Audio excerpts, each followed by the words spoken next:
What is up, guys? Good morning. Yeah, here you guys go. You guys can see the trailer.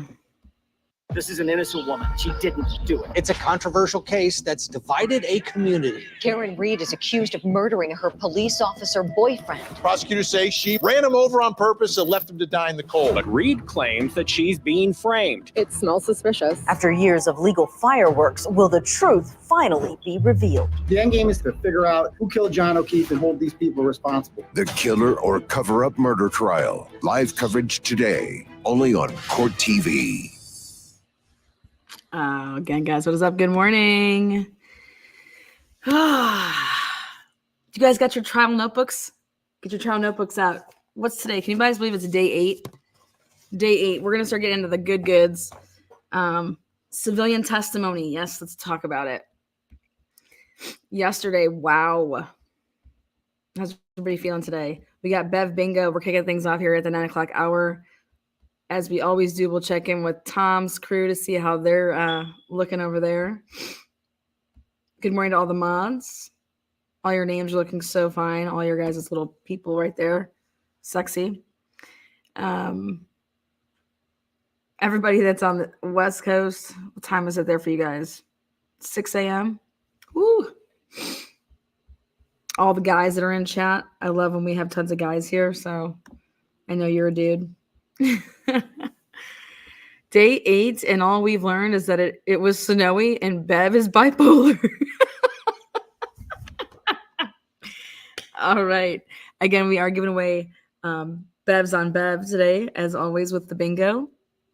We're going to keep it very simple since it is a short day here. Bev goes from 9 o'clock to 1.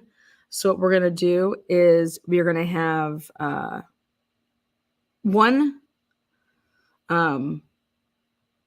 going to have one bingo winner for a double bingo throughout the day for $20 because she's going to be doing some crazy stuff.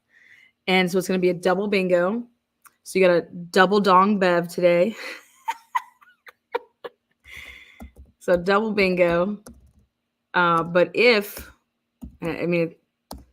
so double bingo, you can use a free space.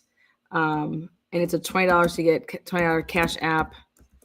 So go ahead and let me get you guys that. Hey,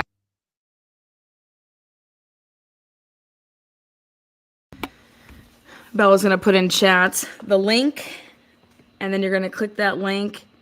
You're going to generate yourself a new card. So no old card can win. So we wrote down every card that's won to this point. So you want to go and generate yourself a new card. And from 9 o'clock here until the day is over, the first person to get a double bingo gets a $20 cash app or a truth and transparency goodie over here, which is today's goodie. Let me grab it. I took my ticket for the long way home. All sorts of fun stuff in this. What's it? Okay.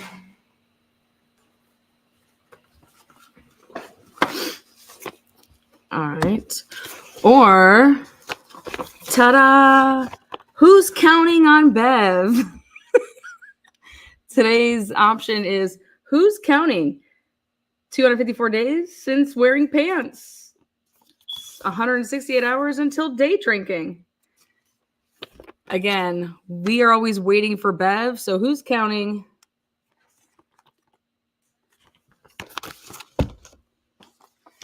Featured by your own glow in the dark for your red solo cups, so you could play midnight beer pong. They light up red to match those solo cups that Canton Police Department used. So again, you could choose a $20 cash app if you're the bingo winner, or you can have, these are straight from Bev's goodies, which is who's counting. She takes so long to get to where we're going. And this are light up beer pong. Who knows? Maybe the grand finale will win a leaf blower. Fuck it. Again. Oh, red like a tail light. Like a virgin. All right, guys, come on in. Welcome to the Transparency. Day 8. Those of you guys that want trial binders, we got them here for you. The official. Keep your own notes on every single testimony. Create your own little juror workbook. Follow along, or just be here and we'll give you all the goods. Again, we print off all the exhibits. We show you guys those. If you guys are new to the channel. Wondering if today's going to be the day that we hear from Caitlin Albert. Who else? We're to that point right now where we're looking at Carrie Roberts, Jen McCabe, a leaf blower, right? You guys like that shit, don't you? Don't think I won't do it. Only if you're in the States, though. I don't know how I'm gonna get a leaf blower to you guys in Australia. I'm gonna hit up one of my friends and ask them, "Hey, do you want to sponsor my giveaway this week?" He's a landscaper dude. So, oh, did Bella ping that link? Let me get you that link.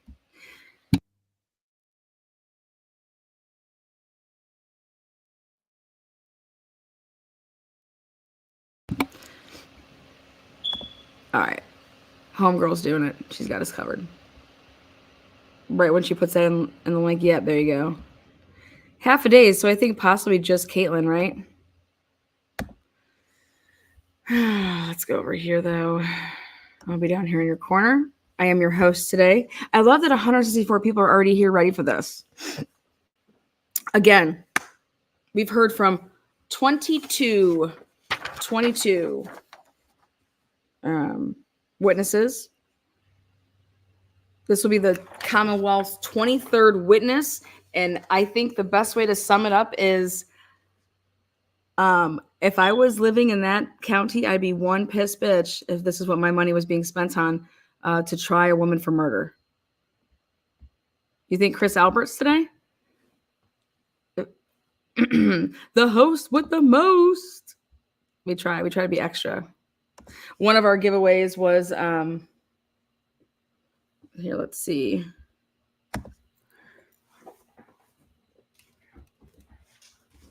These were such a big hit yesterday. So I went and got Canton's Finest.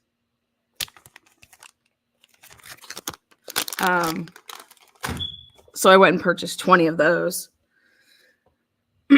Get your official Canton police officer. You guys can put yourself for your Halloween costumes this year. Take a bunch of solo cups, put them on your body. Take some non-existent crime scene tape, non-existent evidence seal tape, and go ahead and be Canton's Finest this Halloween. So, got you some of those. Oh, see right there. I do live in Norfolk County, and I'm furious at this debacle. Thank you. Yeah, I'd be so pissed. Bev Pong.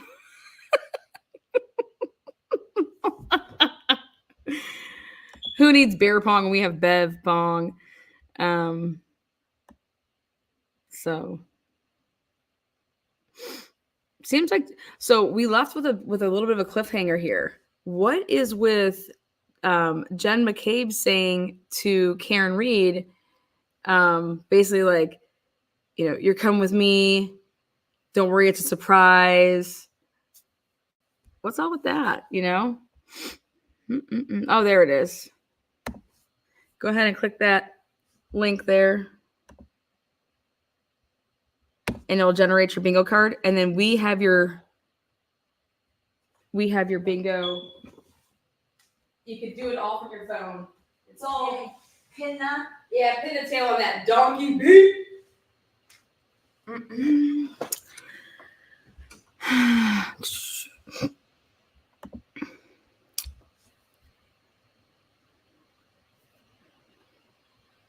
Well, 902. So what do we got the over and under for Bev? I'm gonna give her to 906 today. What is up, Canadian True Cat? I'm gonna give her to 906 today. Let me pin this for us. So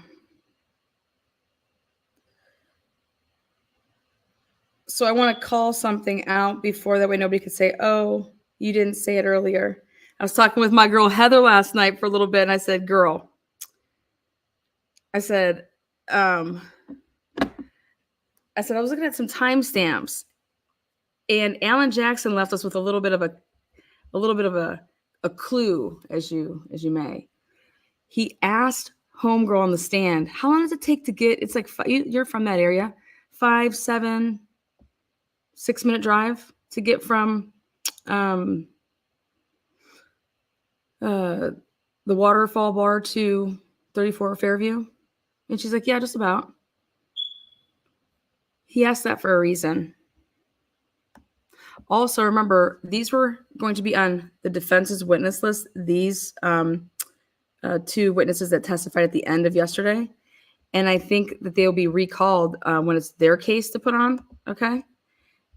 And I think that he held back because in the video that we watched yesterday, something that I think needs to be pointed out is since Jen and Karen walk out together with Karina, she would have then heard the conversation that was happening while they're outside. Okay. But Alan Jackson doesn't go there yet. And I believe he doesn't go there for a reason. Because he wasn't expecting, Alan Jackson wasn't expecting, at least I don't think so. I believe that Lally hijacked those witnesses to put them and make it seem like they were Commonwealth witnesses, because they'd be like, "Why are they calling these people and I'm not?" type of thing. But it kind of blew up in his face, obviously.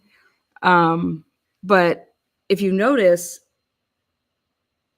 when Lally switches from right inside the bar when John is walking out, he doesn't just let it play from the time of the same timestamp of when John was walking out, which would have caught then those 10 seconds, okay, of what would have been going on and transpiring in the parking lot. Instead, Karen Reed is already back at the door. And so I want to know what was going on for those 10 seconds, because you could see that it's, when they show that clip, John's coming out and Karen Reed looks like she's walking back in to go grab him, Oh, wait, I got to go get, who do I catch for the 20? No, it's free. Bingo is free. Bingo is free. We give you $20 when you win. Bingo is free. It's always free here. When you win, whoever the winner is, they either get the $20 cash app, which is called the Bev on Bev. So your Honorable Bev is buying you some beverages. It's normally just $5 every hour that we have a game. But because Bev does these half days, I've decided that for the half days, I just want a double donger, and I want to just go a double bingo, 9-1. First person to get a double bingo. I wanted to answer that in chat. So did I pin that? Was it pinned? Okay. Because there would have been talks outside, because something went completely wrong in 10 seconds. Jen McCabe has her come out there, and I think Karen Reed said to her, "Oh, I can't ride with you guys. I drove here. My car's here. I got to go get John." Okay. Like, she's like, "Here, you're coming with me."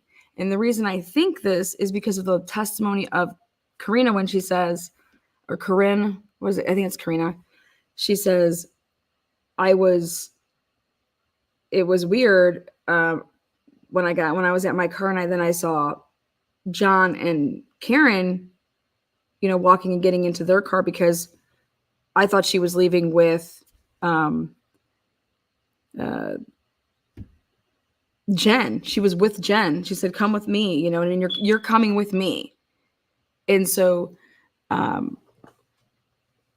I believe that Karen would have said, "Well, I gotta go grab John. That's fine. We can follow you," or whatever.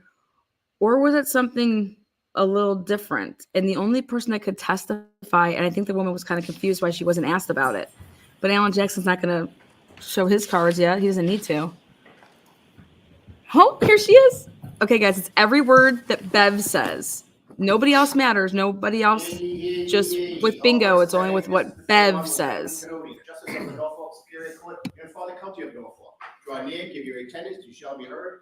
God save the Commonwealth of Massachusetts. This court is now open. You may be seated. 22-117, the Commonwealth versus Karen Reed. Can I have counsel identify themselves for the record? Lally for the Commonwealth. Good morning, Your Honor. Good morning, Mr. Lally. Good morning, Your Honor. Laura McLaughlin for the Good Commonwealth. morning, Ms. McLaughlin. Good morning, Your Honor. Alan Jackson for Ms. Reed. Good morning, Mr. Jackson. Good morning, Your Honor. Elizabeth Little, also on behalf of Ms. Reed. Good morning, Ms. Little. Good morning, Your Honor. David Yannetti for Karen Reed. Good morning, Mr. Yannetti. Good morning, Ms. Reed. Good morning, jurors. I have to ask you those same three questions. Was everyone able to follow the instructions and refrain from discussing this case with anyone since we left yesterday? Yes. Everyone said yes or nodded affirmatively. Were you also able to follow the instructions and refrain from doing any independent research or investigation into this case? Yes. Everyone said yes or nodded affirmatively. Did anyone happen to see, hear, or read anything about this case, even inadvertently, since we met yesterday? Okay, so I am going to see counsel at sidebar for just a moment. Most people said no. I will see the juror who raised her hand in just a moment. Oh my God, there's a juror that raised her hand and doing independent coverage. Okay, guys, right there. So everybody's name was said there. So Bev just said just helping people out that are new here because I got a lot of new people and I really want you guys to know what's going on for the Bevs on Bevs bingo. Woo! So Bev just said Mr. Lally. So that's going to be a mark. Mr. Yannetti, Mr. Jackson, Miss Little, Miss Reed, jurors, jury. Okay, sidebar. Did she say counsel? Did she say counsel will have a sidebar? Or did she just say sidebar? So that's how it's working. And then what we do here is we have lovely, the mods. They're just amazing. And they keep track of the words. And we post the words with the numbers. So do sidebar before jury comes in. Yeah. Well, they didn't do no sidebar before jury. They're going to miss vacation. How? They didn't raise their hand about that way. One jurist is now most likely out. They were probably like, yeah, I did my own fucking investigation because I want to know why I'm sitting here listening. I have to raise my hand. This woman is completely innocent. I haven't seen in all the days that I've been here. This will be the 9th day. I haven't seen a fucking thing. This woman committed murder, and we've been here for 9 days. So what would you like me to do? I'm biased. Who wouldn't raise their hand and say that? I would. I would be like, Bev, I want to talk to you, girl. Void dear me. Void dear me. Okay, juror number 63. Can you please come up here? What have you read, seen, or heard? Well, I got on YouTube, girl, and I was listening to that girl during the transparency, and oh my God. I was listening to Turtle Boy, and oh my God. Point of the matter is woo-wee. So I think they started off with 17. They went 17 or 19 into this. I believe they ended up with having 17. So, but fine. And let's begin. So, Mr. Lally, your next witness, please. Mr. Lally. Yes, Your Honor. The Commonwealth will call Mr. Christopher Albert to the stand. Boom! Big balls, Billy! Come on down here. Oh God, here we go, baby. Let's get this party started.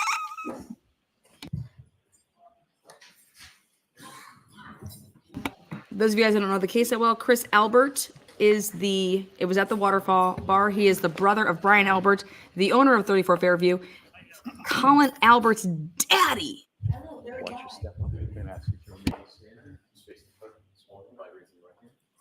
You solemnly swear the evidence given to the court and jury in the case now in hearings for the truth, the whole truth, and nothing but the truth, so help you God. Yes, I did. Thank you. Gotcha. Thank you.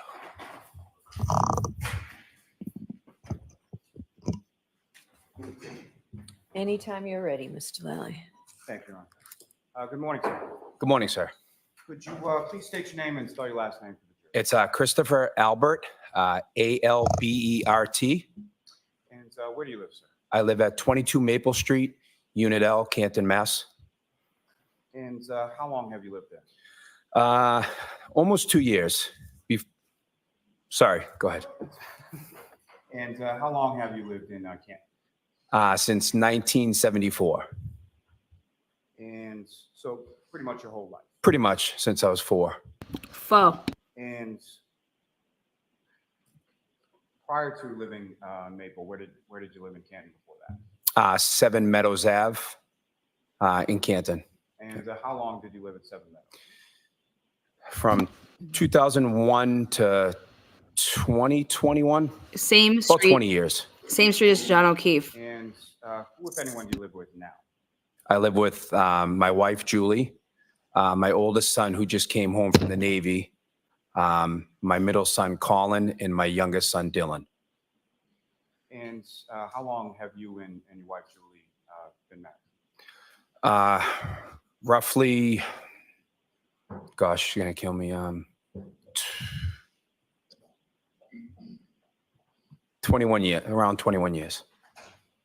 You mentioned you and your wife, Julie, you have 3 sons? Yep. And how old are they? My oldest is 25, my middle is 20, and my youngest is 16. Now, do you work, sir? Yes, I do. What do you do for work? I'm self-employed. I own a small pizza shop. What's the name of the pizza? It's called D&E Pizza. And how long have you owned that? 25 years this March. And prior to that, did you work sort of in the same industry? Same industry pretty much my whole life. And does your wife work? She does not. Does she help out with the D&E Pizza Shop? She does some of this behind the scenes stuff, yes. Now, when you lived on Meadows Avenue, did you have occasion to become familiar with someone named John? Yes, I did. And how is it that you knew John? So he bought the 1 Meadows Ave, the top house, I don't know exactly, maybe like 2017. So he became my neighbor. And I guess just from me driving by his house and coming home, I saw him, would wave to him and stuff. And that's how I initially became to know who John was. And you mentioned he bought the house at sort of the top of the street. Is that correct? Yeah, it's if you're coming off Pleasant, you take a right down Meadows. It's the first on the right. And then on Meadows Ave, about how many houses are on Meadows? Well, between us or on the whole street, you mean? First down the whole street and then between. Yeah, so roughly on that whole street, I would say there's like close to 30 houses from top to bottom on both sides. And then how about in between 1 and 7? So there's 2. There's 2 houses between mine and John's. And your house is both odd numbers. Are they on the same side? Same side, yeah. Now, you said that that's how you initially came to know John O'Keefe. How did your relationship sort of go on from there? So over the years, like he was friendly with some other folks that I was friends with. So we maybe be out occasionally and bump into him, but he would also come to my pizza shop a lot. He would take his nephew, Patrick, in my pizza shop a lot. So it was not uncommon for him to stop by a couple days a week. We usually just grab a slice. Now, you grew up in Canton, correct? Yes, And do you have any siblings? I do. I have 6. And what are the names of your 6 siblings? So my oldest is my older brother, Brian. I have a sister, Kathleen. I have she's older than me. And then I'm next in line. And then I have a brother, Kevin. Then a brother, Keith, Brendan, and Timmy. 7 of us. Where is it that you sort of fit in that sort of? I'm the 3rd oldest. Now, your older brother, Brian, what does he do for work? He's a Boston police officer, or he was. He's recently retired. And your brother, Kevin, what does he do? He's a Canton police officer. And John O'Keefe, were you familiar with what he did for work? Yes. Yeah, I knew he was a Boston police officer as well. Now, sir, if I could turn your attention to January 28th, 2022. Do you recall that day? Yes, I do. And you recall what day of the week that was? It's a Friday, I believe. And were you working at the D&E Pizza Shop on that day? I was. And at some point in time in the afternoon, who, if anyone of note, sort of came into D&E? John came in that day with his nephew, Patrick. And Whoa. Paul, what did they get that day? They just got 2 slices of pizza, if I recall correctly. And what, if any, conversation did you have with Mr. O'Keefe as far as plans for later in the year? So he asked me if I had any plans that night, and I said, unfortunately, it's Friday, and I'm working pretty much till close. And I said, but it's my nephew's birthday, and I know a bunch of people are heading out, and I was planning on meeting up with them later when I got out of work. So I think I said to him, I said to him, I'll shoot you a text later if you're around. Maybe we can hook up. So in that sense, sort of, how would you describe your relationship with Mr. O'Keefe? Oh, it was a good relationship. Yeah. Would you consider yourself friends? Yeah, absolutely. Now, pushing forward on January 28th, about what time was it, if you know, that you sort of closed up shop that? So the shop stays open until 10. I know that I left sometime a little bit before 10. I had my wife drop me off some clothes it was like a ritual. She would, because those nights are tough for me to get out early and go home. So she dropped me off some clothes, and I remember just changing quick, washing up a little bit, and then leaving. So I think I left before the store actually closed a few minutes. Now, during the time or prior to you leaving the pizza shop, what, if any, conversation via text did you have with Mr. O'Keefe? He asked where I was. I said I was still working. And he said something like, why don't you talk to the boss, see if you can get out of there? And I just said, I'm married to this place. It's tough. I'll text you when I leave. And then I shot him a text, I think, when I got down to Waterfall, and I said, where are you? And go ahead. And where did he say that he was? He was at CF McCarthy's. Are you familiar with both of those establishments as far as CF McCarthy's and Waterfall? Yes, I am. And with regard to your pizza shop, where is CF McCarthy's in relation to that, and where is Waterfall? So if I was sitting at my front door looking out, CF McCarthy's would be to my right, and Waterfall would be down the street, diagonal, maybe like 200 yards on the opposite side of the street. So both sort of walking distance from where you work? Yeah, yeah. Now, your home on Maple, where is that in relation to those businesses on Washington Street, including your own? So Maple Street is like, probably from my pizza shop is maybe like a 5-minute walk. You know, it's not far. And a little closer to Waterfall. So maybe it's like a 7-minute walk from D&E and like a 5-minute walk from Waterfall. And are there any sort of, in the area where you live, is there any sort of like town buildings or anything like that? Yeah, so I kind of live behind the library. Like you take a left on Maple, and the library is like 2 buildings after me on the left-hand side. And then the town hall is a little further down on the right. And the library that's around where you live, is that the only public library? That's the, besides what's inside schools, yeah, that's the only public library. And so, again, I'm sorry, but what time is it that you leave D&E to go to work? Just before 10, maybe like 9:50-ish. And as far as meeting up with people, who is it that directs you to go to Waterfall specifically? I think my wife said, are you coming down? Are you there? She was down there. So Welcome. I had a conversation with her. I think that's how I headed down there. You went there to meet your wife, correct? Yeah, she was down there. And you've been to the Waterfall before? Yes. And so when you walk into the Waterfall, where did you go as far as, who, if anyone, did you recognize when you came? So it's pretty much when you walk in, it's just kind of like open. And my wife was there. Matt was there. Matt McCabe was there. Jen McCabe was there. My sister-in-law, Nicole, was there. My niece, Caitlin, was there. I think when I first walked in, that's who was there. And you mentioned Jennifer and Matthew McCabe, is that right? Yeah. And how do you know them? Well, I grew up with I didn't grow up with Jen. She's younger than me, but she's lived in Canton for a long time.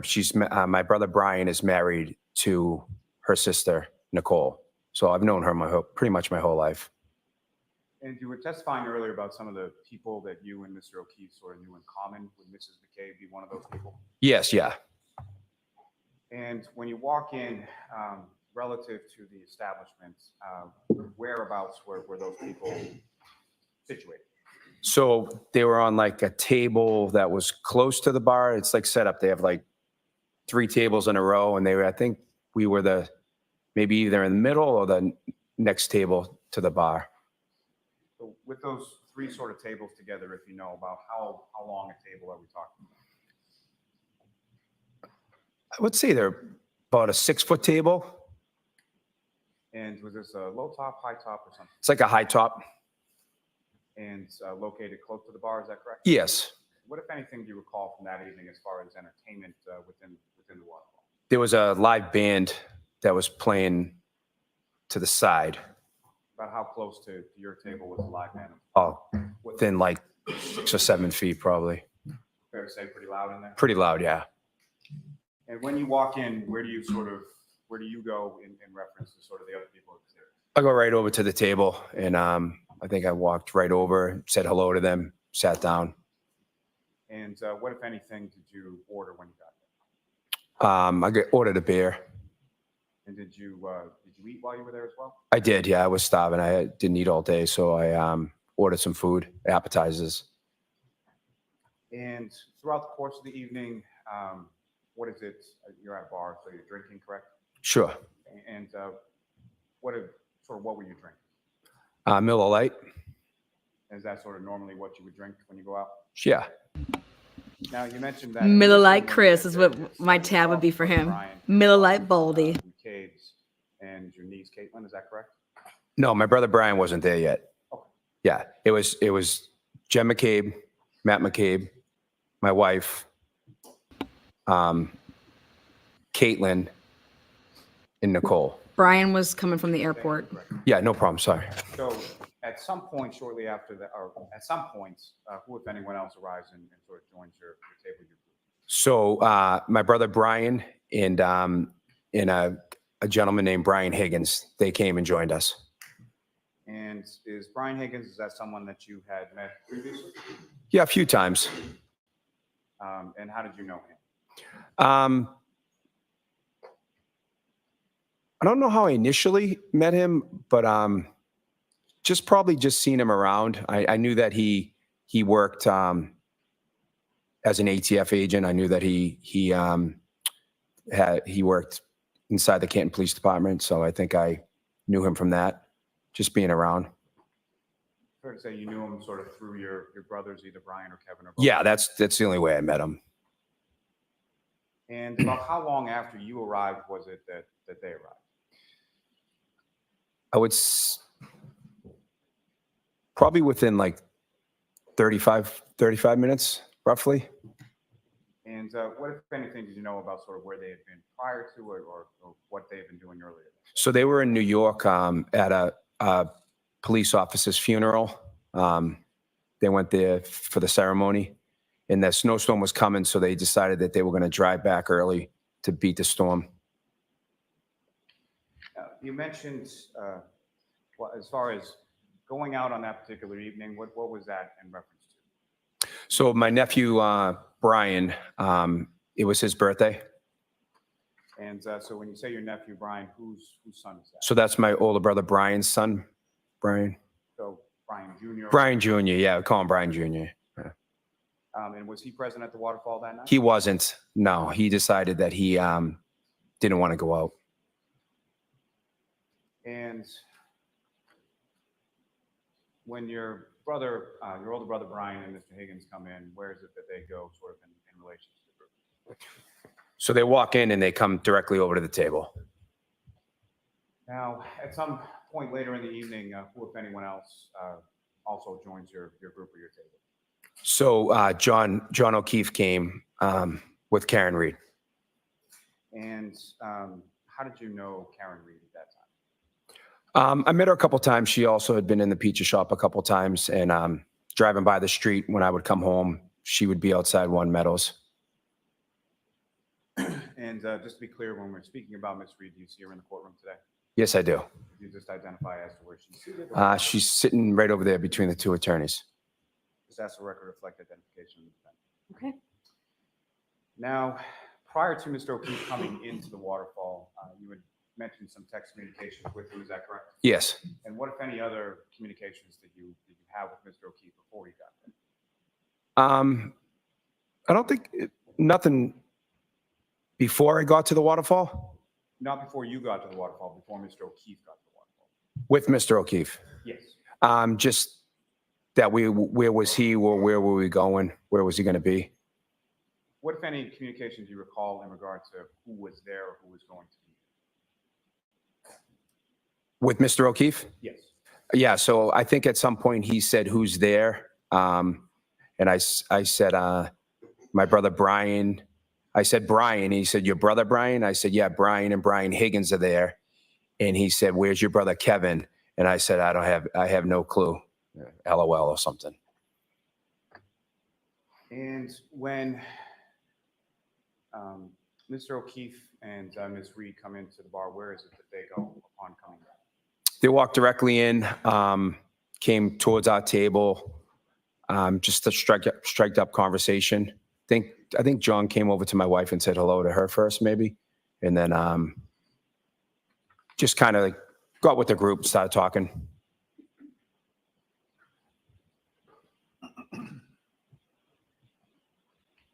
Now, fair to say Mr. O'Keefe knew your wife, Julie, as well? Yes. And how would you describe their relationship as far as? Good relationship. And when Mr. O'Keefe and the defendant come over to the area where you and your wife is, what, if anything, did you observe the defendant to do? Well, when they came over, I think they started talking. At one point, when they first came over, the defendant came in with a glass underneath her jacket. And I thought that was kind of funny, and I laughed about it and made a comment about it. And what, if anything, did you notice sort of about the glass? What was in the glass? Anything like that? It was just a tall, like, cylinder glass with some clear liquid in it and a lime. And that was under a coat when she came in? Yeah, it was like she pulled it out.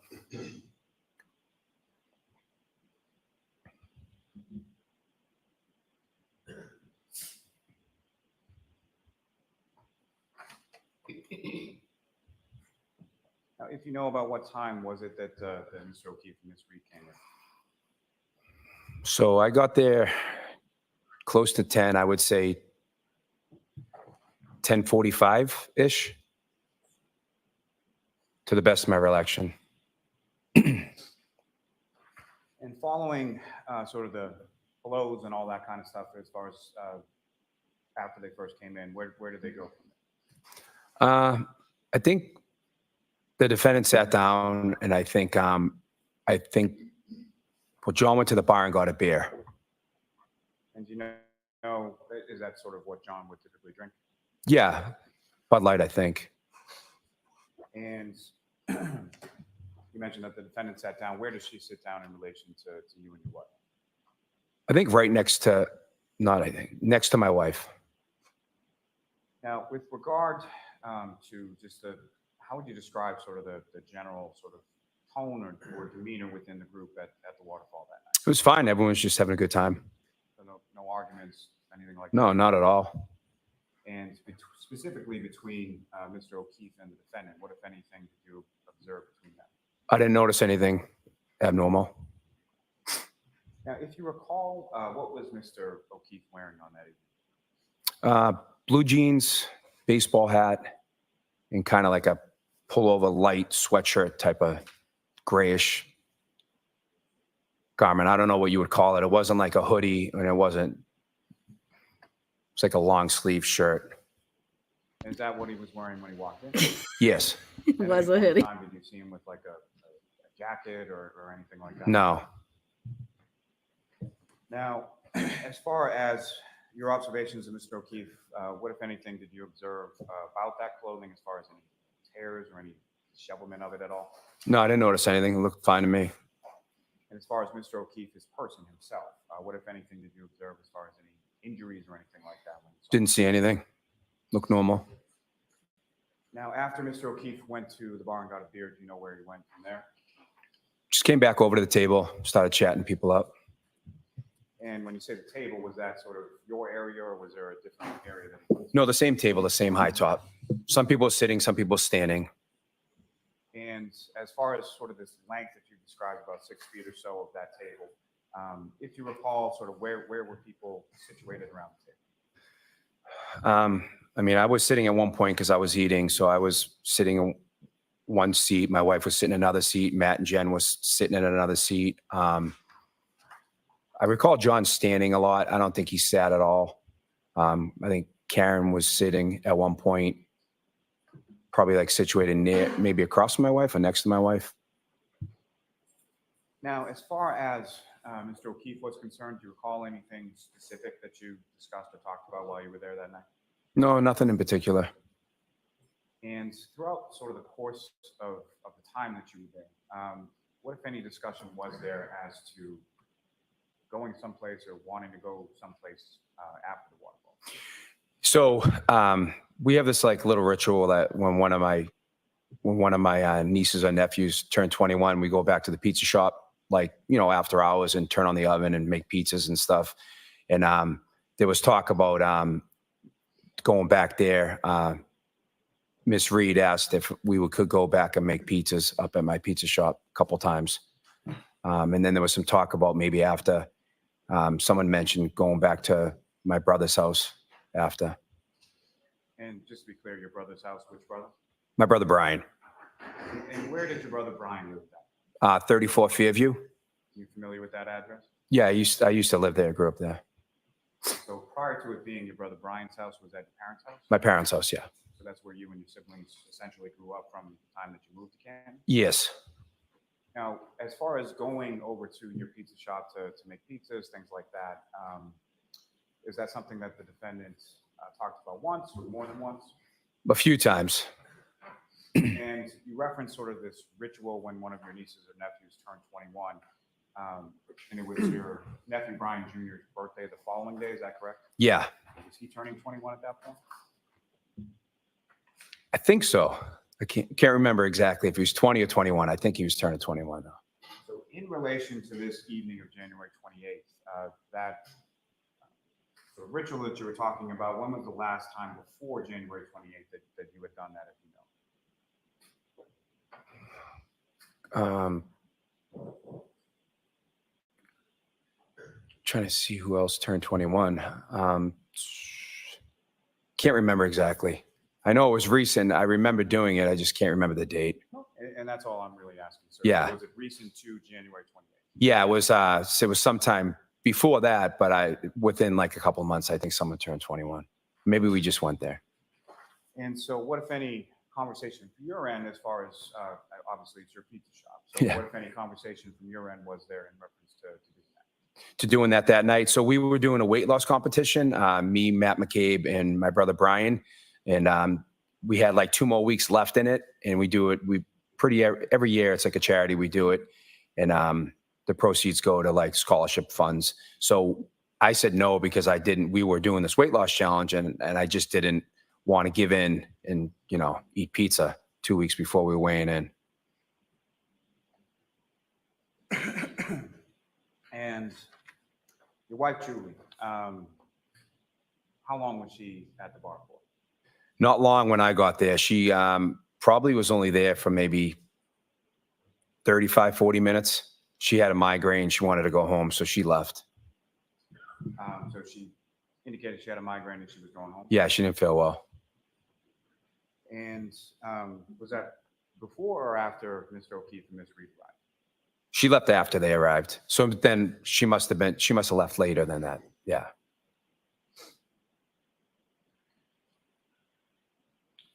Now, later on in the evening, what, if anything, did you buy for the group?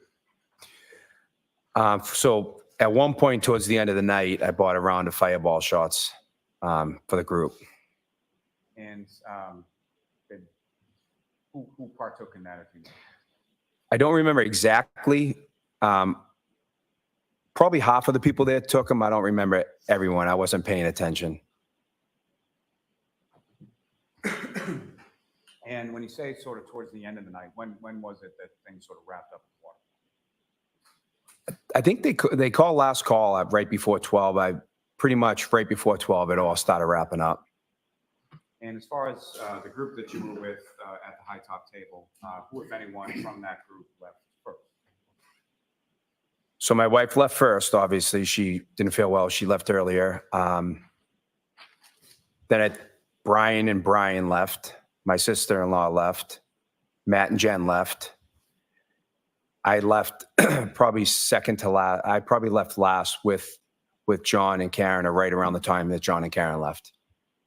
And do you recall, as far as you're leaving around the same time, do you recall walking out together or seeing them outside, or where is it that you recall sort of you leaving at the same time? My best recollection is I walked out roughly the same time, and I walked out the building, and I come up Washington to the right, and they were either shortly after or shortly before me, and they walk up to the left.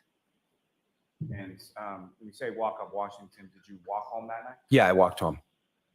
And when you came out of the bar, what, if anything, did you notice sort of about the weather or what was going on with that? It just started snowing. It was cold out, and it just started snowing. The ground had like a light.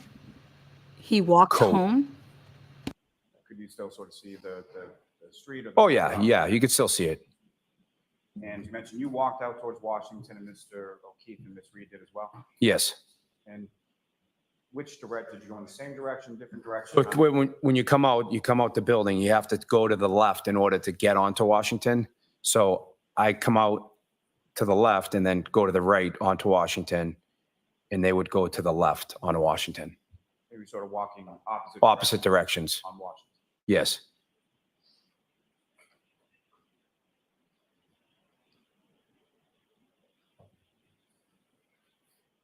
Now, as far as throughout sort of the course of the evening, did you have occasion to see sort of what Mr. O'Keefe mentioned, that he went to the bar and he got a beer? Was that the only beer that you saw him having, or did he have more than one? I'm sure he had more than one. Yeah, I saw him with more than one. So you saw him, but essentially what I'm asking is throughout the course of the evening when you saw him drinking, other than maybe the fireball shot, you saw him just drinking beer? Just beer. Yeah. And as far as Miss Reed was concerned, what, if anything, did you observe her drinking throughout the course of the evening? Just a clear liquid in a glass. I assume it was some sort of vodka drink. Was that the same glass that she had come into the establishment with under her coat, or was it a different glass later on? I believe it was the same one. That's good for Karen. Ooh, sure she didn't buy one. Ooh. So you leave from the Waterfall and you're walking home, is that right? Correct. Fair to say you didn't go to 34 Fairview that night? I did not. And about what time was it that you got home? Sometime between, I'd say 5 past and 10 past 12, somewhere in that window. And was your wife home at that point? She was. And as far as your children were concerned, how many of your 3 sons were living with you at that time? At that time, 2. My 16-year-old, well, he wasn't 16 years old at the time, but my 16-year-old and my 20-year-old. And so 16 and 20 now, is that? 16 and 20 now, so that'd be like 14 and 18 then, I guess. And so your oldest son? He was in the San Diego in the Navy. And if you know, or did you check or anything as far as your kids when you got home, were they there, if you know? No, I ran right upstairs. I was freezing. I went right into my room. Interesting. You went to bed, is that correct? Correct. Your Honor, with the court's permission, I would ask to publish for the jury just a small portion from what's been marked as Exhibit 53, the Waterfall surveillance. Okay.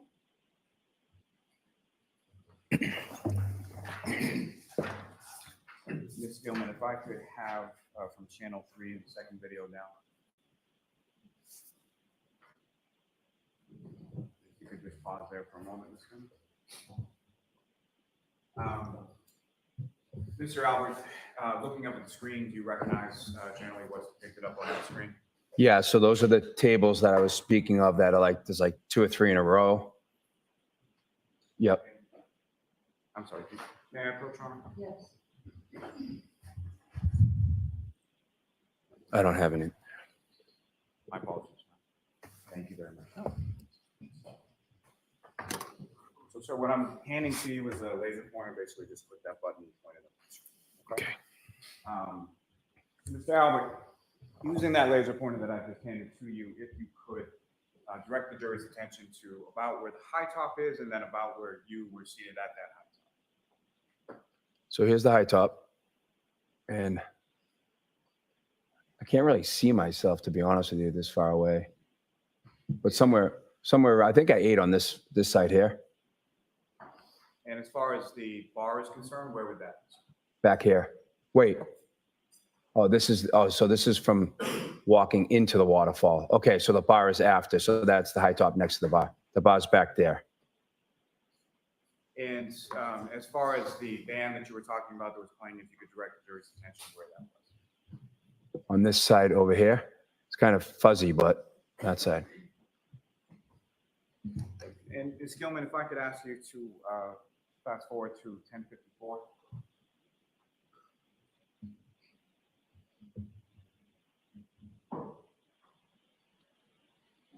I would ask if you could play that from 1054 to about 1056.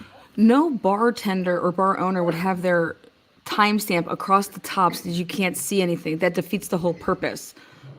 Did they place these there? I mean, this is ridiculous. No bar owner would have surveillance that had this like this.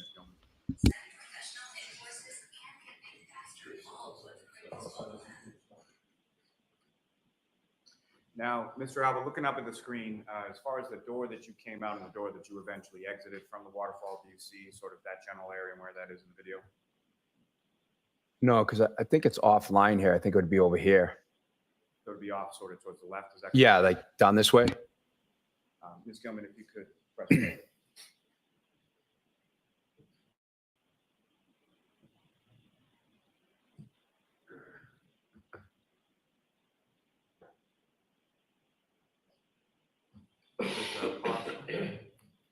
As far as 2 individuals sort of walking in, do you recognize who those individuals are? I do. That's John O'Keefe and Miss Reed. And again, Ms. Gilman, if you could just run it through 1056.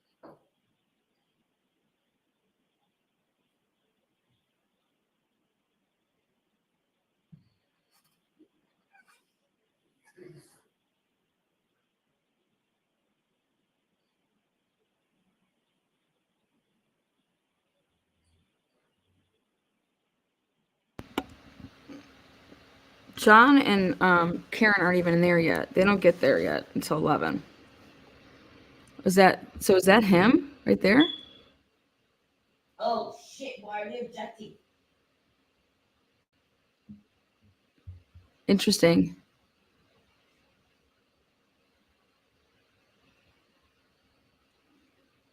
Is that so 10:55, 10:54, they're saying he was in the bar?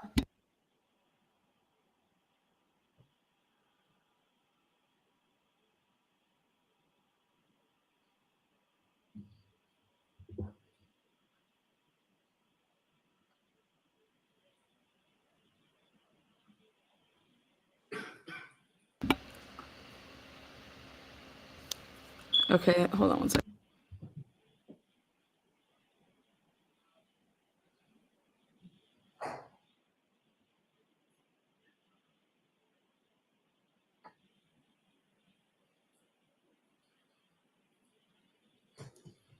Thank you, Ms. Gilman. You can take that down.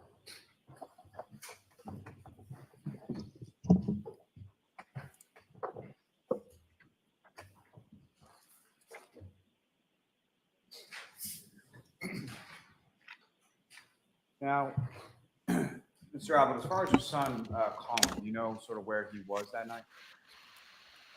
Yes. So he was at my brother Brian's house for my nephew's birthday. And he came home sometime after you, is that correct? Correct. And essentially you came in, went to bed. So do you know what time your son came home that night? I know that. Do you know, just answer yes or no whether you know. Yes, And how do you know that? because he opened the bedroom door and said, "Good night, guys. I love you. I'm home." And about how long after you got home was it that your son got home? I'd say within 10 minutes.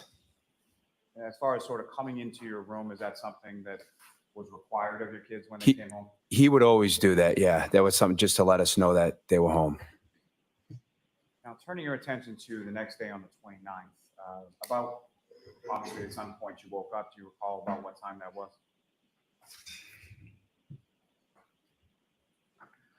Um, 8-ish, 8:30-ish. So sometime between 8 and 8:30? Yeah. I was still in bed. I woke up, but I didn't leave my room. And what was it that, or who was it that woke you up that morning? At that time, I just woke up on my own. And when you woke up, what happened after you woke up? Shortly after I woke up, my wife entered the room, but that was a little bit later. I don't know exactly what time. And she informed me that something had happened to John. And what was it that you told? I don't know the exact words that she said, but basically that John had died. And what, if anything, did she indicate to you as to where John had died? That he was found somewhere on the front lawn of 34 Fairview. And receiving that information, where did you go, or where did you and your wife? I was in shock. I was like, "What are you talking about? Like, what do you mean?" And then I jumped up, and she's like, we have to go over. Let's go over to your brother's house. And about what time was it, if you know, that you got over to your brother's house? Sometime approximately like after 9 o'clock. I don't remember exactly what time we went over there, maybe 9 or 9:30. And when you arrived at your brother's house, who, if anyone, was there? To the best of my recollection, from what I remember, I was there. My wife was there. My brother Brian, Nicole, Brian Higgins was there. I believe Matt McCabe was there, and Jen McCabe was there. When you came into the home, sort of where were they in relation? Just sitting at the kitchen table. And if you know, about how long did you stay at your brother's house when you came over? Maybe an hour. And where did you go from there? Afterwards, just home. Now, as far as subsequent to this, at some point within the days that followed, did you have occasion to speak with some troopers or members of the state police? Yes, I did. And how many troopers from the state police did you talk to when you spoke? 2. And where was that? At my condo. Thank you, sir. I have no further questions. Okay, cross-examination. Thank you, Your Honor. Here we go, baby.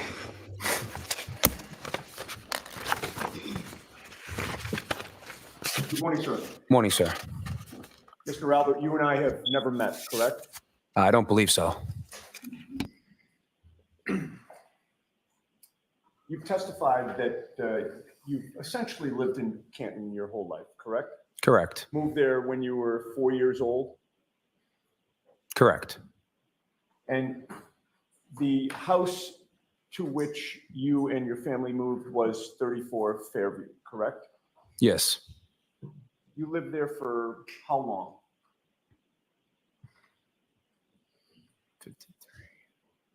33 years? And you currently own D&E Pizza in Canton? Correct. I believe you testified that you've owned it for approximately 25 years? Correct. Clearly, you have a lot of ties to the city of Canton. Would you agree? Sure. You live there? Yes. You work there? Yes. You have family there? Yep. You raised your kids there? Yep. And you also are a town selectman in the city of Canton. Or Recently elected. The town of Canton, I should say. It's a town, correct. And not only that, but your brother, Kevin Albert, is a police officer in Canton? He is. Your brother, Brian Albert, with whom you grew up, is currently retired, but had been a Boston police officer who lived in Canton, correct? Correct. You would agree with me that Brian Albert only moved from Canton after John O'Keefe was found dead on his front lawn, correct? Can you rephrase that? I'll phrase it the exact same way and ask for a yes or no if you can do that. You would agree with me that your brother Brian Albert only moved from Canton after John O'Keefe was found dead on his front lawn? Objection. Can you answer that? Can you answer that? Yeah, I just don't understand the phrase, but he moved shortly after that, yes. Your brother Tim Albert lives with your parents in Canton, correct? Correct. And Tim Albert and your parents live directly across the street from the Canton Police Department, correct? Correct. Do you know whom they bought that house from? Objection. The objection sustained. But you still live in Canton Correct. with your wife, Julie Albert, Correct. and your son, Colin Albert, correct? Along with my other two sons, yes. And you would agree that your entire family has deep roots in the town of Canton? I guess. You would agree with me that the Albert family is well known in the town of Canton? We have a big family. And you would agree with me that the Albert Welcome. family is a powerful family in the town of Canton? Objection. Sustained. As a town selectman, you have some power, do you not? I'm one of 5 selectmen. And as a police detective, Kevin Albert has some power, does he not? Objection. Sustained. And you also have close friends on the Canton Police Department, do you not? Objection. I'll allow that. I have some. Now, you know that Massachusetts State Police Trooper Michael Proctor is the lead investigator on this case, correct? I know that. One of your wife's best friends is Michael Proctor's sister, Courtney Proctor, correct? Objection. That's sustained. You've got another witness. You can ask that of, Mr. Yannetti.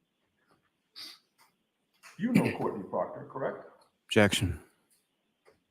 Allowed. Yes, And you know her to be Michael Proctor's sister, correct? that's correct. You attended Michael Proctor's sister's wedding, correct? Objection, Your Honor. May we approach? Sure. Why don't you come on over?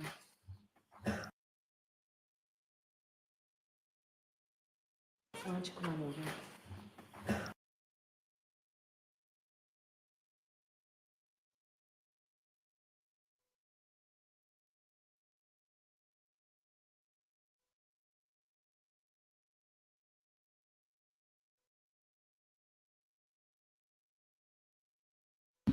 All right, guys, we got a sidebar here. And so something interesting, we heard from him. Again, this is Chris Albert, witness number 23 for the Commonwealth. They specifically asked him on direct, do you know who was home when you got home? He said, well, I went straight to my room. I don't, But then he said, well, do you know any? He got testimony that's putting Colin, well, he opened up the door and said, hey, guys, I'm home. And then closed the bedroom door. And what time did he say that at?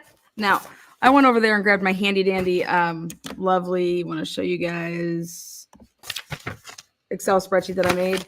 And I wanted to double check. Yes, John's health data matches with McCarthy's, unless I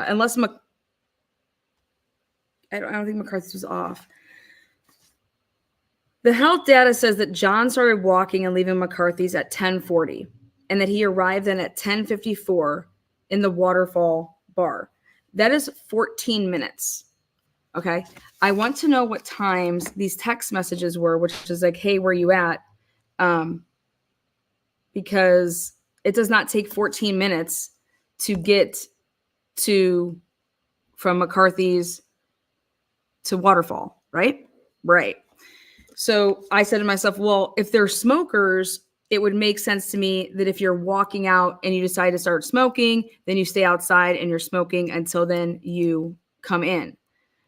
So the health data is again showing me that it's on point with John's steps, leaving at 10:40, and then it matches up perfectly with the 10:40 or 10:54.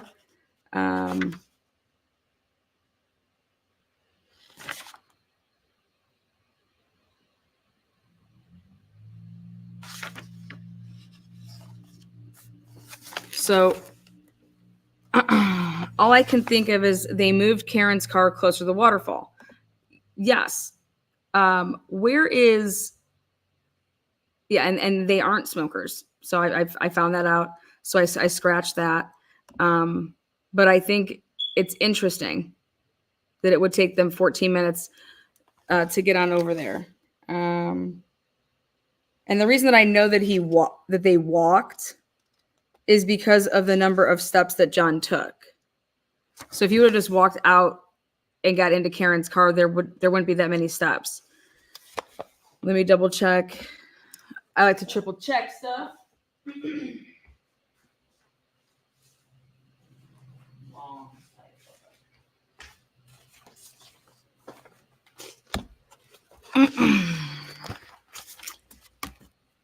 This is the first time we're getting to hear that.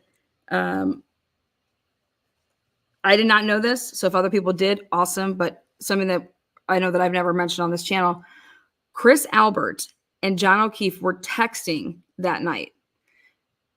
John O'Keefe went and picked up slices of pizza with his nephew that day.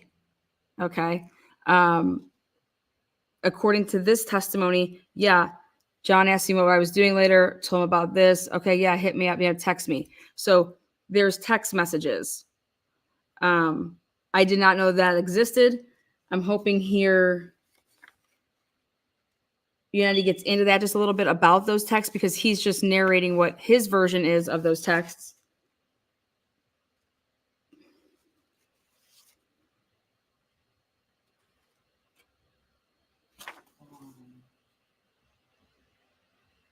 Now, John's house is 1 Meadows. His is 7 Meadows. So there's 2 houses down. You're telling me that if I was cool with somebody and they were like my next door neighbor, basically, I'd be like hanging with them a lot. Okay. If I was cool with them, because like that's even how you become, I guess as you say, closer is because of where you live to that person. It's just so easy, oh, hey, I walked over, had a couple beers with them this night. Like, oh, then we would do that like frequently. We'd be out on the deck or whatever, or, so you would expect these 2 people to be way closer if you are friends. That's how you get closer. Think about it. Anytime you move into a neighborhood and you like when I had to leave my old neighborhood, I was like, dude, I have the best neighbors. I don't want to leave them. So I decided not to, right? Then they moved to Tennessee and I was like, you motherfuckers, now you left me. But those are like my best, like we were always kicking it. I did not know them until I moved onto that street and we were neighbors and became really, really close friends.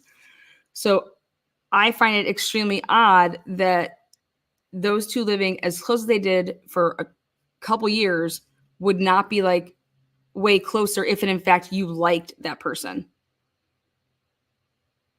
I find that odd. Again, I'm just talking logically for you guys. Now, when he was recollecting his memory, he was going up and looking to the right. I believe that. Then he started looking forward. Did you notice that? No, he goes to a really bizarre place for memory, in my opinion. Yes, that's what I'm saying. Memory, and it's internal dialogue. He goes down. So I don't understand. The majority of the time he's searching for memory, he's down, which is where we go normal people. I believe you testified, sir, that you've known Michael Proctor's sister for about 20 years. Objection. I don't think he said that, but we'll let that stand and then move on, please. about 20 years? Move on with Or if that's, I believe, didn't you testify to that on direct examination just moments ago when Mr. Lally was asking you questions? Objection, Your Honor. Next question, Mr. Unity. Objection sustained. How long have you known Michael Proctor for?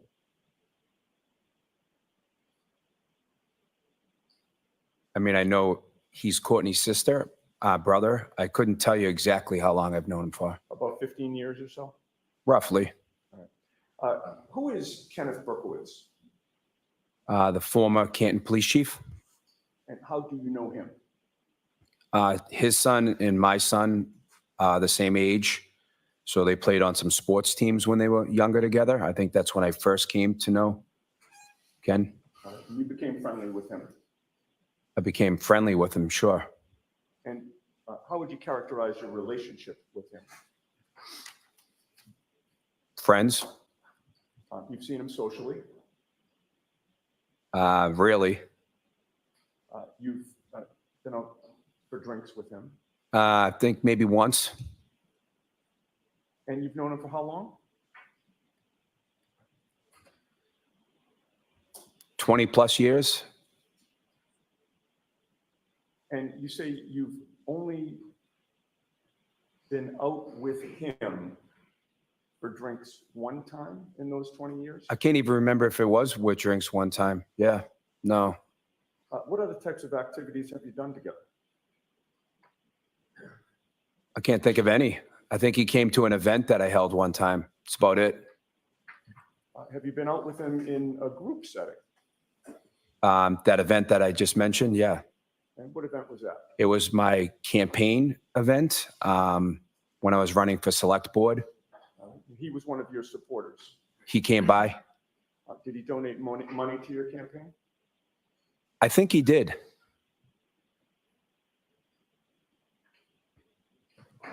Thank you, Jackie. Thank you there, Jackie. She's making some people turn green up in this mother. Nice job. Thank you. AKW. Would love to know what that stands for. Thank you for the $5 super sticker. Michelle, thanks for becoming a member. Woo. And she's got the two L's working on her, Michelle. Crime Eyes. Again, welcome, welcome. Another sidebar here. We're at another sidebar. Ken Berkowitz, old there police chief, known for 20 years. Maybe went out drinking with him once.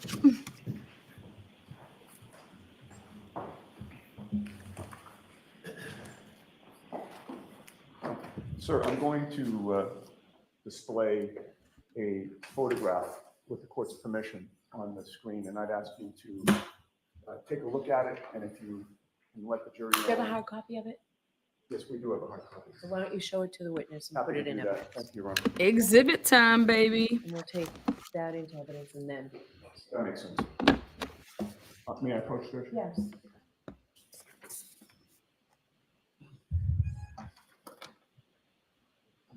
Okay, sir, I've handed you a photograph. Do you recognize what that depicts? Yes. What does it depict? Me and Kenny Berkowitz. And is that a fair and accurate representation of you and Kenny Berkowitz? You mean is the picture us? Yes. Yes. Okay. I would offer that, Your Honor. Okay. Oh, wait. 55.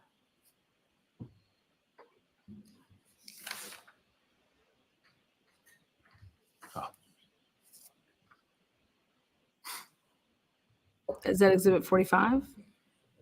May that be published to the jury on the screen, Your Honor? Sure. So, Mr. Albert, that's obviously you on the right and Kenny Berkowitz on the left. Correct. Have you seen that photo before? I believe I've seen it. Do you recall when? I believe that's my fundraiser for when I was running for the select board, that event that I spoke of earlier. Okay. And when would it have been that you saw that photograph? I'm not sure. I don't know if it was on my Facebook page when I was running for select board. It looks familiar. Has Mr. Lally shown you that photograph? No.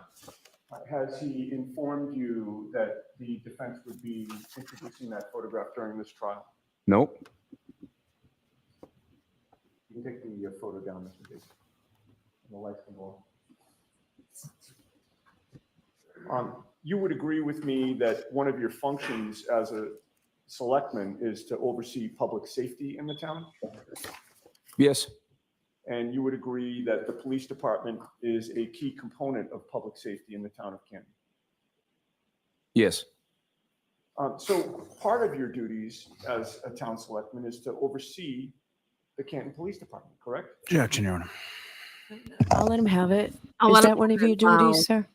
I believe so. I'm new at the, I'm recently elected, so I'm just going through it. But yeah, I believe so. You don't know what your job duty is, but you ran. Get out of And here. You became Listen up, a Canton. town selectman shortly after Kenny Berkowitz retired, correct? I'm not sure when Kenny retired. But you would agree with me that Kenny Berkowitz has both personal and professional relationships with you and members of your family, correct? Can you rephrase that? You would agree with me that the former Canton Police Chief, Kenny Berkowitz, has both personal and professional relationships with you and members of your family. Objection, Your Honor. It's the same question. Go ahead and answer that question. I'm not sure. I agree with that question. Well, your brother Kevin Albert worked under Chief Berkowitz, correct? Correct. Would you consider that to be a professional relationship? With them too, yes. And your brother Brian Albert attended Chief Berkowitz's retirement party, did he not? I have no idea. But your brother Brian is also a friend of Kenny Berkowitz, is he not? He may be, not sure.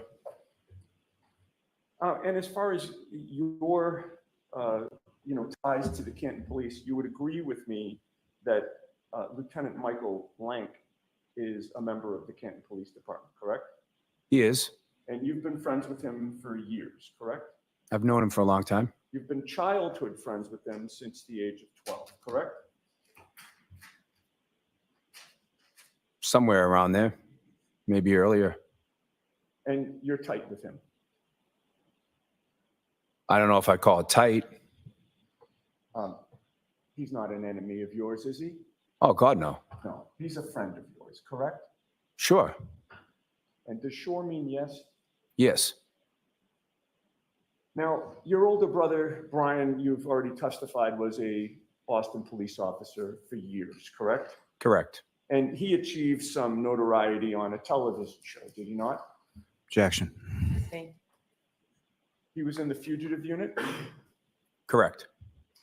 And you know that your brother Brian was also a trained boxer, correct? Objection. Sustained.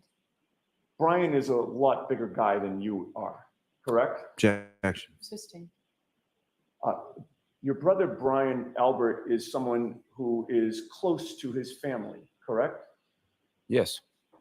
And when I say his family, I'm talking about not just his, wife and children, but also his extended family, correct? Yes. You were part of his family, obviously, correct? Yes. And your son Colin is part of his family, correct? Yes.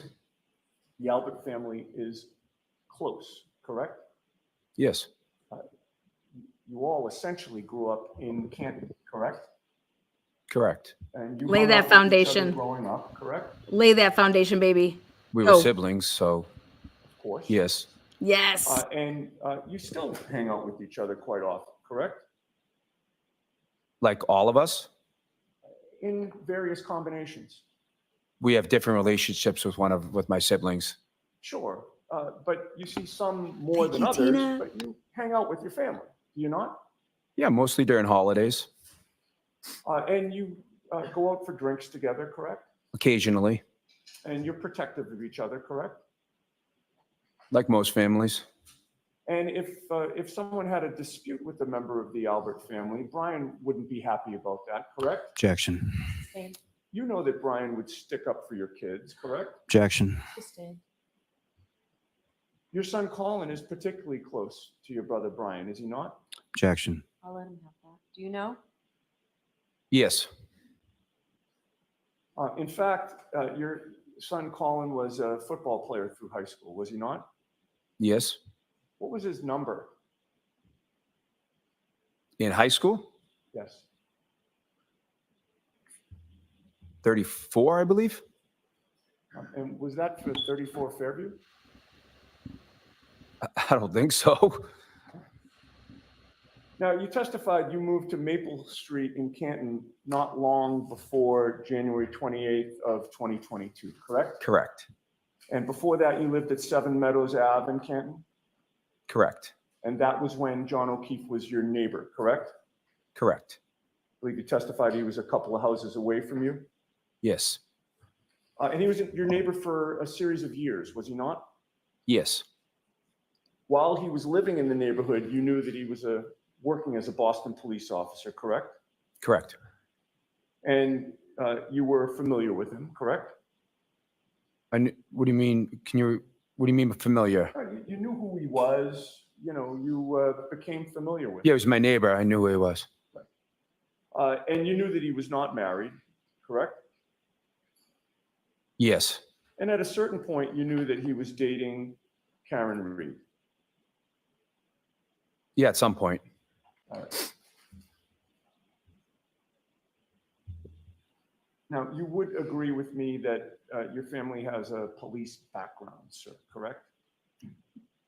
I wouldn't agree with that statement. 2 of your brothers are or were police officers, correct? Out of 7 of us, yes. And you knew friends of your brothers who were also police officers or in law enforcement, correct? Correct. And you had already testified that you know some members of the Canton Police Department, correct? Correct. And you socialized with police officers, did you not? Have I? Sure. You've been to bars with police officers, correct? Correct. And you've drank with police officers, right? Sure. And we were friendly with police officers, correct? Yes. And with regard to, I'd like to ask you some questions about people specifically connected to this case. We've established that Lieutenant Lank has been a friend of yours for years, correct? Yes. We've established that you know former police chief Kenneth Berkowitz in such a way that you feel comfortable calling him before this jury Kenny Berkowitz, correct? I know Kenny. Yep. And he's actually donated to your campaign when you were running for town selectman, correct? Correct. And you also knew Michael Proctor prior to January 29th of 2022, correct? Correct. You've attended social events together with him, have you not? Objection. I'll let that one question. Couple. I'll let that overruled as the answer, Bev, you motherfucker. At some point, Michael Proctor came to question you, did he not? Along with another trooper, correct. And at the point in time when Michael Proctor came to question you, you knew who he was, correct? Yes. You knew him by face, correct? Correct. And you knew him by name, correct? Correct. There was no need for Michael Proctor to formally introduce himself to you, was there? Objection. Sustained. Just ask What if did he say just say when he first walked in the door in terms of introductions. Objection. Sustained. no, that's not. May we be seen as sidebar judge? Sure. Good job, Yannetti. Good job. That's not sustainable. That is not sustainable. Okay, so what's happening right here is in the police report that Trooper Proctor, so Alan Jackson put in a 92-page affidavit on the behalf of to be able to obtain search warrants, third-party Deuce Tecum search warrants. And in that, I was able to obtain some of the Trooper Proctor's police reports. In those police reports, which were interviews, he interviewed right here, Chris Albert.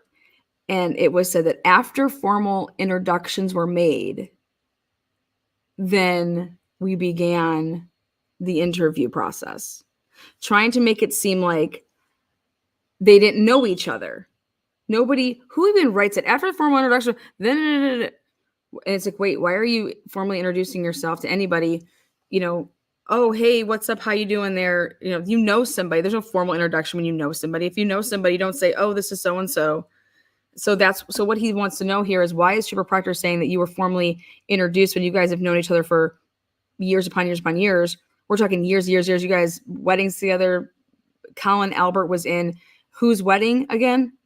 Okay. So he wants to know, when he arrived there, did he really say to you, hey, I'm so-and-so? So explain to me how that went down. And I don't understand how Bev has a leg to stand on. They were trying to mask how close everybody was in this investigation. Without getting into the precise wording, you'd agree with me that there was no need for Michael Proctor to formally introduce himself to you for that meeting, correct? Yes. He didn't need to say, how do you do? I am Michael Proctor, correct? No. No. Do you consider the Proctors to be the Alberts' second family? Objection. Do you consider that? No. You are aware that there are members of the Proctors family who have posted publicly that the Alberts Objection, are Your their Honor. second family, correct? So the objection is sustained, and I'm striking that question. Disregard. Now, at the time that Trooper Michael Proctor showed up to question you, sir, you knew that Karen Reed had been charged in this case, correct? Yes. And you knew that John O'Keefe had been found dead on your brother's lawn, correct? Correct. Did it occur to you that it was odd that the state police sent somebody from the Proctor family to interview you Objection, Your Honor. on February 10th of 2022? Sustained. All right. Now, you've testified that on January 28th of 2022, that day, that Friday that you were working, John O'Keefe stopped into D&E Pizza, your shop, correct? Correct. And there was discussion about whether you would be going out that night, and if so, where you would be, correct? Yeah, stay Correct. here. Stay here, Lally. I mean, stay here. Now, you've previously, on direct examination, characterized your relationship with him as being friends, correct? Correct. It's fair to say, however, that prior to January 28th of 2022, you had never exchanged personal information with John O'Keefe, correct? You mean, I'm sorry, you mean like phone numbers or A but cell number prior to that day. no, I didn't. Ooh. And at that point in time, he had lived in your neighborhood for 4 to 5 years, correct? Correct. Well, I believe you've testified that that night after working, you went out around 10 minutes to 10 p.m. Roughly. Before going out, did you have anything alcoholic to drink? Think I may have had a beer at my pizza shop. I don't remember exactly. Here we So go, you have baby. a refrigerator there that you can keep drinks cold, correct? Among other things. And you do have beers in that fridge for Sometimes. personal use. Sometimes. Do you know how many beers that you would have had before going out? No. And would you have drank that beer as you were cleaning up at the end of the night? Probably. Did you have anything to eat at the pizza shop? No. When did you last eat before you went out at 9:50 or so? When did I last eat? Yes. It's a long time ago. I'm not sure. And you knew that your wife, Julie, was starting the night at CF McCarthy's, correct? Yes, And you couldn't meet her there because you were still working, right? correct. But at some point you heard that Julie and others were headed to the Waterfall, correct? Yes, Oh, And that was where you planned to go after you closed up D&E Pizza. correct. With regard to the time that you left, 9:50 or so is your best estimate of when you're closing the doors and walking over to the Waterfall? Yes, And the Waterfall is a short walk to D&E Pizza, yes, maybe about 3 minutes? about that. And your plan was to walk there that night, correct? Correct. You had not taken a car to D&E Pizza anyway, right? I don't believe so. So what time did you get to the Waterfall? yeah, daddy. Yeah, baby. Shortly before 10. I don't know exactly. All right. And yeah, I believe you've testified that John O'Keefe and Karen Reed were not there when you arrived, right? Correct. And the food that you ordered, do you remember what appetizers you would have gotten? Probably like potato skins and some sort of chicken tenders. I would guess. It's 2 years ago, so I don't remember exactly. And did you order a drink along with the appetizers? I believe so. All right. And that would have been the Miller Lite that you talked about? Correct. Then not long after you got there, Brian Albert and Brian Higgins showed up, correct? Correct. And you had met Brian Higgins prior to that night. Yes. In fact, you had testified that you had seen him around quite a bit, correct? A few times. And you knew him, I believe your testimony was, from him working inside the Canton Police Station, correct? I knew that he worked there. Did you testify on direct examination, quote, I knew him from working inside Canton PD? Yes. And you've been inside Canton Police, correct? Maybe twice in my life. You knew that Brian Albert, your brother, and Brian Higgins were friends, correct? I knew they knew each other. So are you saying that they were acquaintances? No, I guess they're friends. You guess they're friends? Yeah, they're friends. Was there something confusing about my question the first time I asked it? Objection, Your Honor.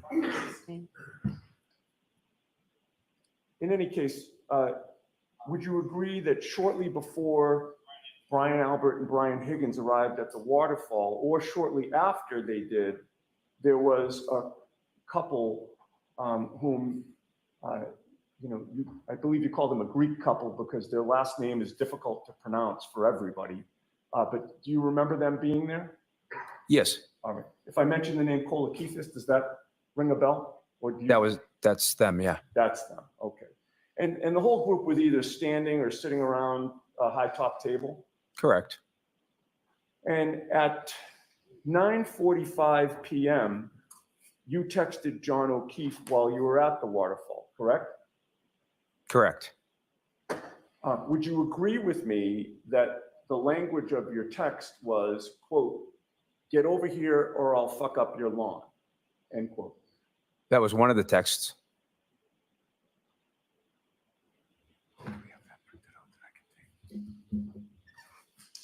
Boom. I'll make just a moment.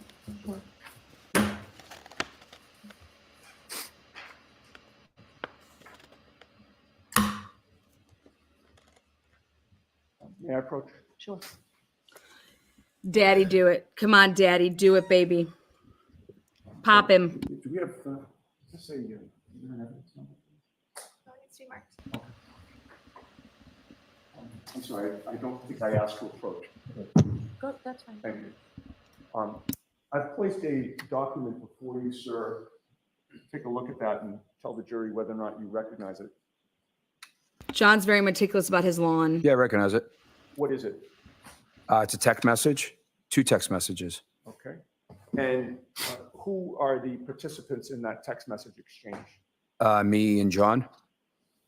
And what is it that you said and at what time? So the first one, Okay. One over. Okay, yes. So you guys remember yesterday's testimony when his good friends, the Camarinos, they testified, and how John likes to keep everything tidy. His house is tidy. His garage is tidy. Like, he likes everything in place. He's, he likes his stuff nice. Like, same thing with his lawn. He kept his lawn always nice. He didn't want, it's like my aunt. Do you guys not know how to back out of a driveway? Why do you always back out of a driveway and you got to cut the wheel too soon? And then when you do that, you're just at the end of my driveway, I'm going to start putting cement because we were not, like, she's like, you're just backing up on my lawn down there. And I would just laugh. And I'm like, you know what? We should put some planters down there. Anyways, he's really, really he's a crisp dude. Like, look at it. Like, he's a good dresser.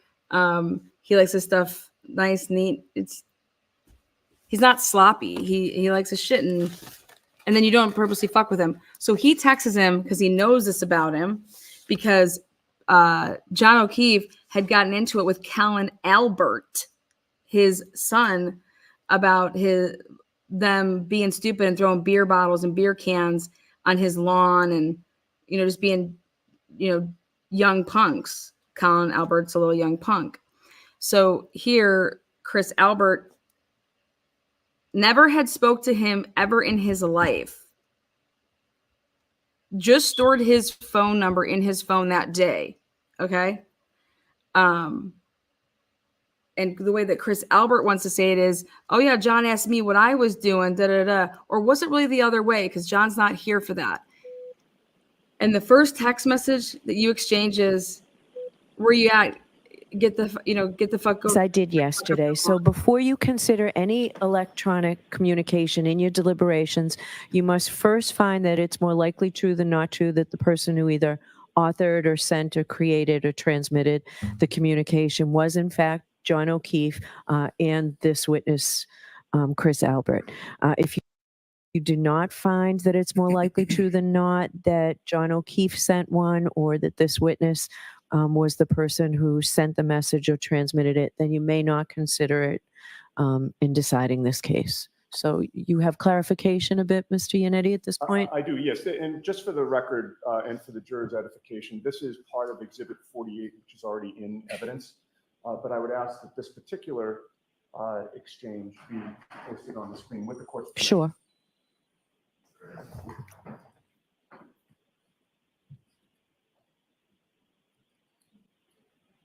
Okay. And so you'd agree that when you say it was two text messages, they're both with regard to the same subject, correct? what do you mean? I don't follow you. It says get over here, right?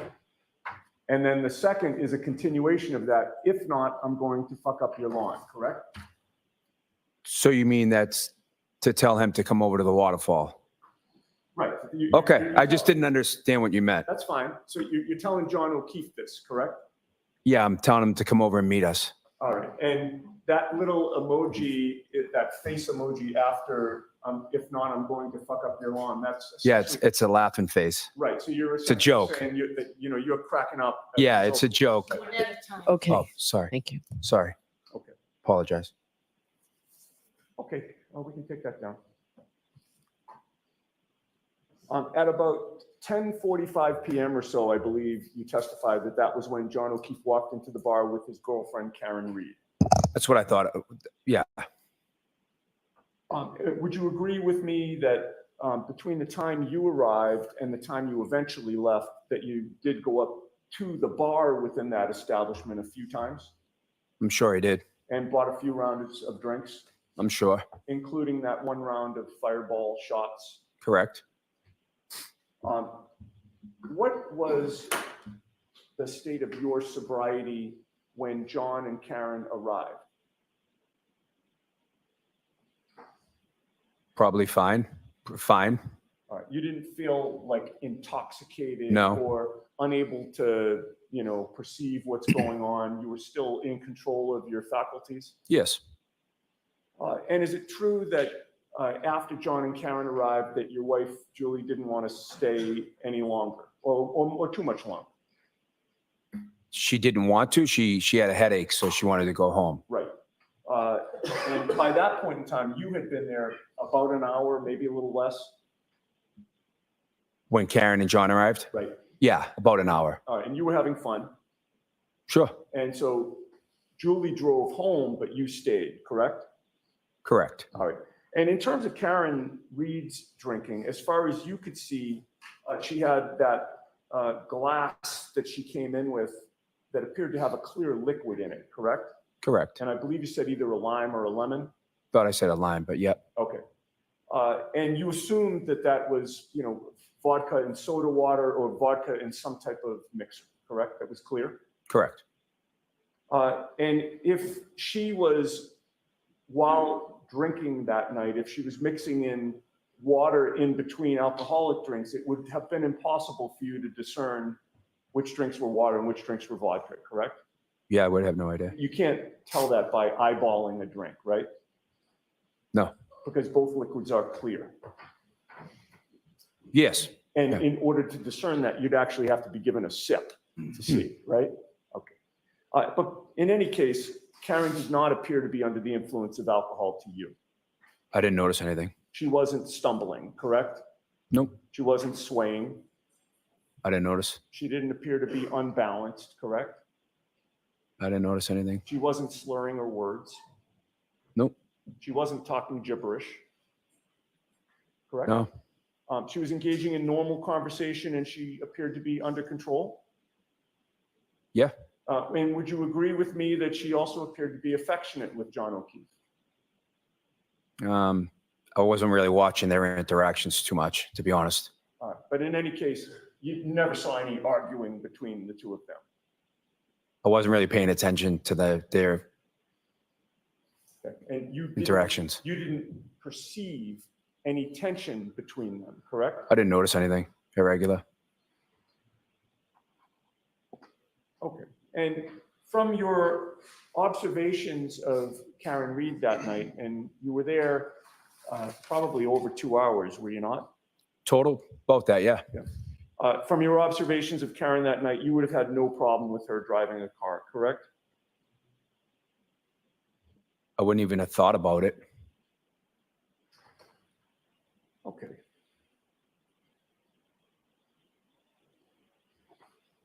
Now, would you agree with me that of the group that you had met out, that you were the last person to leave the Waterfall on January 29th of 2022? I believe so. Now, you previously, you testified on direct examination today, I believe, that you thought you got home between 12:05 and 12:10 a.m. on January 29th, correct? It's what I remember.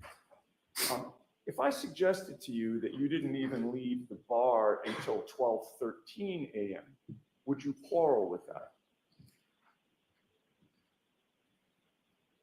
Would I quarrel with it? Yes. No, I guess not. I mean, And is your memory exhausted as to the precise time that you left the bar?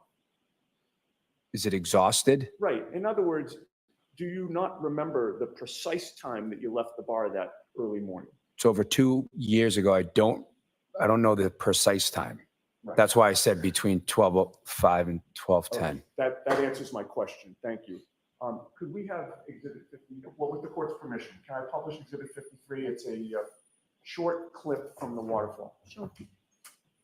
Here we go, baby. This is what I was talking about.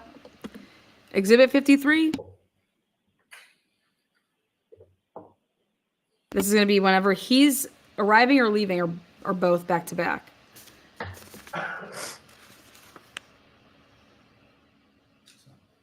I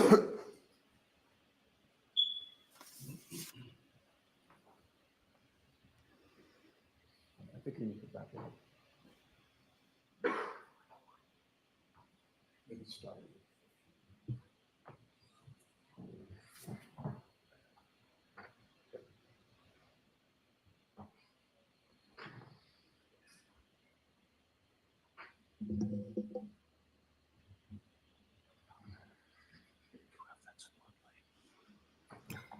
There's the girl that testified flipping over the chairs at the bar.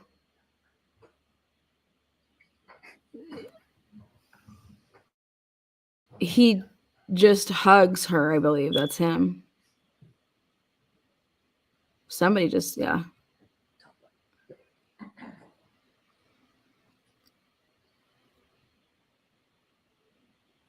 If we could pause it for a second, please. Mr. Albert, you would agree with me, this was clearly the end of the night?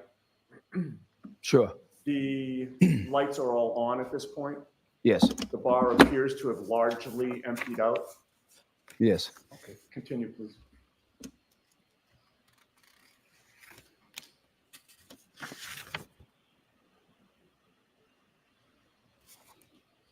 Pause it.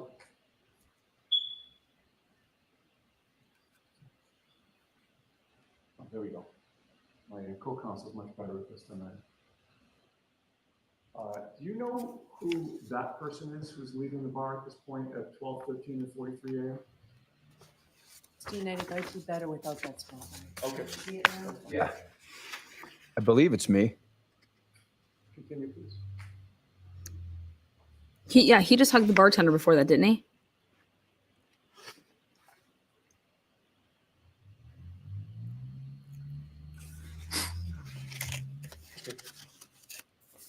You can take that off the screen. So, having now viewed that video with the timestamp of 12:13 and about 43 seconds or so, does that refresh your memory as to when you left the waterfall? Yes. That would mean it would have been impossible for you to get home to Maple Street by 12:05 or 12:10, correct? Correct. Now, it was about maybe a 7-minute walk home. Would you agree with me? From Waterfall to Maple? No, I said 7 minutes from D&E to Waterfall. Waterfall to Maple is probably less than 5 minutes. So it's your testimony that D&E is closer to the waterfall than the waterfall is to Maple Street? D&E's farther away from Waterfall than farther away from where I live than Waterfall is. I understand. Oh, I don't follow you. I'm sorry. I'll try to clarify. I don't mean to be confusing here. Oh, it's fine. I'm not asking about the distance between D&E and your home. I'm trying to compare or ask you to compare the distance between D&E and the waterfall and then the waterfall and your home. Do you see the difference? I think so. Would you agree with me that your home is farther from the waterfall than D&E Pizza is from the waterfall? I don't follow you. I'm sorry. Okay. So let's take it step by step. D&E Pizza to the waterfall. Are they on the same street? Yes. How many establishments, if you know, are between D&E Pizza and the waterfall? Just a few. Okay, so it's a very short walk from Yes. D&E Pizza to the waterfall. Yes. Correct? Your home on Maple Street is not on the same street as the waterfall, correct? It's off of the same street. But it's not on the same street. No. And your home on Maple Street is farther from the waterfall than D&E Pizza is to the waterfall. Is it Correct. not? Correct. Okay. I didn't understand it earlier. No, I Apologies. know, and I'm trying to work through this because I'm not trying to trick you here. I just want to get the answer. So you would agree with me that it would take you longer to walk home from the waterfall than it would take you to walk to the waterfall from D&E Pizza. Correct. All right. And I believe you said that one walk was 7 minutes and one walk was maybe less than 5 minutes, correct? Yes. All right. The 7-minute walk would have been the walk home as opposed to the walk to the waterfall, correct? Yes. All right. So you have agreed that you left the bar at 12:13, almost 12:14, according to the video, and it would have taken you about 7 minutes to walk home, correct? Not exactly sure how. I think. Can I see Counselor Tabor for just a second, please?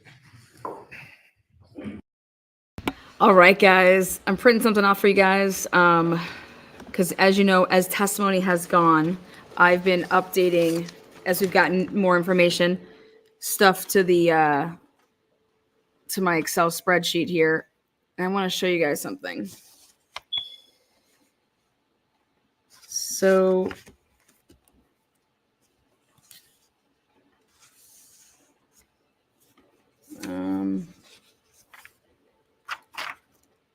all right.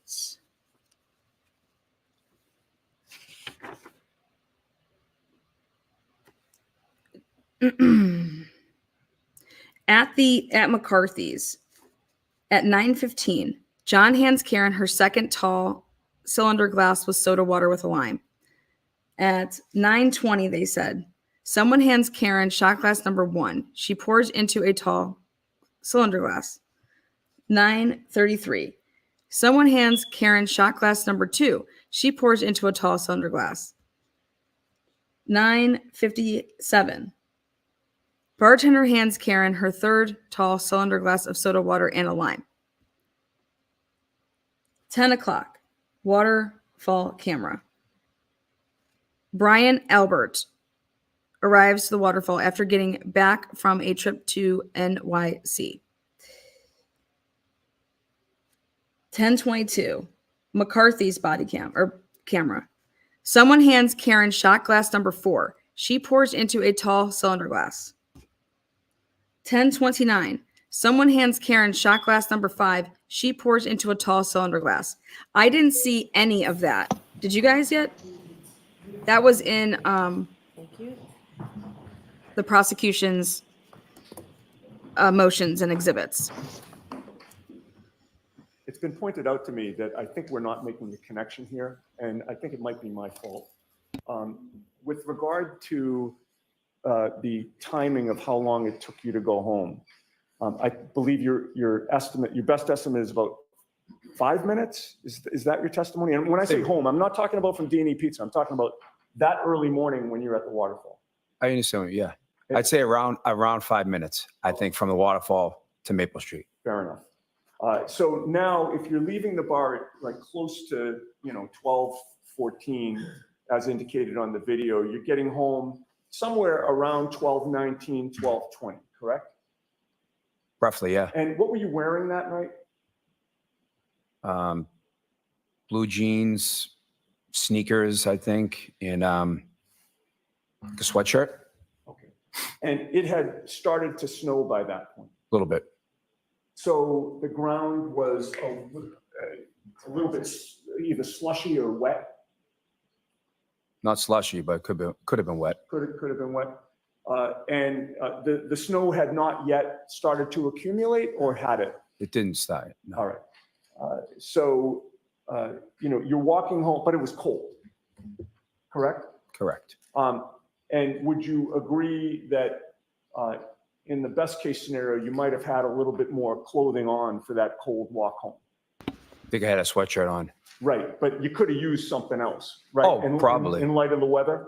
Probably. All right, because you testified that by the time you got home, you were pretty cold, right? Correct. You hadn't, if it had been about a 5-minute walk, that was enough time for you to walk in almost shivering, correct?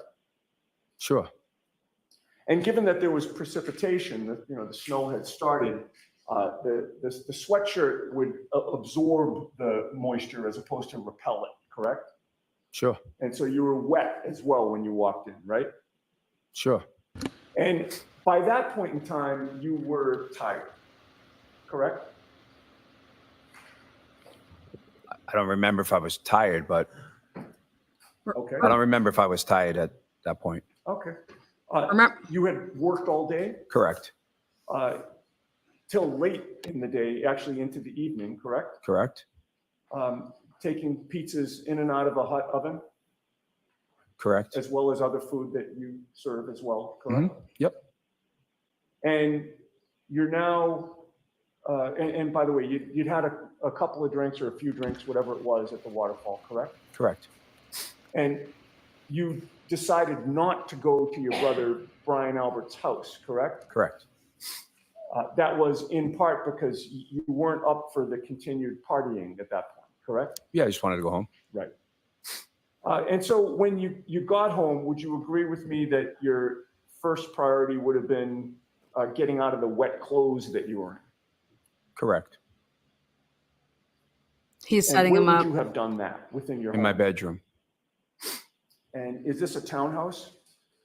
Or is it a freestanding residence? It's a condominium. Condominium? How many floors? There's 3 floors. And your bedroom's on the top floor? Correct. And the entrance is ground level? Correct. When you first entered the home in those wet clothes, where was your wife, Julie? Upstairs in the bedroom. And was she already washed up and ready for bed? She was lying in bed. And where did you go when you walked in the ground level? I went up to the bedroom, All right, took off my clothes, jumped in bed. all right. And do you have a master bath with regard to your bedroom? There's a bathroom, yeah. All right. That would have been where you brushed your teeth But yeah, and washed up? but I did. That's where I would do those things, but I didn't do them. You didn't those do things. either of those? No. things? Okay. Did you grab a drink of water before you went to bed? Nope. All right. So you essentially came home, and I think we agreed it was around 12:20 or so, give or take a minute. Roughly. And you made a beeline for your bedroom. Correct. Did you fall asleep shortly thereafter? Soon after, Within 5 minutes or so? 10 minutes? I started to doze off. I don't know exactly how soon after I fell asleep. All right. Sometime within 5 or 10 minutes, would you say? I would say more like within 15 minutes. 15 minutes. Okay. So with regard to getting home, and we'll call it 12:19 because I think that's more consistent with what you said. And understanding that it's just an estimate. If you're walking in the door at 12:19, it takes you maybe a minute to get upstairs. About a minute. You kicked off your sneakers downstairs, I imagine. Maybe. I don't remember. That was a long time ago. Okay. And then you walked up 2 flights of stairs. Right? Probably ran up the stairs because I was cold. Okay. All right. So you're getting up there around 12:20 or so, correct? Roughly, yeah. And you believe that you dozed off about 15 minutes later, which would have made it about 12:35. This has to do with him and Somewhere Colin. around there. Now, when you came home, you would agree with me that your son, Colin Albert, was not home, correct? Not when I first got home. And in fact, I think your testimony was that 10 minutes after you got home, he opened the bedroom door. I think that's what I said, yeah. Do you want to stick with that? I'm just trying to recollect what I, thinking it over. So obviously it was a little bit longer. Because you actually woke up when he opened the bedroom door, correct? I don't think so. Did you not just testify before this jury just, I don't know, maybe an hour ago, that you fell asleep and that your son Colin opened the bedroom door and woke you up to say goodnight? Yeah, I guess that's what I said. Okay. And when you testified to that on direct examination, that was when Mr. Lally was asking you questions, correct? Correct. And you knew that you were under oath at that time, correct? Correct. And you were trying to be as accurate as possible, correct? Trying to be correct. All right. So in terms of the timing of this, assuming that he opened the bedroom door after you already fell asleep, if you're getting home upstairs to your bedroom around 12:20 and it takes you 15 minutes to go to bed, and that's around 12:35, then sometime after you're asleep, after 12:35, that's when Colin opens the bedroom door, correct? I don't remember exactly. Well, it's difficult for you to remember how long you'd been asleep for when Colin opened the bedroom door, correct? Correct. You don't know if it was 5 minutes, 10 minutes, or longer, correct? I don't know exactly. Right. But it was some time after you fell asleep. To the best of my recollection. Boom. Now, It's to show that Colin came home later with than regard to your son, what they're Colin, trying to he, say. Obviously lived in the same neighborhood as John O'Keefe, because that's where your family lived, correct? Correct. And back in 2022, Colin Albert was 17 years old. Correct. Part of the year. And you knew that, like most teenagers, Colin drank alcohol with his buddies, correct? Correct. Can you explain for the jury who or what is Nebercracker? What is Nebercracker? Yes, Like the character? that's what I'm asking. It's a character in a cartoon called Monster House. And would you agree with me that Nebercracker in the movie Monster House was this kind of old curmudgeon who didn't want anybody on his lawn, correct? The character, yes. He was the get off my lawn guy, correct? In the movie, yeah. What was your nickname and your wife Julie's nickname for John O'Keefe? Mr. Nebercracker. All right. And your wife Julie actually had John O'Keefe plugged into his contacts as Nebercracker, correct? Correct. In fact, you were there one time when Julie showed Karen Reed, her phone to show how John O'Keefe was plugged in as Nebercracker, correct? I believe so. And this whole nickname started because of a conflict that Colin Albert had with John O'Keefe. Not correct. John O'Keefe complained to you about things that Colin was doing. Not correct. He would tell you that Colin used to throw beer cans or beer bottles in his bushes, correct? Objection, Your Honor. So you can answer that. What's your answer? That is not correct. John O'Keefe told you that Colin used to flip him off, correct? Not correct. And say F you to him. Never. Colin used to cut through his yard. Nope, that was Dylan. You knew that John didn't like people cutting through his yard, correct? No, I don't know that to be true. Okay. So is it your testimony that John O'Keefe invited kids to cut through his lawn all the time? I don't understand. Is that a question?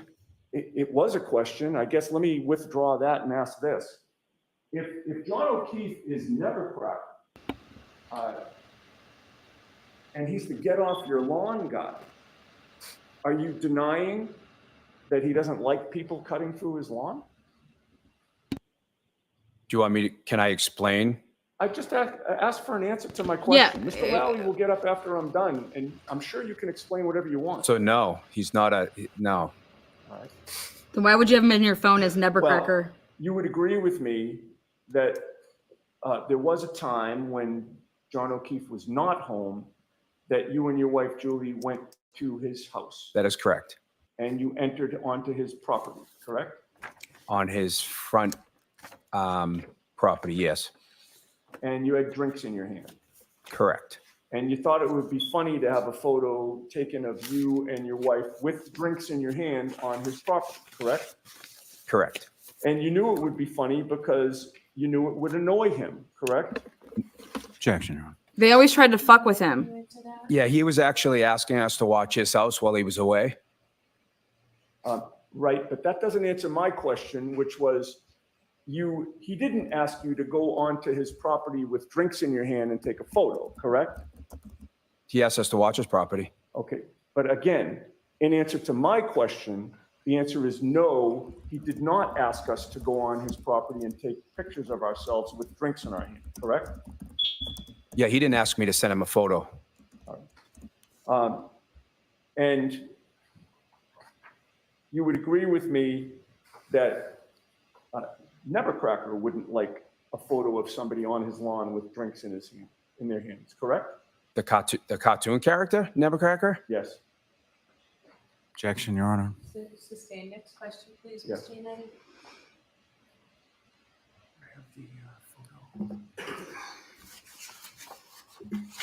So right now he's just established that Colin Albert came home way later than 12:15, 12:30. It's way after that. He didn't get home until 12:20. By the time he said he would have fallen asleep, it would have been 15 minutes later, which is Mr. Albert, I 12:35. placed 2 photographs before you. If you could take a look at those and tell the jury if you recognize what they depict. I do. What do those photos depict? It's me and my wife straddling John's fence. We're giving a thumbs up in one of them and a smile in another one. Okay. And you say John's fence, so that's actually on John's property, correct? Part of it is, yeah. I mean, I don't know what the easement is from the street to the fence as ownership goes, but yeah. I know the town owns a certain. Straddling the fence? Would you agree with me that that photo was taken in April of 2021? I'm not sure when it was taken, but if that's what you have for a date, then it's fine. Okay. Who took that picture?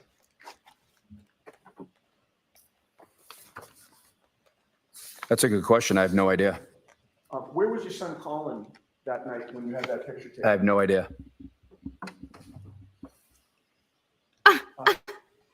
Because the wife and Would you him are agree in the with me picture, that so you who took texted it? those photos, or somebody texted those photos, whether it was you or your wife Julie, to John O'Keefe? Absolutely. And off of those are fair and accurate representation of the photos that you took? Yeah. All right. I would offer those, Your Honor. All right, any objection? No, Your Honor. Immature.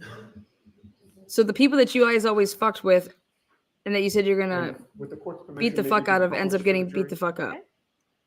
Interesting. Here we go. Next exhibit. Oh, there we go. With regard to that first photo, is that, well, first of all, whose house is that in the background? That's John's.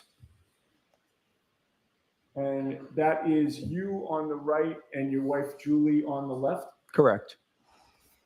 You have the second photo, please? Now remember, he didn't ever had John's number. So he couldn't have been the one to send these to John. You see John's Ring camera back there? Okay. That's where that blue light is. That is also John's house in the background there? Correct. And again, that's you on the right and Julie on the left, correct? Correct. That's Jen You McCabe's. can take that photo down. Wait, that's his wife.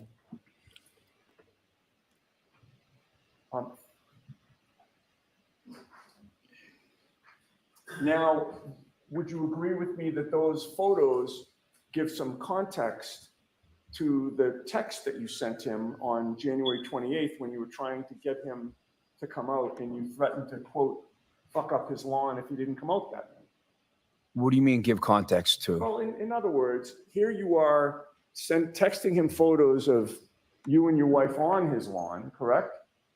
Yes. And that's a common theme that explains the January 28th text where you were threatening to fuck up his lawn, correct? Objection, Your Honor.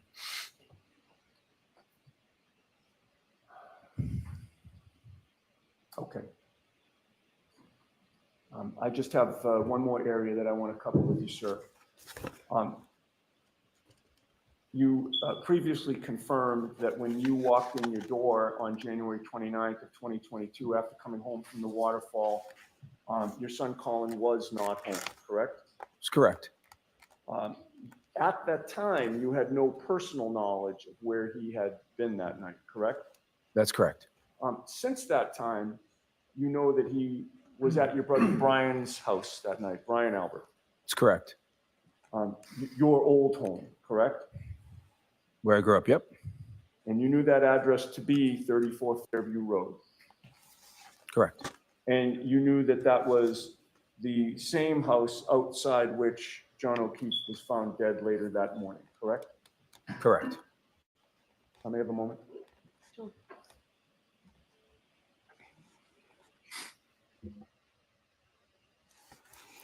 All right, so he just got him to say that his son Colin was there way later than what he tried to say, and Ooh-wee. Just one other question, sir. When you spoke to Trooper Proctor on February 10th of 2022, you would agree with me that you never mentioned that Colin Albert was at your brother Brian's house that night, correct? Objection, Your Honor. Oh, I don't remember. right. Thank you. Redirect. Yes, Your Honor. All right, let's see if Lally can like rehabilitate him. Thank you, Your Honor.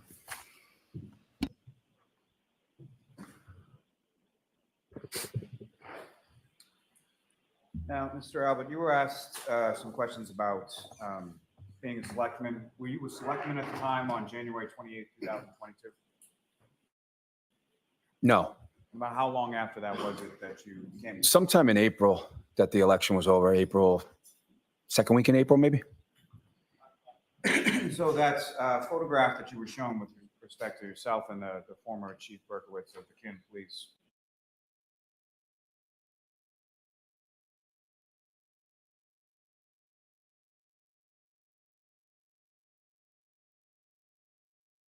Hello.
So January, February, March something, end of March, maybe?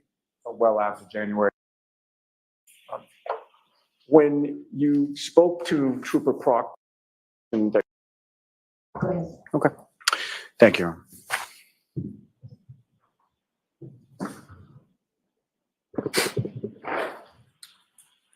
Now, I Mr. Albert, you switched were it to asked, some questions other one. about being a That's selectman. Were you a selectman at the time on January 28, 2022? No. About how long after that was it that you became? Sometime in April that the election was over. April, second week in April, maybe? So that's a photograph that you were shown with respect to yourself and the former Chief Berkowitz of the Keene Police. When was that? It was a fundraiser, so it was probably like 2 or 3 weeks before the election. So January, February, March something, end of March, maybe? Well after January 28, 2022. Yes. And you were asked some questions about your brother selling the house. Now, prior to your brother selling the house, you had sold your house, correct? Correct. And why was that? Why was that? It just made sense for us. You know, it was just a financial decision. Kids were getting older, is that correct? Yeah. One was in the Navy. Yep. Another was about to go to college. Correct. And what, if any, relation did that have to your brother selling the house? So once he found out that I was selling objection. No, I'm going along. Once he found out I was selling my house, he decided that it might be a good idea for him to sell his house. His kids were getting older. So I gave him my real estate's number, the guy who sold my house. And that selling of the house, was that something that you would discuss with your brother prior to January 28, 2022? Yeah, soon after. Let's move on from that.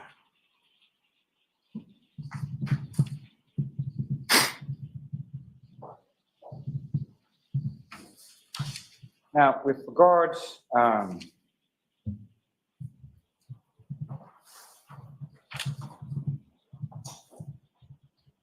to your son Colin when he came home that night, you indicated that it was about 10 minutes after. Now, was that 10 minutes after you arrived home or 10 minutes after you got into bed? 10 minutes after I jumped into bed. Now, with reference to your son Colin, he came home, you saw him that night, correct? When he came home? Yes. Yeah, he just leaned his head in the door.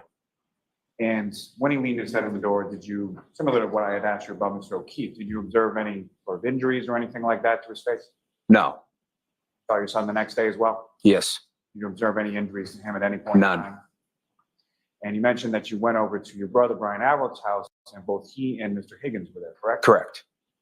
As far as your interactions with both Brian Albert and Brian Higgins that following day, what if any injuries did you observe on them that day? None. Now, with regard to the Nevercracker, what was sort of the origination of that? It's a joke. It's so my son Dylan, who is my littlest one, he was cutting across John's lawn one day, coming home from the school, walking. This was before John had a fence that went this way, like on Pleasant Street. So it would just cut off like a couple of minutes. He ran across John's lawn one day. This is my littlest son, who I don't even know at the time. He might have been like 9, 10. I'm not sure exactly how old he was. And John yelled something to him. "Hey, kid, get off my lawn." So John was just making a joke. So Dylan got scared. He ran home and told my wife, Julie, and then Julie in turn called, I think called Jen maybe and said, "Hey, John just yelled at Dylan." And I think Jen reached out to John and John felt terrible. And John came down the street. John asked what kind of candy Dylan liked. And John brought Dylan a bag of candy and just said, "Hey, I was just kidding." It was just, so from that point on, we called him Mr. Nevercracker, and it was a joke between John. John thought it was funny. And Now, as far as those photographs that you indicated that you took on his fence, Yeah. sent to him when he was away, is that correct? correct. That was after he'd asked you to watch his house Yeah. while he was away? Yeah.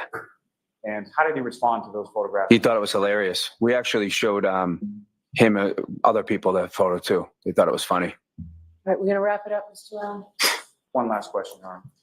So after you sent the text message as far as to come over here and then made the reference to his lawn, Mr. O'Keefe then came over to the lawn. Yeah, he came over after. Nothing further. Nothing Quickly, further. Jay. All right, you are all set, Mr. Albert. And Thank you. Jurors, we're going to take a recess. It's not going to be sitting there like a jury. It's not going to be too long because I'm going to end it up. If the witness would just stay where you Yeah, are. please Thank you. stay. Sorry, So sorry. that's okay. Jurors, if you'd fold your notebooks, please sit on your chairs. Follow me. All right, here we go. All right, Bev got in that recess word, so make sure you mark that one down. All right, so what do we think? How did Chris Albert do? Hey there, Karen Reed, trial No. watchers. You know what a lot of the trials we cover remind me? It's that you. What do we think, guys? What was new? What'd you think? What you got? Well, I had no idea that there was text messages exchanged.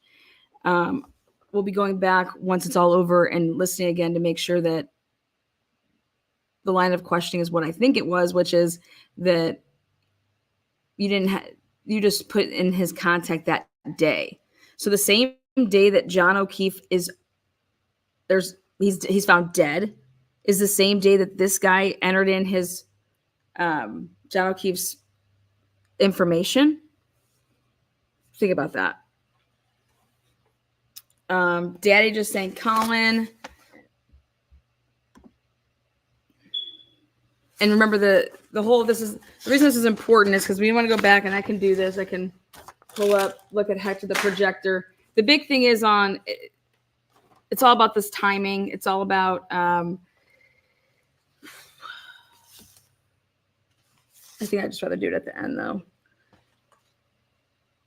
Colin doesn't have an alibi up and until you're going to have to now you're going to decide if you believe this guy. Colin doesn't have an alibi period now. If you don't believe this guy, you think that he was just impeached basically by saying, yep, came home. Nope. I ran right upstairs, took off my clothes, got into bed. And what Yannetti was painting to the jurors is no guy is not going to go get in the shower and like warm up. Like who wouldn't do that? Right.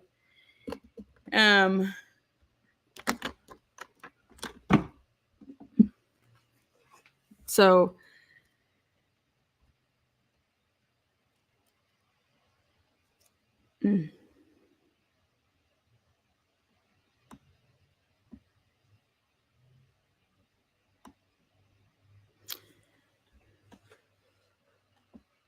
I think it put enough down to the jury's mind to say that, okay, when you're all saying that this went down, Colin Albert is not at home. So whereas before it was like Colin Albert wasn't even there. He had already left before anybody arrived. That's been the reoccurring. So today, right here, right now, is the fact is that no. And now we know that 34 Fairview to where he lives is so close that if you were, Colin Albert would have to testify that he left there, meaning 34 Fairview, at 12:15, and that he didn't go straight home because you would have been home because he got him to say on the stand that Colin wasn't home when you got home, right? And he's like, no, because he came up and said goodnight, like, hey, I'm home, good night, you know? So where you're gonna have to have Colin Albert say where he would have gone then from 12:15 to 12:45. Will Colin testify? 100%. Colin Albert doesn't have a choice. He's testifying. It's just a matter of if he's going to be on the. Is Lally going to try to hijack him? I think a lot of things are very interesting now. I think. Woo-wee. I think Colin Albert does not have an alibi from. I'll even go ahead and say from 12:15 to 1.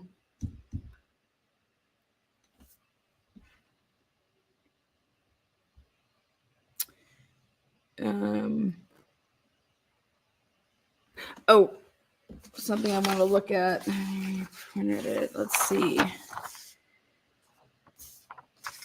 Karen and John leave McCarthy's. Karen and I walk from McCarthy's to Waterfall. Extra long walk. That's what I noted because of the time. And then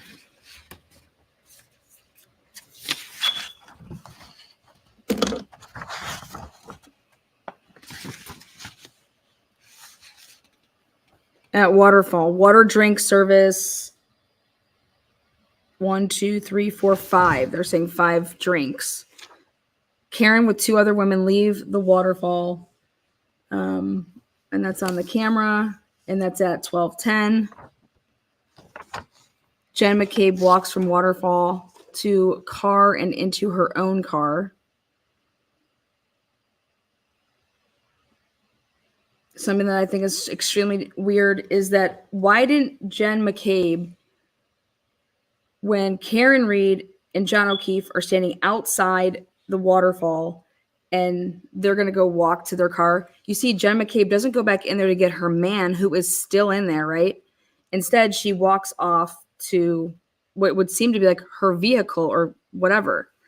And then what's interesting is when Matt McCabe was interviewed by Proctor, he said that when I got to the car and got in the car, because I was behind my wife, which he was, when I got to the car, Matt McCabe got to the car, he said, I got in the car and my wife was on the phone with John O'Keefe giving him directions. Okay.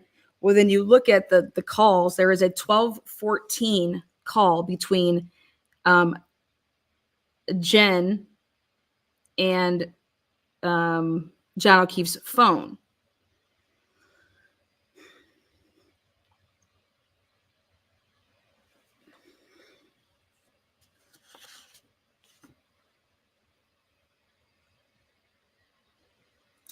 Jen's Life 360 app says that they leave the Waterfall at 12:13 and arrive at 34 Fairview at 12:18.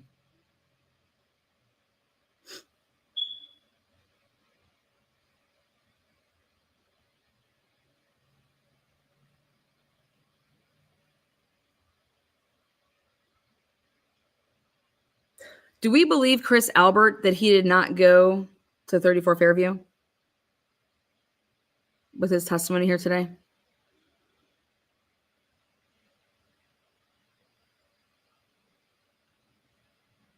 Isn't the whole reason that he said he was going out that night is because Brian Jr., it was his birthday.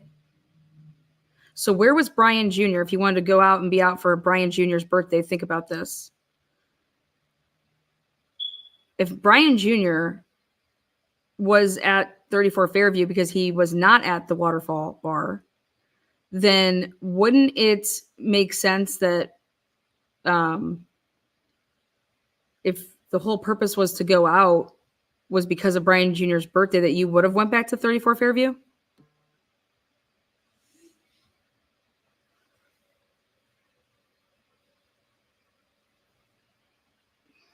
Now, the reason that I want to discuss that portion of it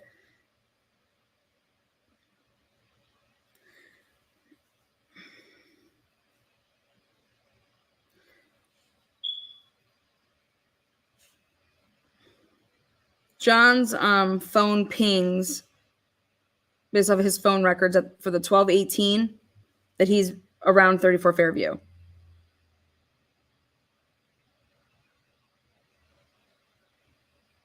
John's phone sends a text message at 12/18.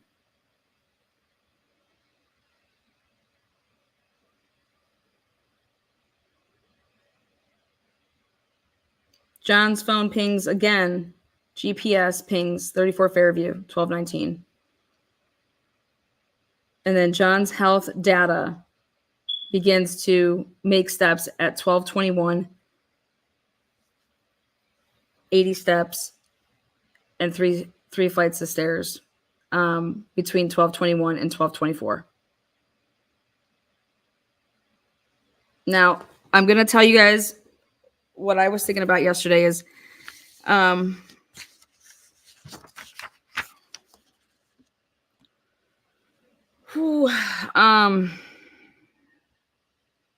you guys ever left your phone in someone's car because at the last second you decided to, I'm not going to go to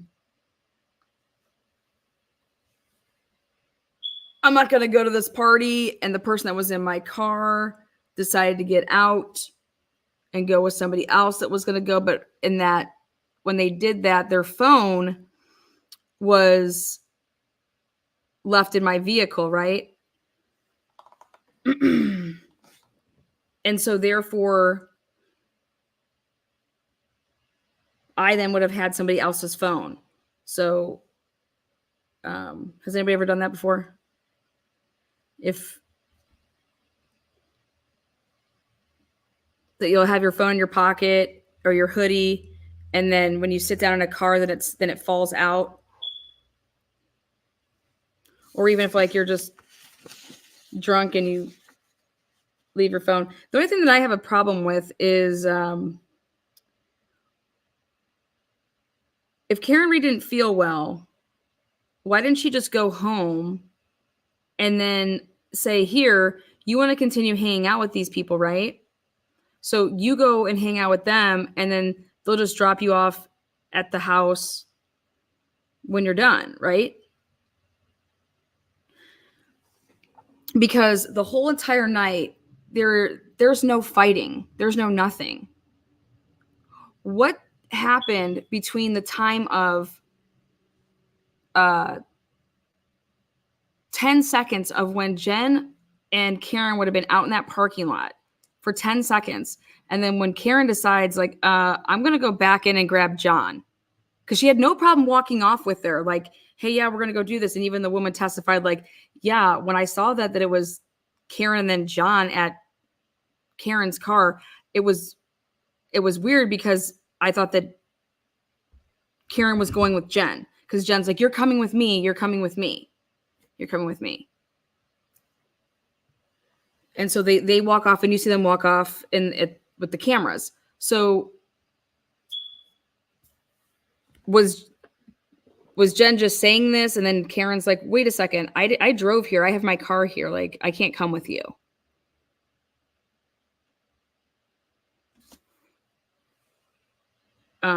But when she would have turned around to go back in to get John, they happen to meet right where the door is.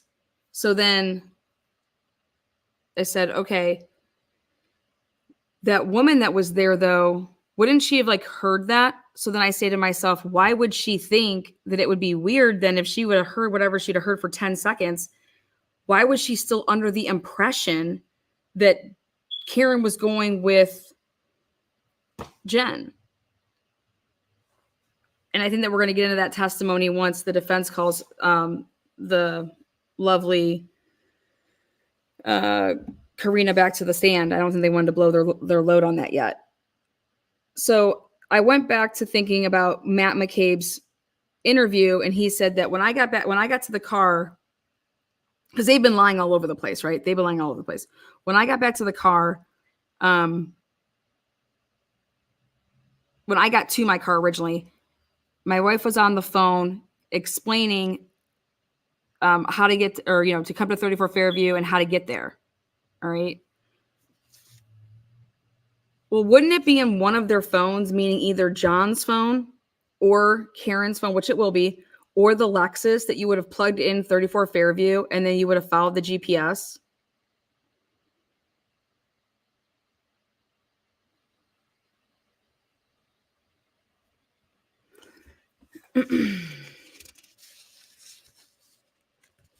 And then, so if everything's all great and dandy, so when they would have got there,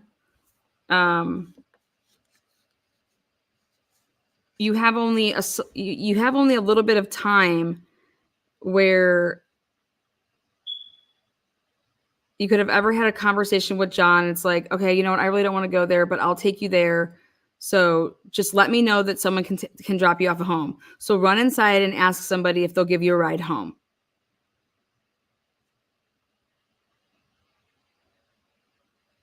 Because otherwise, why wouldn't Karen Reed and John O'Keefe walk in together?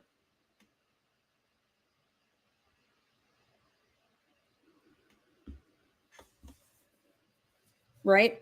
So, and the only reason I would wait after I dropped you off to go into the house and to see like, hey, are you even sure that we're invited? Because I went back and listened to her Nightline interview. But see, just so you know, they cut and chop everything up. And then I remembered that Lally put a motion in and he wanted the entirety of that Nightline interview. All right. He put a motion in to motion of the courts to say that we want all the footage from the interview that Karen Reed did that day with Nightline. Okay.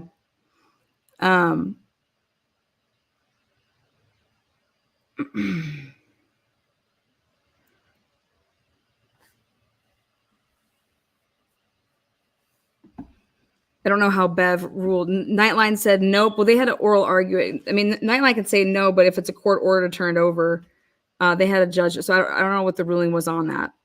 And in fact, they oral argued and said, like, don't you think that our story would have been X, Y, and Z if Karen Reed would have confessed to us? Don't you think that we would have been covering that? But I think when somebody cuts up something versus just letting the whole interview just play out and then I can decide what I want from that interview, that's what these pre-recorded interviews do. Or they're like live interviews, but I'm going to then take I'm going to edit it and I'm going to like tell my story and how whatever. Busty said she was invited and lied on Nightline. Well, this is Busty. You want to know what I'm starting to think is, not that she lied on Nightline at all. She didn't lie on Nightline. You can't lie in those sense because if you cut something up and put it in whatever order you want, then you're just doing it for a little piece. So I just think it would have been nice to just see it in its entirety, however the question was asked, and then how that person answered it.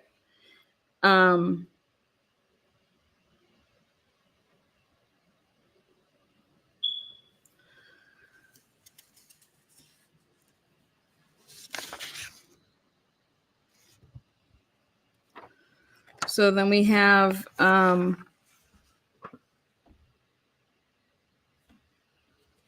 John Texas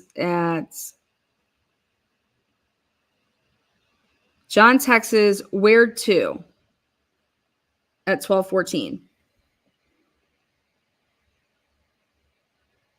And then John's phone records show that instead of her responding, "Where to?"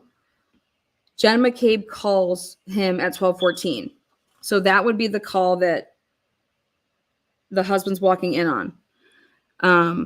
John receives a call from Jen McCabe for 44 seconds. So for 44 seconds, that's how long that phone call was. Don't you think John being in Canton, if you were to say that we're going to go over to 34 Fairview, that he would know where that is for 44 seconds? Like, hey, where to? Well, instead of Jen McCabe answering that, she calls him on the phone at 12:14 after he texts. Instead of texting back, she calls him and they talk for 44 seconds. So how does that, if I'm going to be real, 44 seconds is a long time for me to say, hey, where are we going? Oh, we're going, I know we mentioned a couple different places. What did we end up picking? And she says, okay, we're going to my brother's. It's 34 Fairview. He's lived in Canton for just, okay. How long do you think that would take? That would take way less than 44 seconds.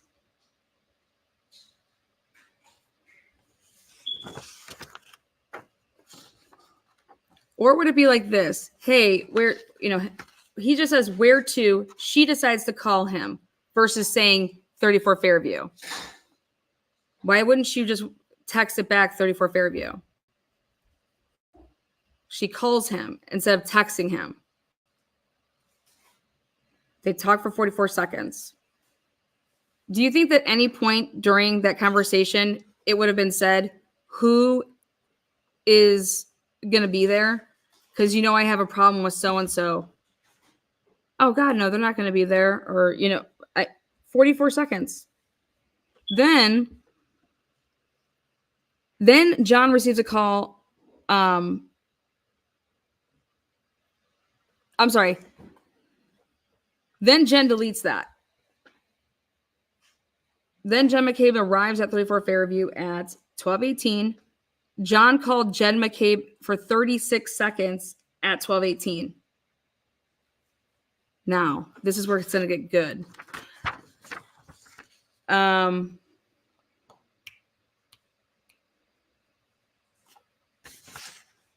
So at the same time that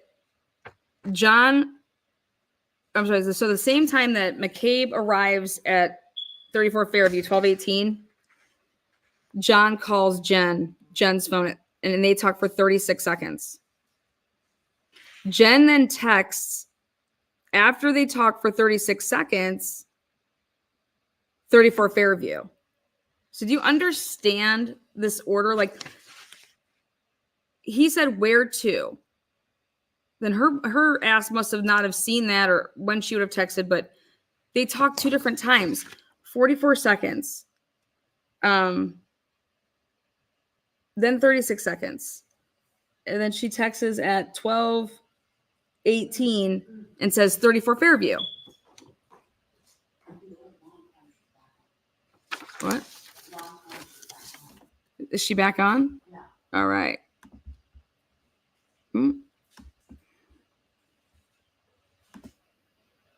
All right. I'm going to tell you after we're done here before we go to end for the day. I'm going to tell you what I think.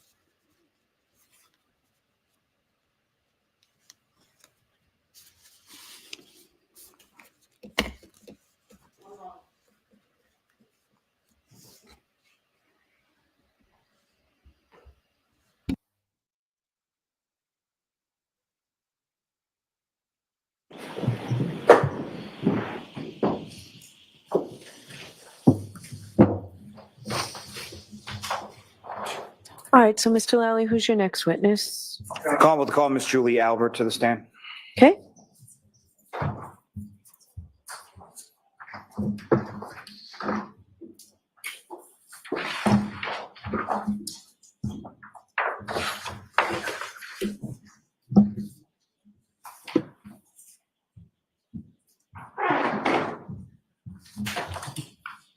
Please make standing business.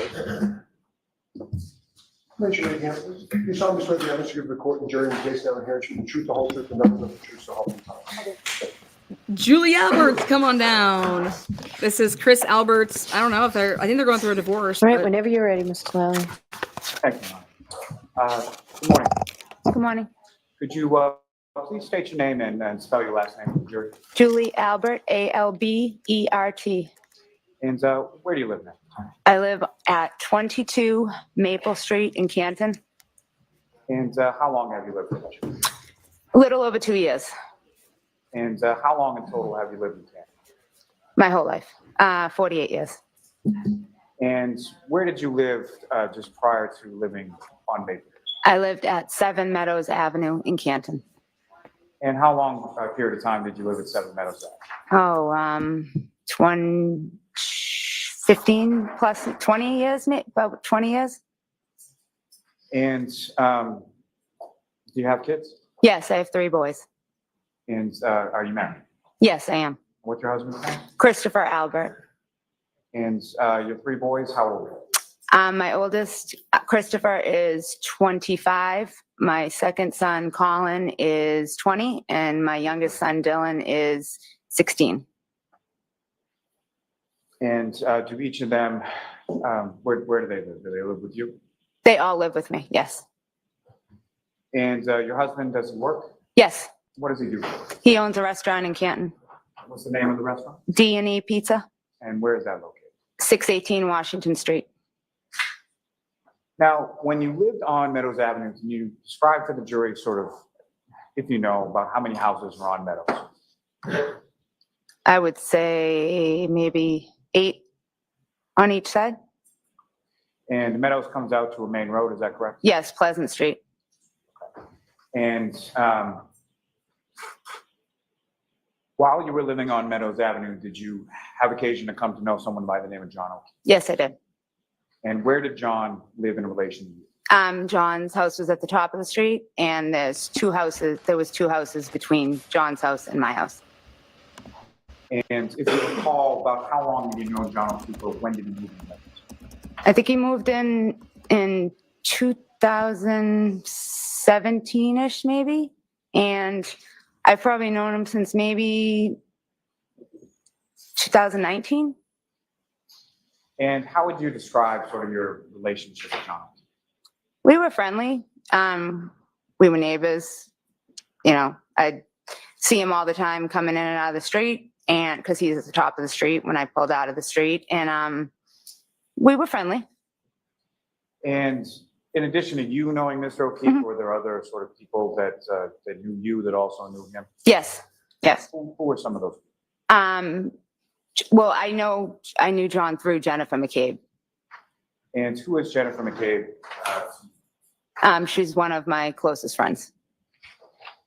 Now, you knew that John had 2 children that he was guardian for? Yes, And you were familiar with both his niece and his nephew? yes. Now, at some point through Mr. O'Keefe, did you come to know somebody by the name of Karen? Yes. When about was it that you met Ms.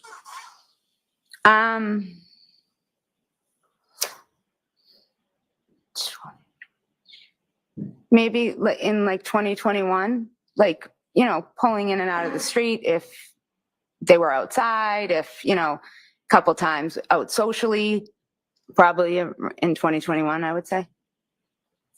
And if you could, just so we're clear, do you see Ms. Reed in the courtroom? Yes, between her lawyers right over there.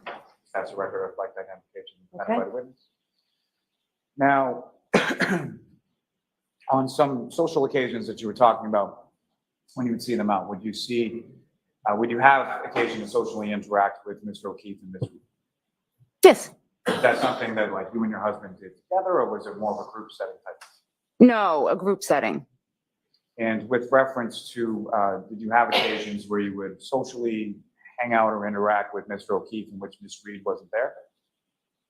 I can only honestly remember one time, and that was, I don't even know if they were together at the time. And had you ever socially interacted or spent time with Ms. Reed separate and apart from Mr. O'Keefe? No. Now, if I could turn your attention to January 28th, 2022. Do you recall that day? Yes. Do you recall what day of the week it was? Friday. And what, if anything, did you have plans for that particular evening? The next day was my nephew's birthday. So we were a bunch of us were going to go out that night, the night before, to a bar in Canton. By the night before, you mean the night before his birthday? Yes. And that nephew, what was that nephew's name? Brian Jr. And if you know about how old was he turning, or let me start with this. How old is he now? He's 24.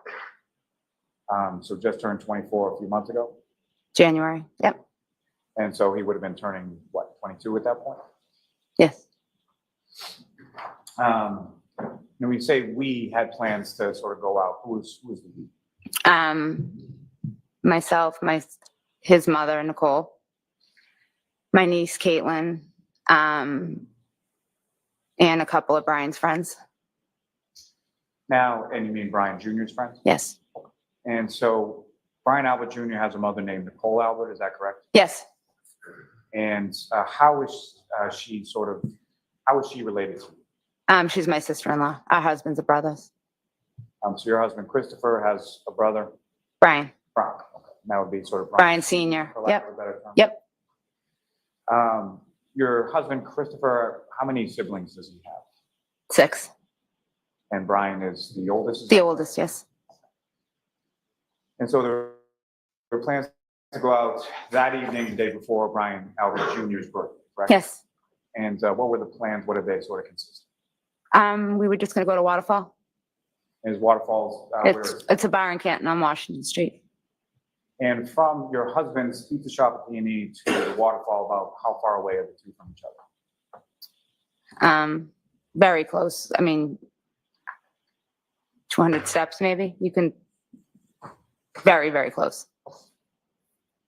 Same side of the street or? No, opposite sides. Now, when it came to that day, where did you go? Did you go to the Waterfall first or somewhere else, or if you know? I went to my sister-in-law Nicole's house to pick her up.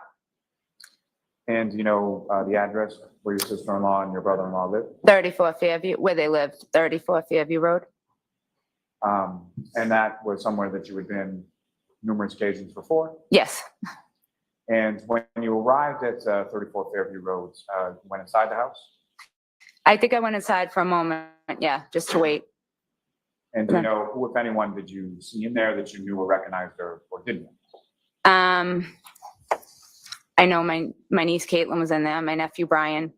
I don't recall. I don't recall who else was in there. Your sister-in-law Nicole, was she there? Yeah, she was ready to leave. Yep. And when you left, I'm using sort of you in the plural. So you drove, is that correct? I drove. Yep. And who, if anyone, went along with you in your car? Nicole, my sister-in-law, and Caitlin, my niece. And Brian did not end up coming with us. And so your nephew Brian, for whom you had initially made the plans to go out and celebrate, didn't end up coming? Correct. And Very strange. I don't think he was feeling up to it. And if you know about what time was it that you picked your sister-in-law and your niece up and then went to work? I don't remember exactly, but I would probably say between maybe 7:30 and 7:30, like around 7:30 maybe. And you arrive at the Waterfall, you go in. If you could just explain for the jury sort of when you walk into the door of the Waterfall, where was it that the three of you went? When you walk into the door, there's a couple high top tables, long high top tables in front of you. And we just sat down at a high top table right when you walk through the door. Now, from your experience either that evening or prior evenings, on certain nights, does the Waterfall have any kind of sort of entertainment? Yeah, they always have, every week's different. They have bands. And from your recollection, was there a band there that night? Yes, there was. And do you recall where you were seated in relation to the band? I was sitting at the end of the high top table closest to the door that you walk in. And the band was Thank you, Brian. to the right of me against a wall and kind of like an alcove, like a little against the wall. And when you went there, was the band already sort of set up and playing, or did that happen later? I think they set up while we were there. I think. And so initially when you go there, do you go there and just have drinks, or did you eat something, or what? We ate, and yeah. And while you were there, as far as during sort of the meal portion of it, was there anyone else that joined you? I know my niece's boyfriend, Tristan Morris, came. I don't remember exactly when it was during that, but I know he was there. And then during the meal part, I don't think during the meal part anyone else, I don't think. So you recall, as far as the meal part was concerned, it's you, your sister-in-law Nicole, your niece Caitlin, and her boyfriend Tristan. Correct.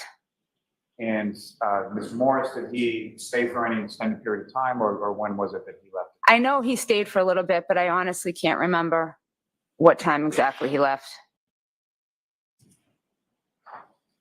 Now, your husband, was he working on that day? Yes, he was.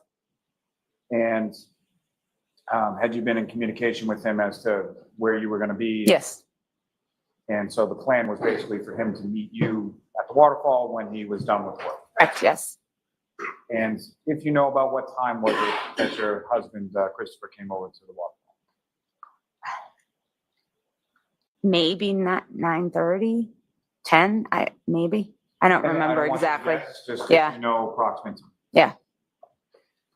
So at some time around 9:30 or so, your husband Christopher comes over to the Waterfall? Yes.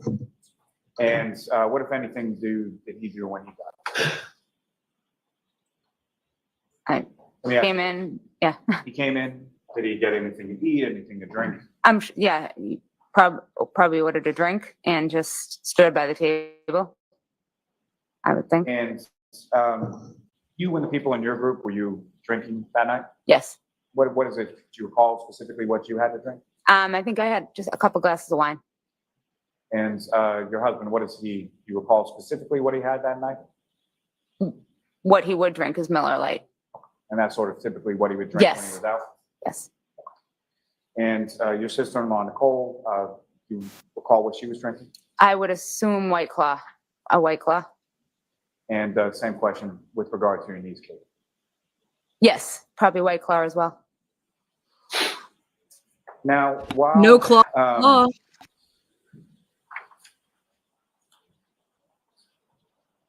while you were there, who, if any, so after your husband came in, who, if anyone else, sort of came in and joined the group that you were with? My brother-in-law, Brian Albert, and his friend, Brian Higgins. And obviously, you know your brother-in-law, Brian Albert, correct? Mm-hmm. And Is that yes? you know. Yes.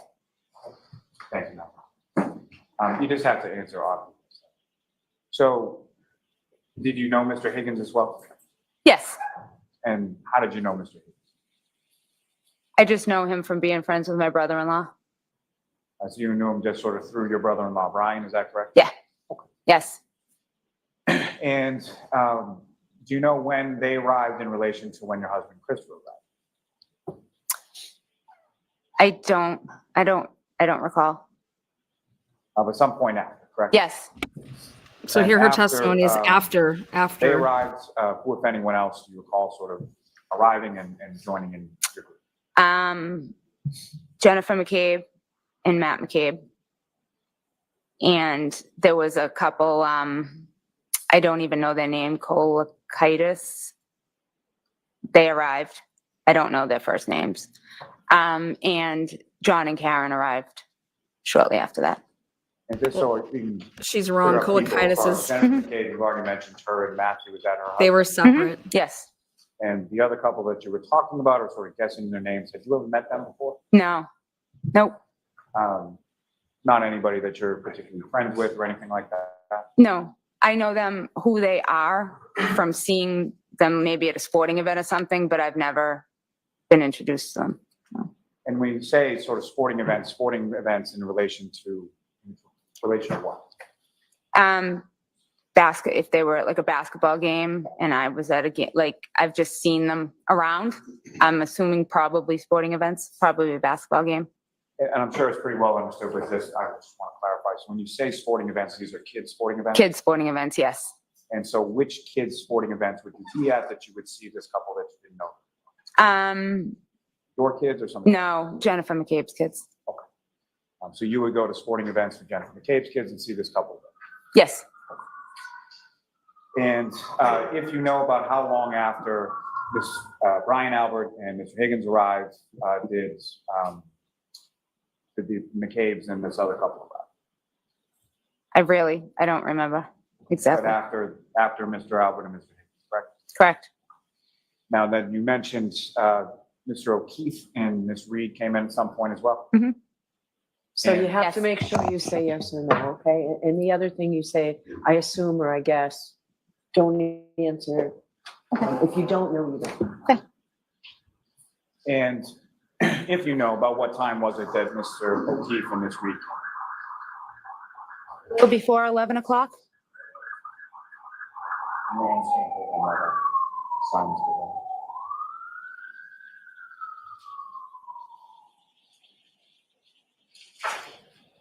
Okay. And with reference to when Mr. O'Keefe and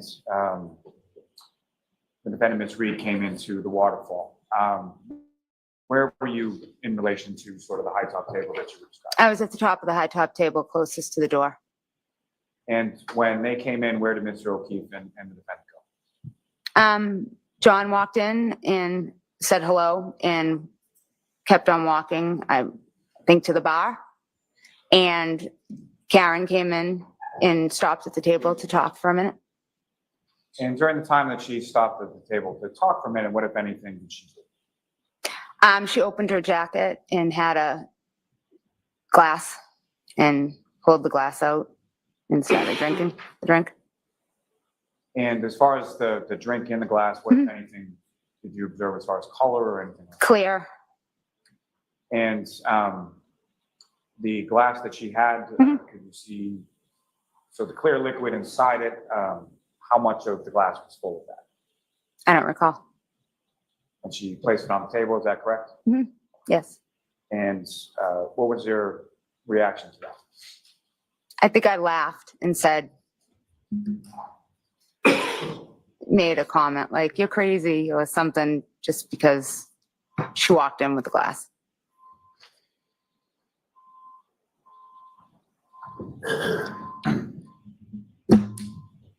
Did you know where Mr. O'Keefe and Ms. Reed had been coming from prior to them getting to the Waterfall? Yes. And where were they coming from? CF McCarthy's. You're familiar with that establishment? Yes. And where is that in relation to the Waterfall? It's maybe 200 steps right next to my husband's restaurant. So on the same side of Opposite side. Opposite side. on the same side of Washington Street as your husband's restaurant? Yes. In the same vicinity from D&E to Waterfall, CF McAlberts Yes. Water. Yes.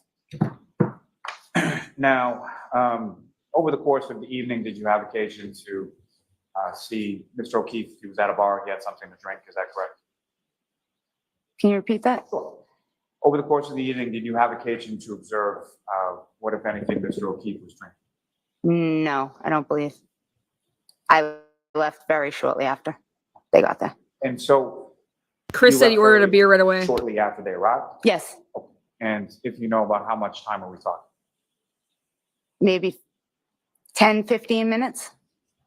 And why is it that you left? I had a terrible migraine. From the band being so close? Yes. And when you left, where did you go? Home. And when you got home,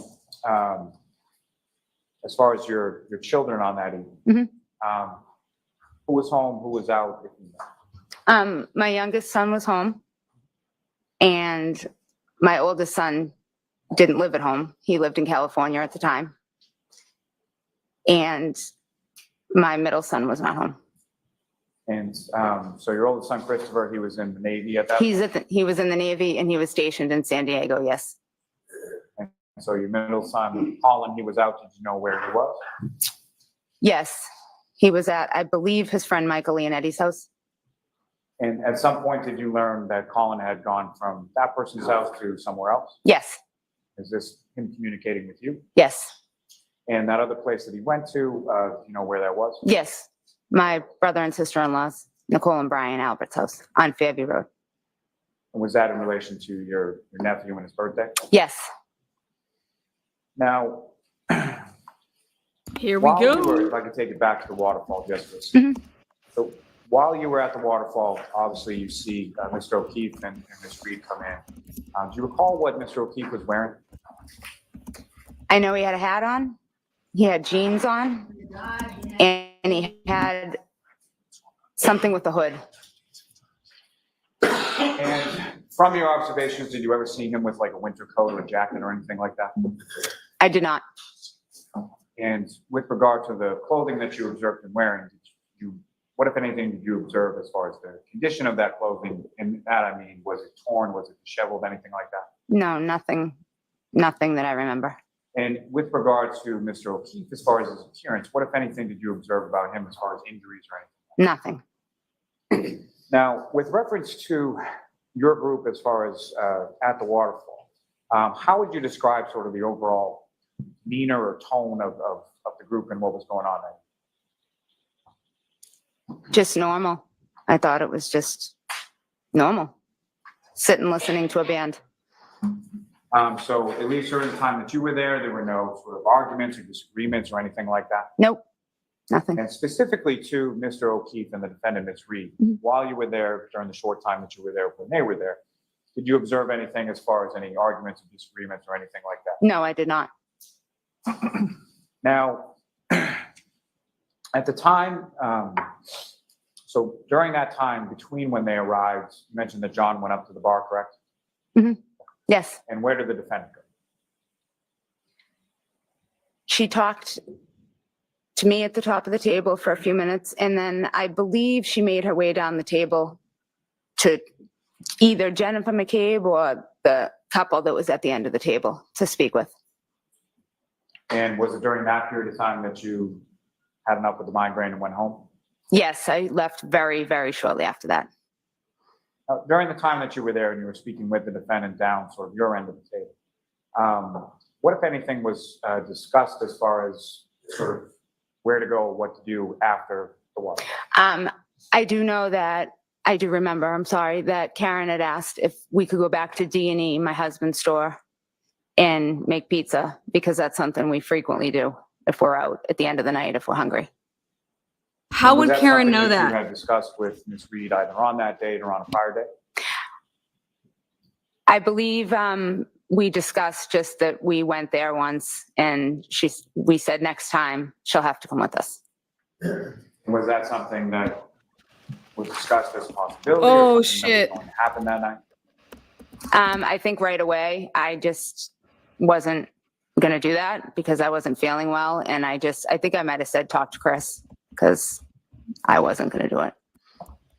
And is that something that she mentioned over the course of that evening once, more than once or something? Just once to me.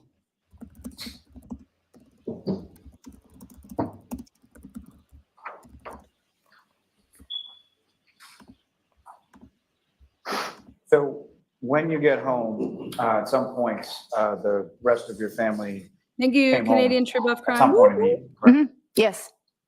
And who came home first? Your husband, Christopher, or your son, Colin? My husband. You know about what time that was? I want to say about after 12, maybe 12:10, around there. So sometime around 12:10? Sometime around 12:10, yes. And what, if anything, do you recall specifically about when your husband, Christopher, came? He came upstairs to my room. He was shivering because it was cold out, and he immediately went to the bathroom, got undressed, and got into bed. He said he didn't go to the bathroom. You've been in communication with Yes. him over the evening? Yes. And about how long was it after your husband came home that your son called? 10 to 15 minutes. And were you essentially waiting up for him? Oh, yes. Yep. Is that sort of common practice? Yes. I do not go to bed until my kids are home. And is there another common practice as far as when your kids come home, where do they go when they first come in? They immediately will always come in the door, maybe grab a water out of the fridge and come upstairs and give me a kiss goodnight and tell me that they're home. Now, did that happen on this occasion? Yes. And so Colin came into your room at some point? Yep, he came right upstairs. Yes. And when Colin came into your room and he came upstairs, did you have occasion to observe him as far as talk to him, obviously? Yes, we talked for a minute. He asked me if I was feeling better. And yeah, we talked for a moment. And during that conversation that you had with Colin, similar to what I had asked you with regard to Mr. O'Keefe, what, if any, injuries or anything did you observe on your son Colin? None. And fair to say the next day at some point you talked to and had interaction with your son? Yes. What, if any, injuries or anything did you observe? None. None. So I know this is sort of hard, so wait till Mr. Lally finishes his question before answering, okay? Mhm. Thank you. Now, after your son Colin came home, and you eventually went to bed, is that right? Yes. And turning your attention to the next morning, the Saturday morning of the 29th, about what time was it that you woke up? I woke up about 8-ish.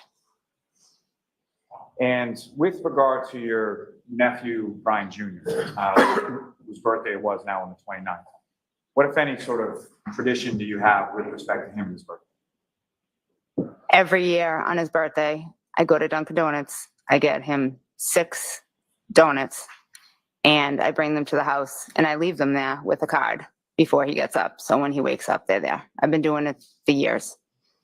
And is that what your intention was on this morning as well? Yes. Is that what you did on that? Yes. Oh, When hell you no. woke up, probably like most people, at some point did you look at your phone? Yes. And when you looked at the screen to your phone, what, if anything, did you see? I had a missed call from my friend Jen McCabe.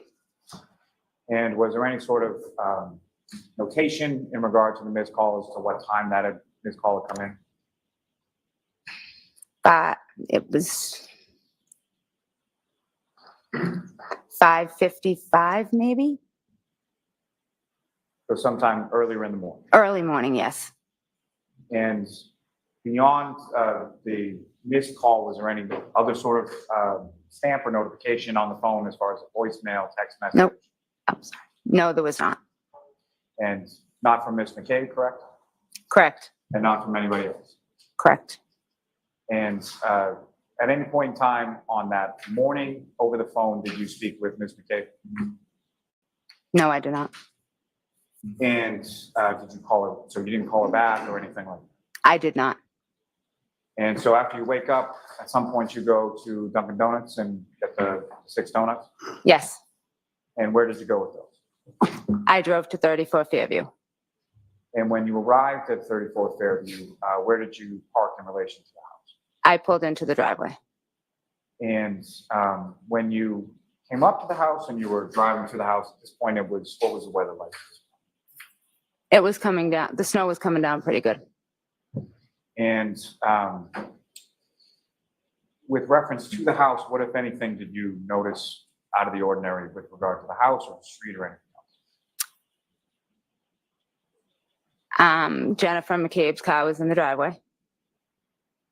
And as far as any other vehicles on the street or anything like that, what was going on at that point?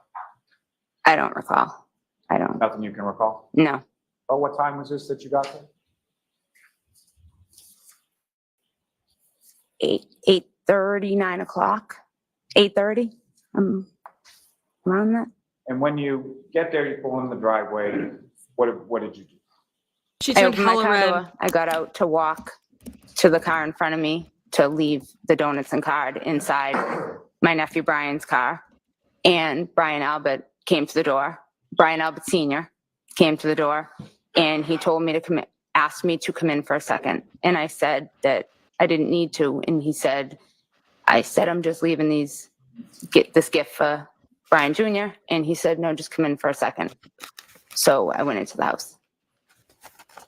And when you walk into 34 Fairview Road on that morning, if anyone else was there? Nicole Albert, Brian Albert, Brian Higgins, Jennifer McCabe, and Matt McCabe And where were they in relation to that? in the kitchen. And what, if anything, did they tell you at that time? When I first walked in, nothing. Everyone was just sitting there, and I was looking around, and everyone was visibly upset. And I asked, what's going on? And another maybe 30 seconds went by, and Jen said, something's happened to John. And I said, John, she said, John O'Keefe. And I said, is he okay? Objection. No, I'm going to allow it. I said, is he okay? And she said, we don't know. No, was that? And after hearing that information, how long were you at your brother and sister-in-law's house that night? Probably about half hour. So this all 45 happened. minutes. This all maybe. happened before she calls at And, 8:59. Jen McCabe Where did you calls go from there? I went home to wake my husband up the police. to let him know what had happened. And at some point after you go home and wake up your husband, where did you and your husband go? We went back to This is a I lie. woke up my husband, told him what had happened, and we went back to Fairview. Hold on. And so the second time that you had gone back to Fairview, how long a period of time were you there that? I would say probably half hour. Not long. And then after that half hour or so, where'd you go out? Back home to my house. Now, during either of those occasions when you were at 34 Fairview Road on the morning of the 29th, you had occasion to talk and observe Brian Albert Sr., correct? Yes. And similar to questions that I asked you with regard to Mr. O'Keefe and your son Colin, what, if any, injuries or anything out of place did you note with respect to Brian Albert Sr.? Nothing that I saw. Same question with respect to Mr. Higgins, as far as you made observations and spoke at least in the same room as him on that morning? Yes. And what, if anything, did you observe as far as injuries or anything else on Mr. Higgins? Nothing.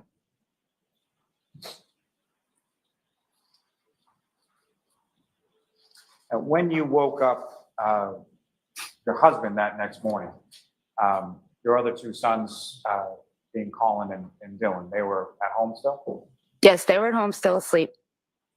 And with regard to when you went to Fairview, came back with your husband, went back to Fairview, and then came back again, were they still asleep? I don't remember. You recall, well, let me put it this way. As far as your sons, did either of your sons come back with you to Fairview Road that day? No, they did not. And do you recall whether or not either Colin or Dylan was awake when you left the second time to go to Fairview? I don't. How is this proving Karen Reed committed murder? What are you doing? You're supposed to be showing your case. I guess it's to show that none of these people were injured, but that's not showing your case. You're protecting a few days after their this, did you have occasion to theory meet with the defenses. This doesn't make couple sense. troopers from the state police? Yes, I did. They came to my home. When you say they, how many of them came to you? There were two. And you spoke to them that day in reference to what you had observed at the waterfall, everything you just testified? Yes, I did. May I have one moment, Your Honor? Yes. Because of the opener and the opening statement, they couldn't use the third culpability. Remember, they had to somehow try to get it in. Why is any of this line of questioning needed right now if you're trying to show your case? Just one last question. Murder for Karen Reed.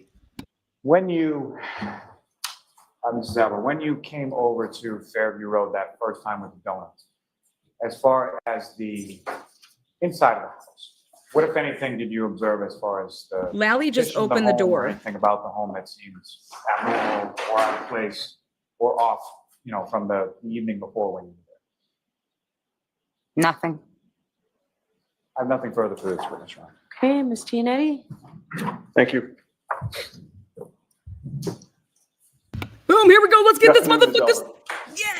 Yanetti's doing both of them. You and I have never met, correct? Correct. I just wanted to pick up on a question that, and an answer that Mr. Lally asked you and that you responded to. He had just asked you whether or not a few days later you spoke with a couple of state troopers. You recall that question? Yes. And your answer was yes? Yes. You would agree with me that it was more than just a few days later, correct?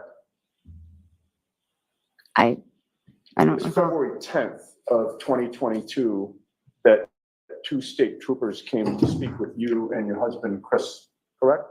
Correct. And so we're talking about 13 days later, almost 2 weeks later, correct? If that was the date, yes, correct. Prior to February 10th, no investigator from this case bothered to talk to you or your husband, correct? Correct. Now, in terms of the two investigators who did come, you knew one of them quite well, did you not? I knew them. I wouldn't say quite well, but I knew them. Okay, when you say you knew them. Him. I'm sorry, him. Okay. And who was it that you knew? Michael Proctor. Michael Proctor was the brother of one of your close friends, correct? Correct. You're close friends with Courtney Proctor, correct? I am. And by the way, your maiden name is Daniels, correct? Yes, it is. And you have a sister, Jill Daniels, correct? Yes, I do. And you would agree that Jill Daniels is also lifelong best friends with Courtney Proctor, correct? Yes, she is. And in terms of your relationship with Courtney Proctor, you socialize with her, do you not? Objection. Do you? Occasionally, yes. Go out for drinks with her, correct? Yes. You've attended parties with her, correct? Yes. You've also provided childcare for her children, correct? Yes. Objection. Move to strike. All right, I'll see you on sidebar on this, Mr. Day. No, everybody. Why do we have to see anybody on sidebar here? Here we go. Karen Reed's defense team has chosen to have Yannetti do the cross-examination of both Chris and Julie Albert. I think you have to pick one person to do both of them because, like, you're going to be comparing their, all their interviews, things like that. So it's going to go hand in hand to work with. Again, I love Yannetti, but Alan Jackson has just been literally TKOing all these people. But they prepared, they've been preparing for a long time, and it was both people that are going to be defending her. So a couple things that I noticed, her versions of events are a little bit different. I believe her husband said that when he got home, his wife was sleeping, right? And so she says right here that when he came home, he came up and he asked me questions and stuff like that. So that's interesting. Now, I've never had my aunt or an uncle or anybody at the age of 21, 22, 24, I get that you have traditions, come over between 6 and 8 in the morning of my birthday and bring me donuts in snowstorms.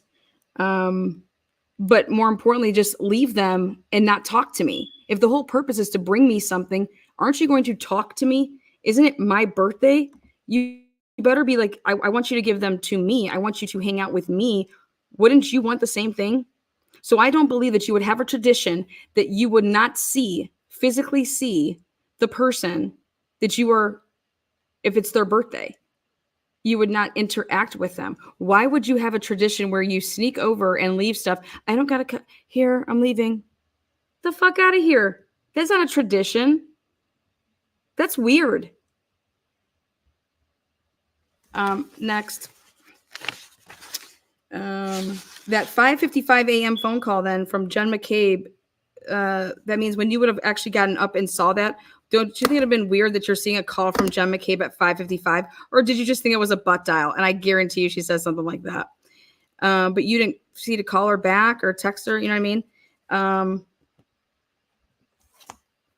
Now, correct me if I'm wrong. How Okay. Now, she says that she would have gotten there around like 8:30. Well, guess what? And that she said at 8:30 when she arrived that Nicole Albert, Brian Higgins, Matt McCabe, Jen McCabe. And at 7:42 was the first crime scene photo taken. It was at 7:42. They said they cleared the scene by 8.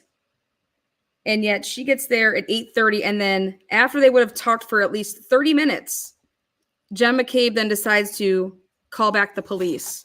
And at 8:59, Jen McCabe calls the police and has the Canton police come back to the house.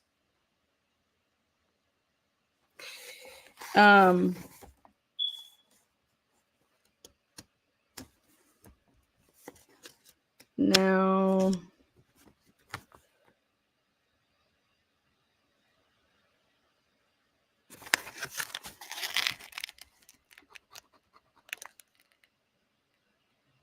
she says she went to Nicole's house to go pick up Nicole, Caitlin, what she thought would be Brian Jr.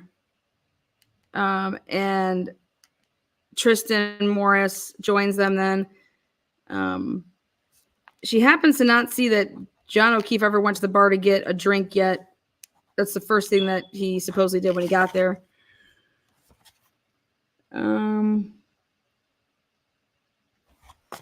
Yeah. The way that she wanted to describe the order when it said, were your boys home when you gotten home? She goes like this. She says, the youngest was home. The oldest, he didn't live there. He was in San Diego. And then she chose, like, she didn't go in order, like youngest, middle, oldest. She went youngest, oldest, and then talked about Colin last.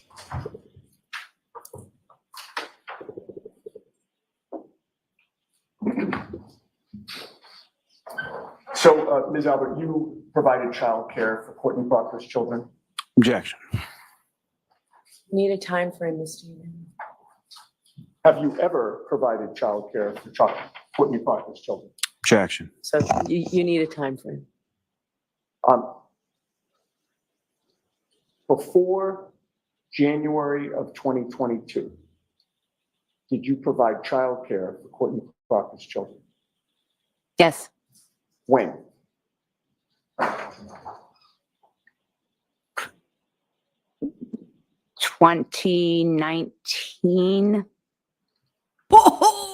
2019. Just that 1 year?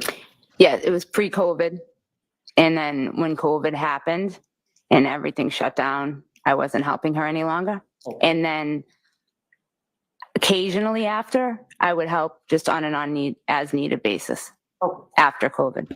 And during that year of 2019, how often did you watch her children? 2 days a week. And she had a boy and a girl? Correct. What were their names? Jack and Caroline. And Jack and Caroline were Trooper Proctor's niece and nephew, correct? Yes. The Proctor family entrusted you with the care of their children, correct? Objection. It's sustained as asked.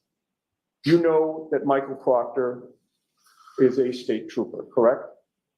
Yes. You knew that he also was from Canton? Yes. You knew his wife, Elizabeth Proctor? Yes. And you were also aware that Courtney Proctor had recommended you to also watch Michael Proctor and Elizabeth Proctor's children, correct? Objection. Move to strike. That objection sustained. But you go back a long way with Courtney Proctor, correct? Correct. In fact, you were certainly at her wedding, correct? Objection. Sustained. Your son was a ring bearer at that wedding. Objection. All right, so we'll sustain that through this witness. You've spent time at Michael Proctor's childhood home, have you not? Yes. You've been to the pool at the Proctor's house, correct? Yes.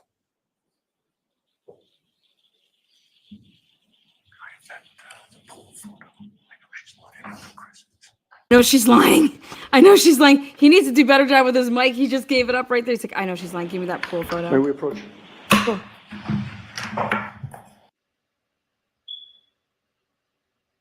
He wants to go. He wants to impeach the witness.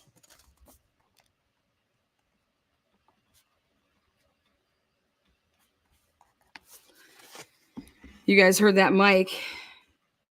Bella called it best. She's like, God, if Yannetti had better mic control, you know, he's just not as seasoned as, this is his first trial ever doing it, you know, where you got cameras all on you, you know what I mean? So, you guys, her and Chris have different stories, right? About, I don't understand something. So the birthday boy who you're supposed to be going out with and doing things with and hanging out with, right? All of a sudden, when you go to pick them up, he's just not coming now. And instead he's having a party at his house. And then normally, like, wouldn't you just stay there then? Like, if that's what, but like, it's your birthday. You want to go out to dinner. Your parents are taking out, people are taking out. You're like, I'm not going to go. I'm just going to have my friends come here. Okay, that's fine. You can have your friends over, but you're going to come to dinner. We're going to dinner as a family. First of all, what kid doesn't want to do that and have their parents pay for them to go, you know, to dinner, have a good meal, and then you know, if you guys are so close and you guys are like good people and you have like family values that are positive, and there's just no way that my son would have a party at my house when I was supposed to take him to dinner. Think about that. Think about that. No. Absolutely not. Absolutely not. Your friends can come over afterwards. Or your friends can come over, or your friends can come with us. But if I just want to like take my son out to dinner with, you know, the close extended family, yeah, invite your friends over later. It's not happening.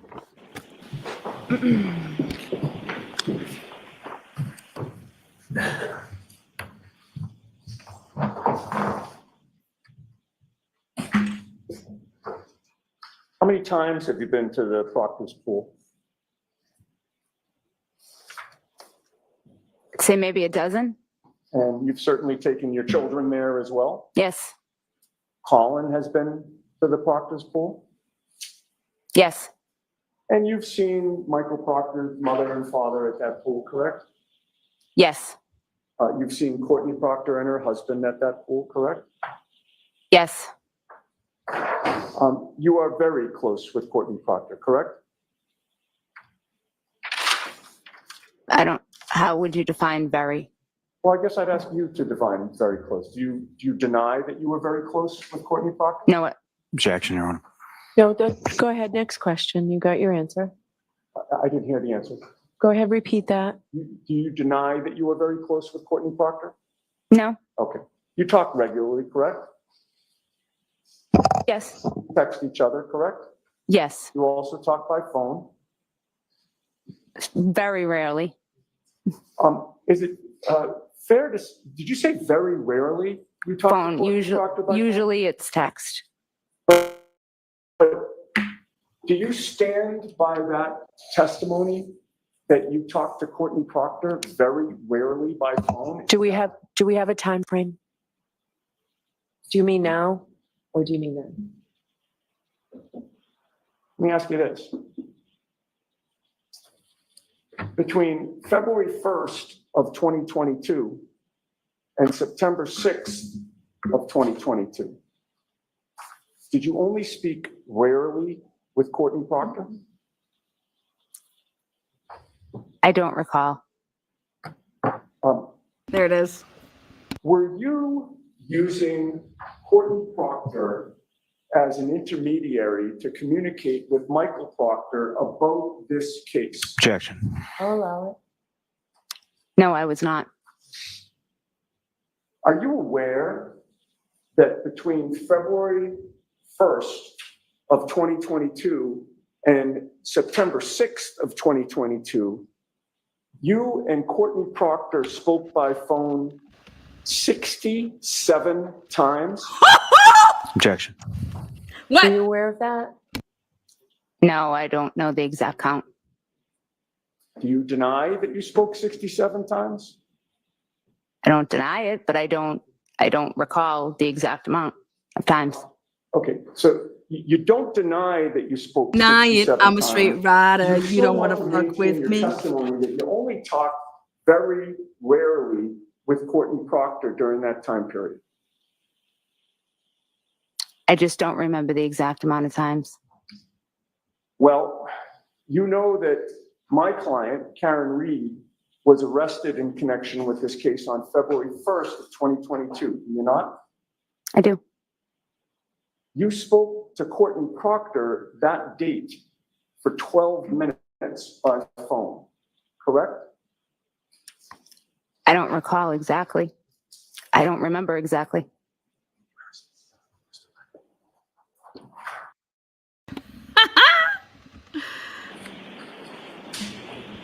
Okay, guys, 67 times. That's equivalent to 2 months every single day. Before I approach, your memory is exhausted as to whether you spoke to Courtney Proctor that day, and if so, how long the two of you spoke? Yes.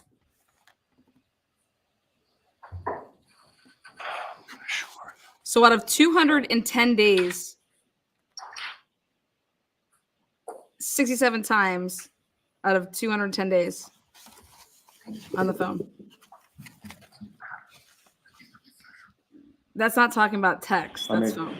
I'm showing you a document with a number of. Just show it to us. Right. No, I just wanted to point out which one that I'm pointing out. So the third, I was missing a number of lines. The third line down, if you would take a look at that specific date and time and see if that refreshes your memory about whether and how long you spoke to Courtney Proctor on February 1st, 2022. Can you see that, or do you need glasses? No, I can see it. I do have a pair of readers that I need as well, if you need to borrow them. Yes, if I could. Of course. Thank you. I And, left mine downstairs. I just got these, and it's like. Mr. Yannetti, just bring them up, Sorry. please. It took me a while to figure them out, but anyway. Thank you. I appreciate it. This is the OJ. This is the OJ case. It's the third line down. Third line down. Judge Ito says. Yes, I see it. I don't recall this. Okay. It's a long time ago. Thank you. And you say that having seen this record, it does not refresh your memory that you spoke to Courtney Proctor for. Don't. It does not refresh your memory. That's where you have to.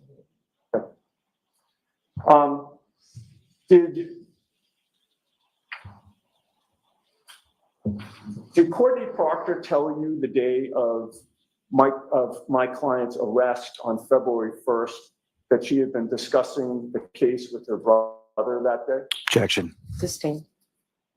Did you speak to Courtney Proctor that day in any fashion? What day exactly? The day of my client's arrest on February 1st, 2022. That was on the sheet you just gave me? It was. Well, I did, obviously, if it was on that sheet. Okay. And when you talked to her, did she tell you that she had discussed the case with her brother? Objection. Sustained. Were you notified that Karen was going to be arrested? Objection. Sustained. What did you discuss? I don't recall. Good job. The next day, But I don't February recall. It's very 2nd good. of 2022, was the day that my client was arraigned back in Stoughton District Court. Do you recall that? Yes, I do. You spoke to Courtney Proctor 3 times that day before my client's publicly televised arraignment at 9 a.m. Did you not? Again, I don't remember. After the arraignment, you spoke to her again for 27 minutes, beginning at 10:58 a.m. Did you not? I don't recall. Okay. So your testimony is, well, strike that. My client's arrest was pretty big news in Massachusetts, wasn't it? Objection. Sustained. You were aware that my client had been arrested, correct? Yes, I had seen it on the news.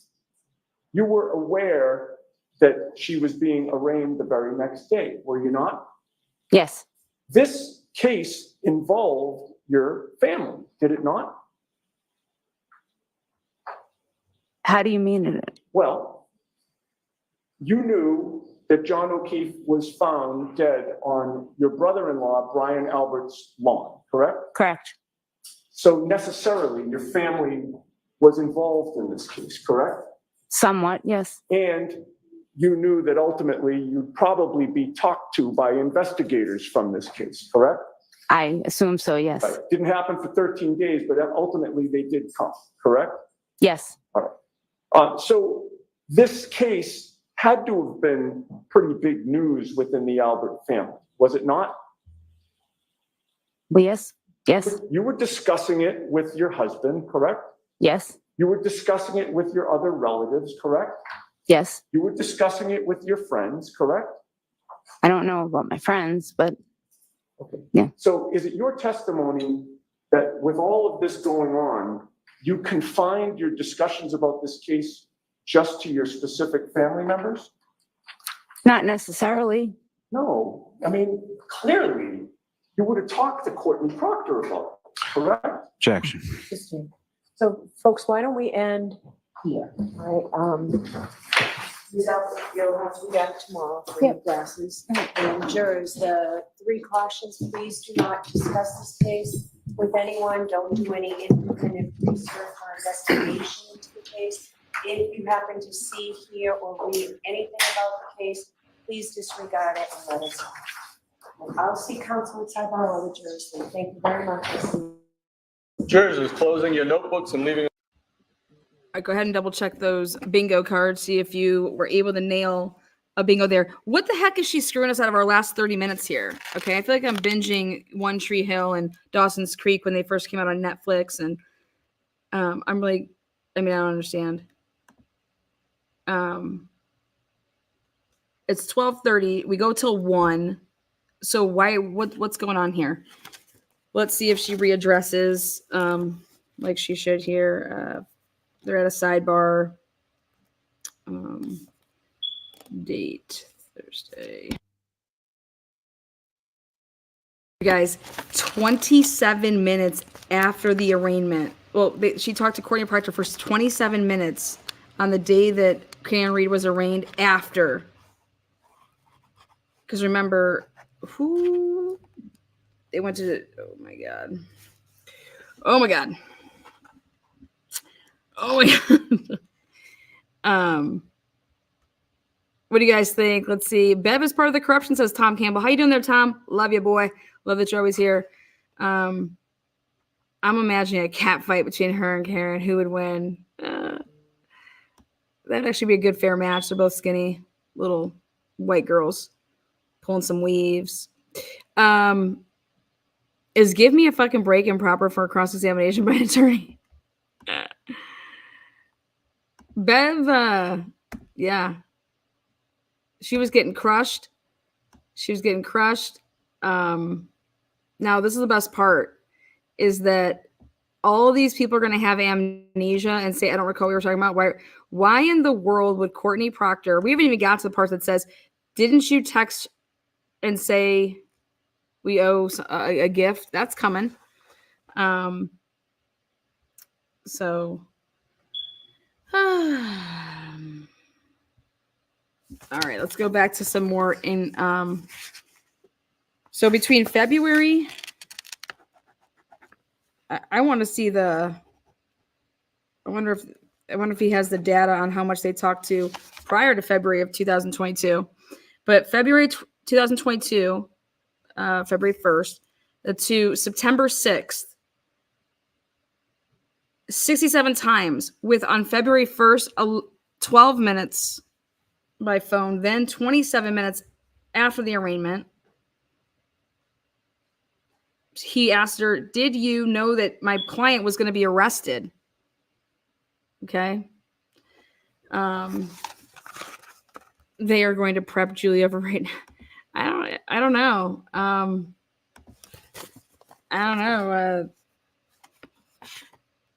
Interesting. Very interesting. That Caitlin Albert did not come before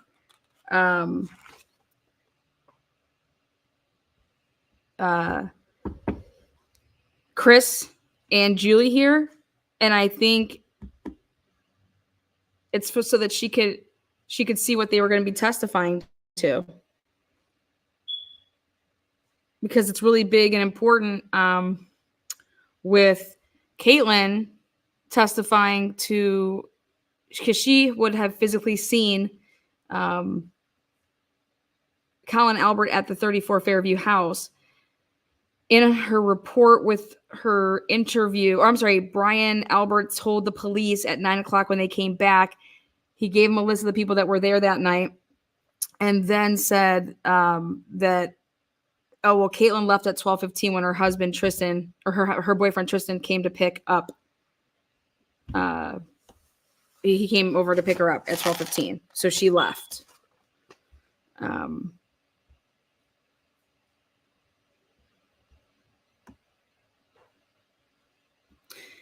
You guys, the door is being opened. Do you understand that? The door is being opened right now. This is what I was trying to say I cannot believe that Lally explained to me why he is calling these people and why he is doing this line of questioning. He is the reason that Yannetti and Jackson are going to be able to go with the third party culpability because Lally is over here bringing these witnesses up. What is she a witness for into helping prove your case against Karen Reed? Explain that to me. Why aren't we to the MEs? Why aren't we to the MEs to talk about John's condition? Okay. And why aren't you having the MEs testify to, where's your ME that's going to get up there and look like a complete fucking fool? I want to hear the testimony of somebody saying that man's injuries are not consistent with suffering through what could potentially be fighting, some type of physical altercation. Who in the world could possibly have a license, go through all this schooling, have a career, and going to get up there and testify to that? I want to see this schlup. Get him up here. But I don't understand why you would think that these people are helping prove your case against Karen Reed. So why are these people being called by Lally right now? It doesn't make any sense. Tomorrow morning. All rise for the court, please.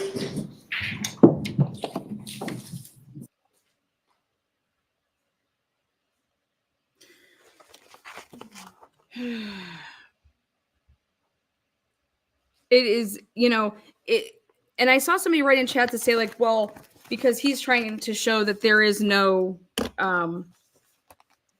Hey there, Karen none of Reed that trial exists. watchers. You know what a lot of the trials we cover remind me? Hey, you got to see Brian Higgins. You got to see, did he have a cut on him? Did you see Brian Albert? Did he have any cuts on him? You saw your kid. Did you see your son? Was he beat up? Like, what is that? Why?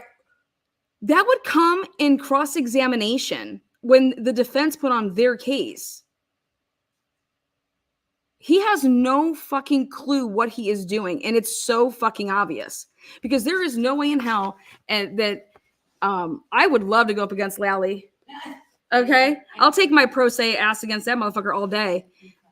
Oh, if he's going to, oh yeah, here I'd rather do stop screen with that and show. Let me pull up my Hector the projector's way better. Yeah, he's opening the door. It's opening. And Oh, once he does, it's opened in my the opinion. defense can come in with the way they want to defend Karen, and they're just letting it stand. Well, if he wouldn't be asking any of these questions, like this just doesn't make any sense if I'm the jury. Like, why are we talking about what these random people did at the Waterfall? Why are we talking about what these random people did at the Waterfall? Your guys' story is that John O'Keefe was hit by a fucking car by Karen Reed and left there. Right? So then why aren't you presenting that case? What's being presented here is that Lally has gone off the deep end. He got himself in the weeds with his lineup of array of people, okay? Because where you would be right now is nowhere near here. You don't need to be calling any of these people, okay? So what the fuck are you doing? I don't even think that you need to be calling Jennifer McCabe to the stand. I would be calling. My next witness would be the ME. My next witness would be the nurse that took the intake. My next witness would then be like, you're proving murder against Karen Reed. What has transpired over the past 2 days, now I feel even more so, is just he's trying to show, instead of showing that Karen Reed committed murder with her vehicle and through experts and through evidence and through the proper way that you would prosecute a case, you have taken yourself down what John O'Keefe did that day.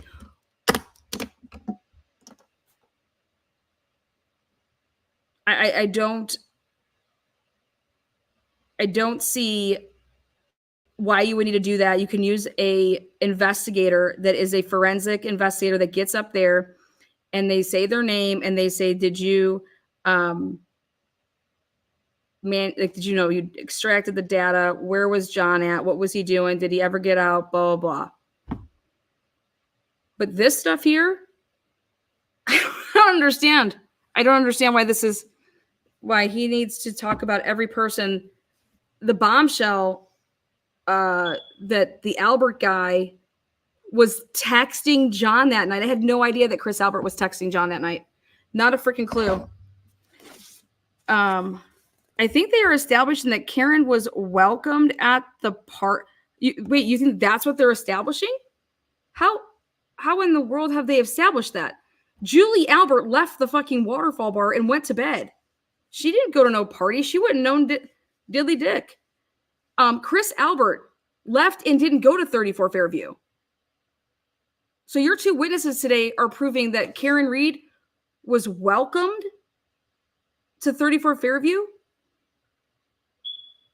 They didn't go to 34 Fairview.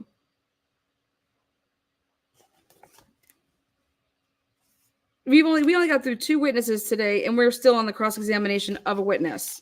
Okay. Who is helping Lally? Nobody is the answer. All right, guys, check this out. So let's take a look at this.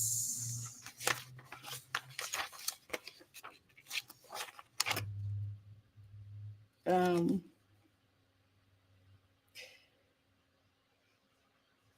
right. Where are we at here?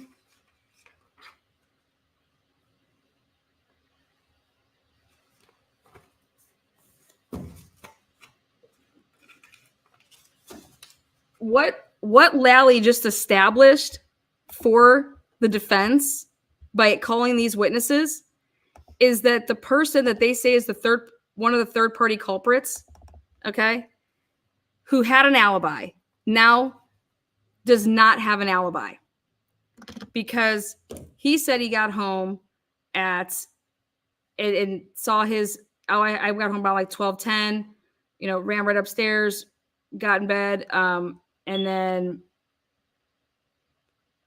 Colin came home. And I know he was home because he came and he popped his head in and he said, good night, and that he was home.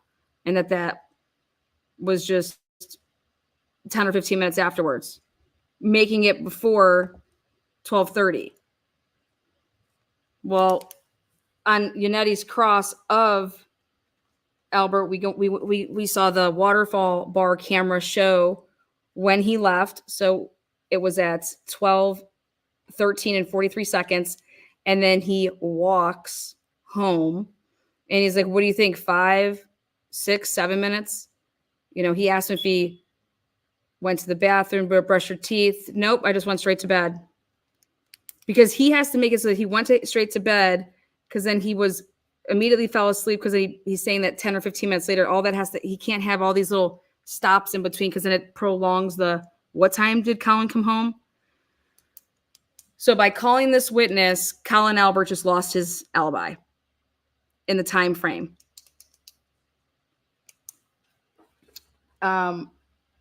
It is undeniable that beginning at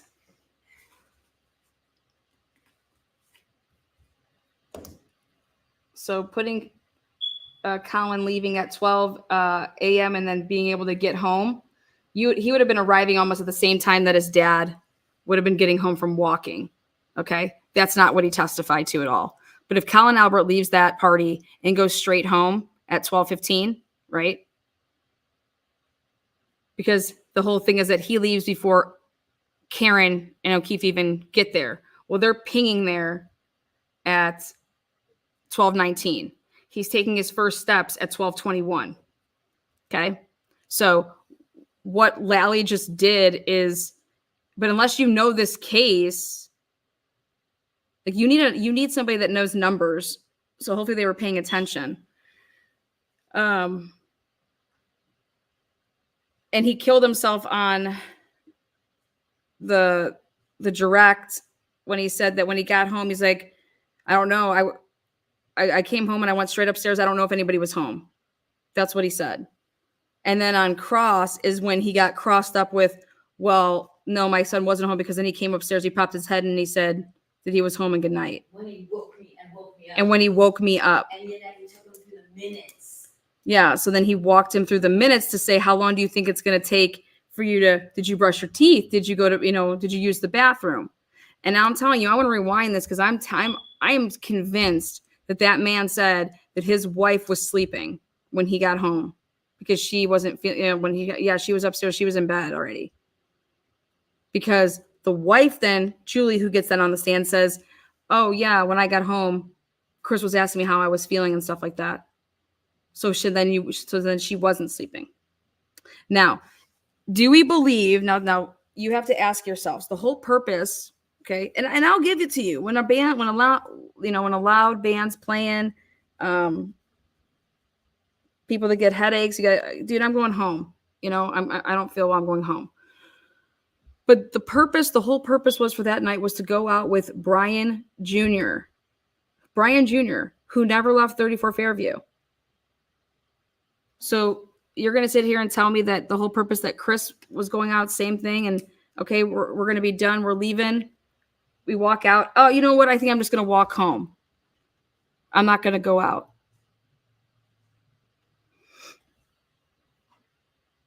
But I thought the whole purpose was to hang out with Brian Jr. Understand.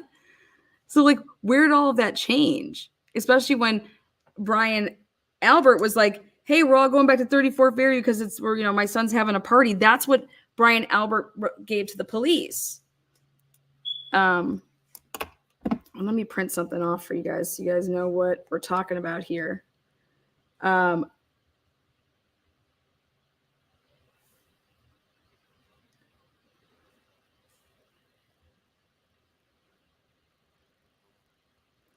This is hilarious. This is what they say. This is who they call John O'Keefe. Crazy. Let me pull up. I want to print something for you guys.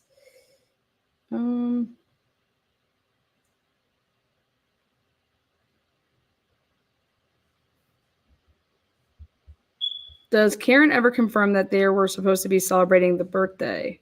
No, Karen didn't know that they were meeting up with these people. That's why I find all of this, I was blown away to find out that we saw a text message from Chris Albert, who has never texted and stored John O'Keefe's number in his phone, texted him that night and said, basically, where are you? Or get over here before or if you don't come over here, I'm going to fuck up your lawn. At 9:45. 9:45. All right, here, let me print this.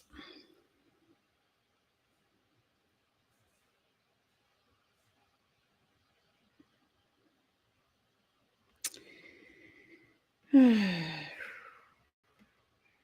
can just read it.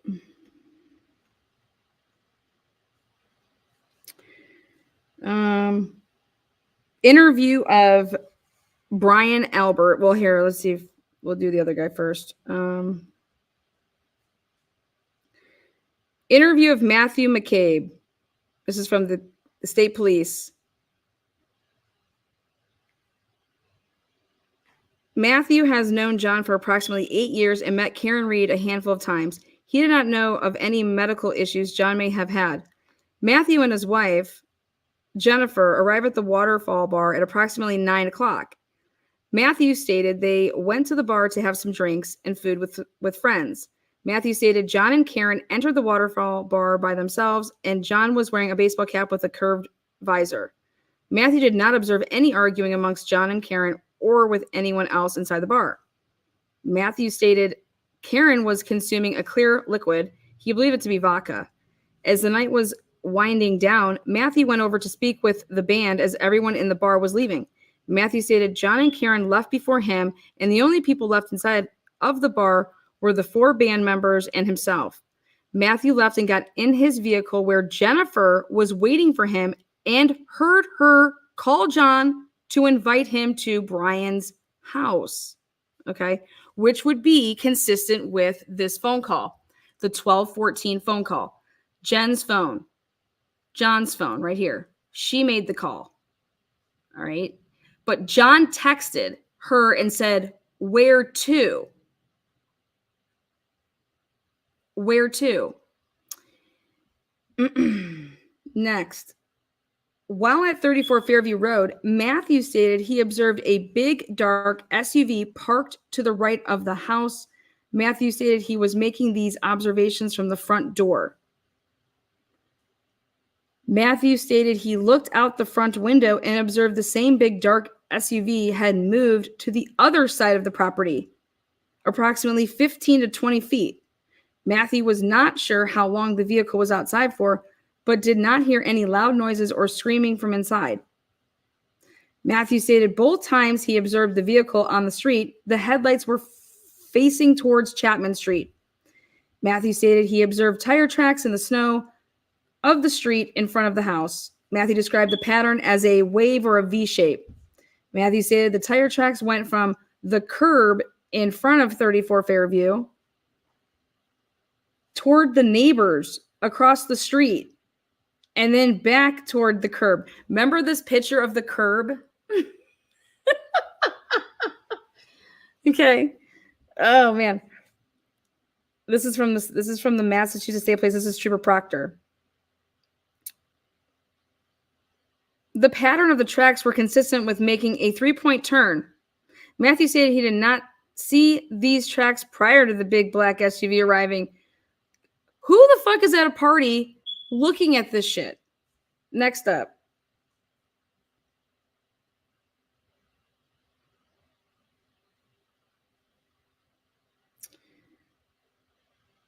Okay.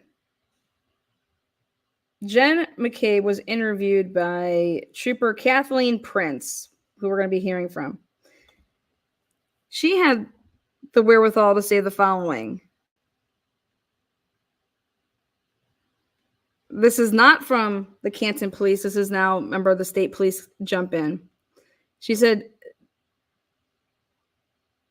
at the end of the evening, Jen said that she and her husband were planning to go to her sister's house because it was her nephew, Brian Albert's birthday. Jen said that she asked Karen and John if they wanted to come along, and they said that they would.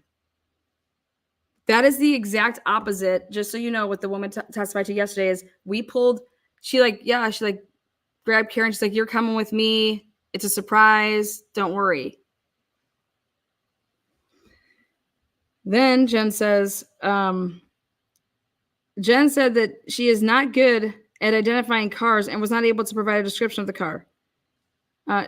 She noticed that the vehicle was facing the opposite direction of how it should have been if they had followed the directions provided earlier. Because she says that the Alberts lived at 34 Fairview Road. Jen said that John had texted her at 12:14 a.m. to get the address. Where to? Jen said that she spoke with John on the phone to explain where the house is. She said that she remembers providing him with directions, specifically telling him to drive past Bella's house on the right. Jen said that John would know where Bella lives. As she is a friend of Kaylee. But what she leaves out here is she does not say how then they talked again right here. Why aren't we talking about the call that was at 12:18 for 33 seconds? This one was for 44 seconds. This one was for 33 seconds. Now, digital will show if either one of these people put into their phones that address. Why wouldn't you just pump in the address? You know what I mean? Like you have your Lexus, you have your 2 phones that are smartphones. Why wouldn't you just pump in 34 Fairview and go? You know, maybe that's what irritated Karen Reed, where she was just like, you know, I don't feel good. Plus, we just got lost, and call them and ask them where we're at. You know, something like that. But it continues. Her version of events is that Jen said she noticed that the vehicle was facing the opposite direction, as I said. Jen then texted John at 12:21 a.m. Here? Question mark. She texted John again at 12:31 a.m. Well, this is what she's telling the police. Well, I have a bunch more. So she then says she texted John at 12:31 a.m. and told him to pull behind her vehicle. She looked out the window a little while later and noticed that the car was further away from the house, closer to the neighbor. At 12:40 a.m., she texted, and this is what I have. When she says that she gets up to then go and look over there at the, she says she texted John at 12:31, told him to park behind her. She looked out the window a little while later and noticed that the car was further away. Well, that's going to be super interesting because of her health data. She goes and doesn't move until, where is it? Right here. 12:35. So at 12:31, so then she starts walking because she wasn't doing anything. She begins taking steps at 12:35 because from 12:25 to 12:35, she's just in the same spot. And that's what I really wanted to show people, is that her phone and watch is registering that she's not moving from 12:25 to 12:35. John's phone is not moving from 12:24 to 12:31. Okay.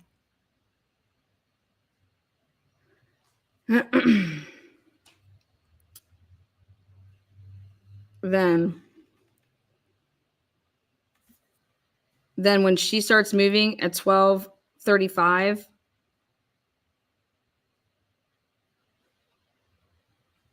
John got up at 12:31 to begin taking steps and took 36 steps. So what I've always said is that it was like, if he's in there and Karen Reed's waiting, right? Hey, why don't you go in there and see who's there? Jen made a really weird comment to me, and I don't want to go in there if Higgins is in there. I don't want to go in there if somebody's in there. So why don't you go in there and see what's up? Because when I walked out with Jen, she made some weird comment. Like, so because why wouldn't she go to the door with him? Why would you say, well, make sure this is the right house? I don't, it's 34 Fairview. Like, what do you mean? And if you're just making sure it's the right house, you're right to the door. Yeah, this is it. And you're like, you would go back to Karen and be like, yeah, this is it. Let's go. They want to know. Adam McAlberts is about to be sentenced at 1. Yeah. They want to know if you're going to do that. Yeah, I can show Adam Montgomery. Okay, can we move it over there? Mm-hmm. Is Adam, did they bring him in?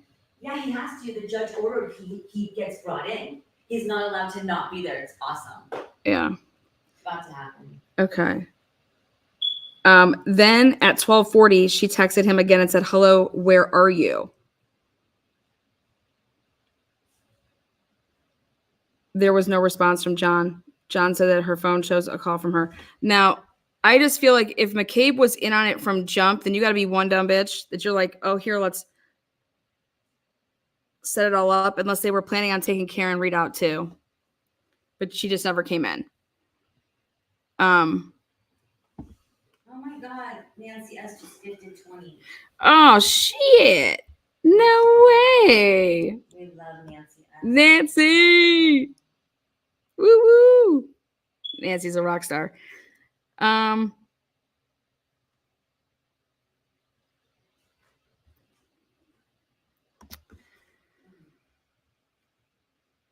she jumps from 12:31 to 12:40, where she says that she texted. So John's phone received a text at 12:40. Are we all green? There was no response from John. Jen said that her phone shows a call from her phone to John around that time, but she thinks that she dialed him by accident when she was putting her phone in and out of her pants pocket. The next time that she looked out the window, the car was gone. She did not think anything of it and thought that they just decided not to come in.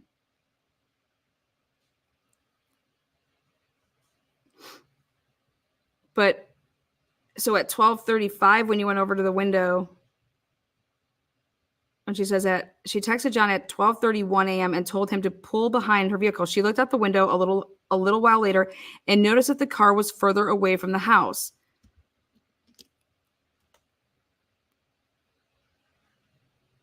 So she's saying, look at this.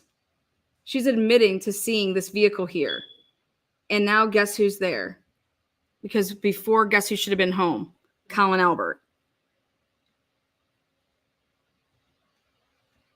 Matt McCabe admits to seeing it. And I think with the way they're going to testify to it, though, is that, I don't know, maybe that wasn't Karen's car. Maybe that was somebody else's car. But, you know,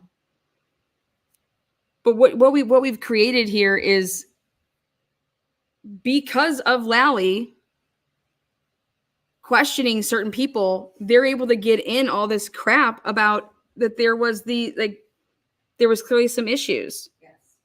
And John O'Keefe's going to a place where these people are acting like they're your friends, but really they're not. They make fun of you, they joke about you, but they act like, oh, we're just busting balls. You know what I mean? You guys know those type of people. That's who we're dealing with.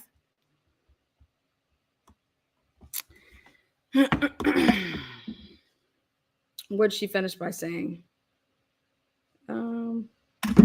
I think Court TV is showing that at 1, right? Yes, like now. Do you want to start another thing or go from here?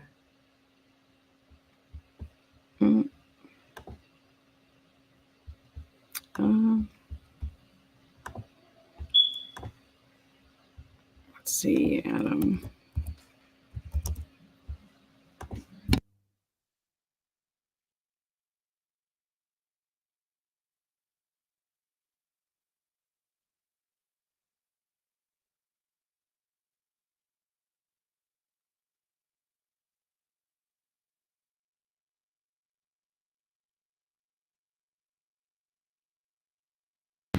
Yeah, H-bag. It's like you're the butt of all their jokes, but they act like, oh man, you know that we're just messing with you. We really like you.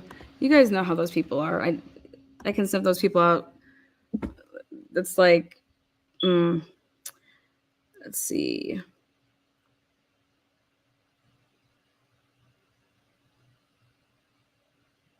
There was no response from John. Jen said that her phone shows a call from her phone to John, but dial.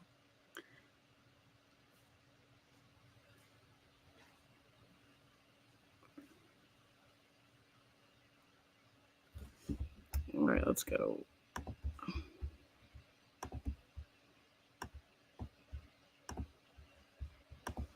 I'll just keep it here.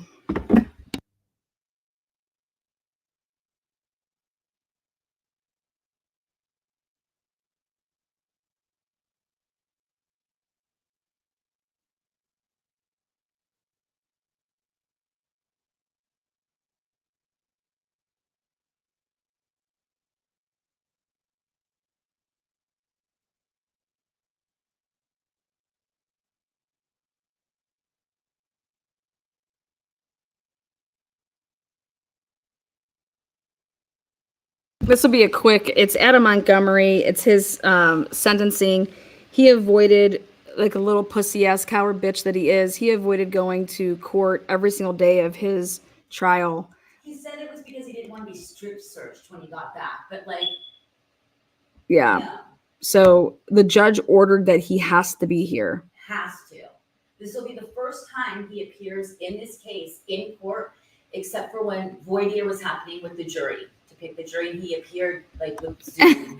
HVAC says, I had it out with Jen one night because she was talking about me practically in front of my face. So I called her out and she was shocked. I don't take that shit. Yeah, fuck no. Good for you, HVAC. No. These remind me of people that think their shit don't stink, okay? But really, it stinks all the way up here, but you guys are always just getting out of all your shit. Why don't you?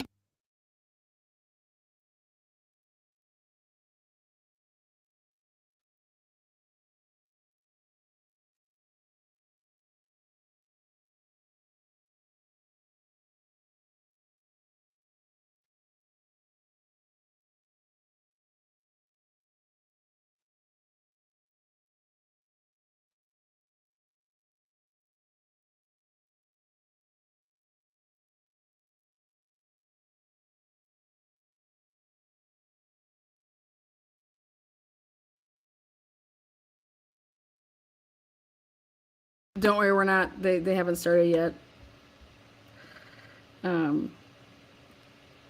Oh, love you too, Jen.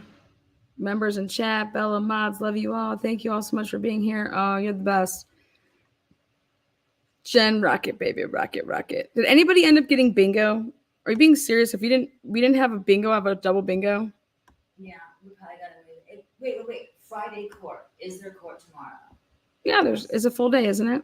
I thought it is, but hey, you know. Yeah, why don't we take time right now and go hit the thumbs up? Lana says thumbs up, thumbs down, but once you guys do that, it helps with the algorithm. And even if you're not in chat and you're just listening, it's completely free to do that. Just hit the thumbs up and it helps. Lana will even let you hit the thumbs down. Right, Lana? Yeah. I always say thumbs up or thumbs down. Make yourself known. Well, then the 20 rolls over. So bingo, when we wake up in the mornings, we're $25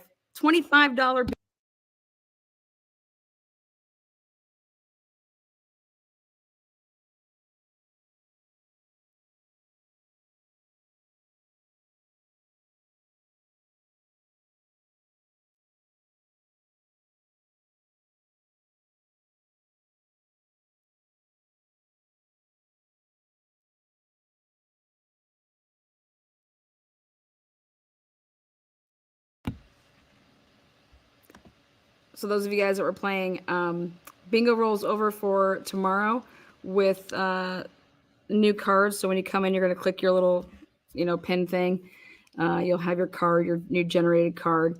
And then we will go with the first one to get a single bingo will be our $25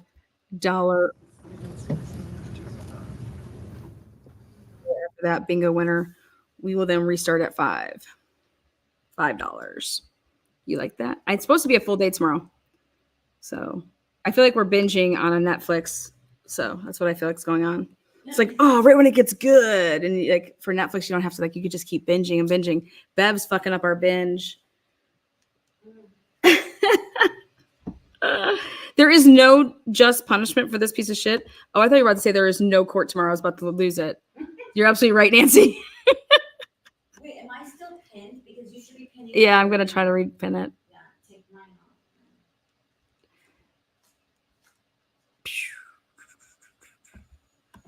Lady E says, hi, Lana, silent watcher. I enjoyed watching you. Can you give feedback on this Adams case? Yes. I actually followed the whole trial, and I have a playlist of all the days in court. So I'll give back my feedback here. Without Kayla Montgomery's proffers, you're not going to be able to get him. Not the way that you'd want to. Some other people stepped up to the plate because of Kayla's admissions on where they went in terms of a hotel that led to a U-Haul that then was tracked being not bought by Adam, but a friend that they were hanging out with. But none of that would have come to light without Kayla.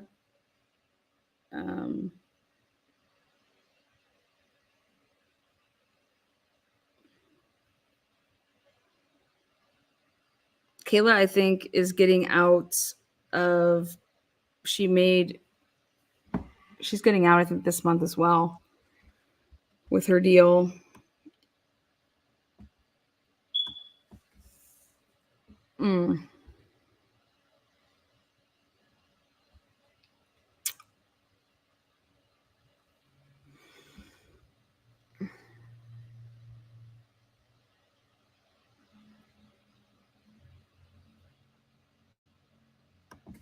It'll be interesting to see what happens with Kayla's life. Let's just say that. I don't think that she should have her kids without supervised visits for the rest of her life. I think that should be her punishment. But I don't know. Wouldn't you agree? I have to head out. I'll be back tomorrow to see Julie Albert cry. You think she's gonna cry? I think she got really close there to crying. She got super close there to crying. So while we're waiting for the good old case to start here, I do want to speak on now when Julie Albert was questioned. Let's see. So here's Ryan Nagel when he was asked to talk to the police on February 7th. Ryan confirmed that he was contacted by Julie requesting a ride home. Now, Julie is his sister. Julie was inside the house. At the time, Ryan was with his friend Richie, who was driving his gray and color Ford F-150 pickup truck with Ryan seated in the front passenger seat and Ryan's girlfriend, Heather Maxon, seated in the back. Ryan recalls Richie driving down the road, blah, blah, blah. Richie yielded to the vehicle, allowing this SUV to make a pass in front, and then they followed. Come to find out, Ryan told us that Richie stopped the F-150 truck directly in front of the driveway belonging to 34 Fairview and remembers that the black SUV stopping along the right-hand curb towards the left side of the property as you look at the home from the street. When asked, Ryan stated he did not observe any erratic operations by that SUV as it turned from Cedar Crest onto Fairview or any point while in its presence. Ryan went on to say that their F-150 remained in front of the home for a period of time that was no longer than 5 minutes, at which time his sister Julie came out of the house and asked them if they wanted to come in. Ryan refused the invite, and Julie stated that she wanted to stay longer. Even though Julie calls him for a ride home, then he gets there, and then she's like, hey, I'm going to stay longer. Why don't you guys come in? And he refused. He's like, no, we're good. So were they really driving over there to pick her up, or were they bringing and transporting? Is it, hey, does that guy have some party drugs on him? Call him up. Let's blow some lines. I don't know. But that just seems really weird that you'd call for a ride and then all of a sudden he gets there and you're like, no, I don't want to go home. Why don't you guys come inside?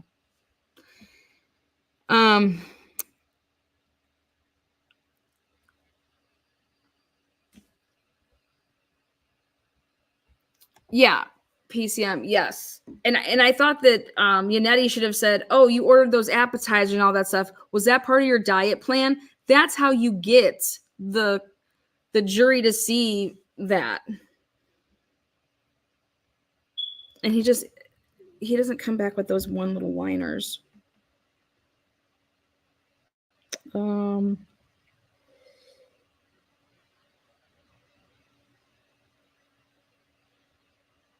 So check this out. If Nagel, he says that they were there no more than 5 minutes. And they let so-and-so, they let Karen Reed pass and then came behind her. Well, guess who the defense is calling to the stand? The defense is calling to the stand the driver. of that vehicle. The driver of that vehicle. If the driver of that vehicle says that he saw John O'Keefe get out of the car and walk up to the house and go into the house, it's curtains. It's absolutely curtains. Why is the defense calling Richie, but the prosecution is not calling Richie? Thought that was interesting. The defense has Richie on their list. The prosecution does not. The jurors don't know anything about this. Just like the Karina and Nicholas Cola, whatever it is. They were not originally on Lally's list. Lally just hijacked them and threw them in his case. Go look at the witness lists. The prosecution did not have the Kolakitha parents. And I'm just like, what the fuck is this man doing? You don't put people on the stand if you don't know what they're going to say. I don't have an idea.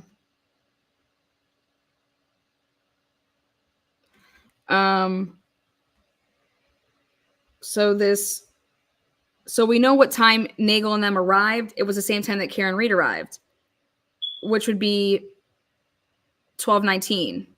And he said that they were only there for 5 minutes. And I think that that's interesting.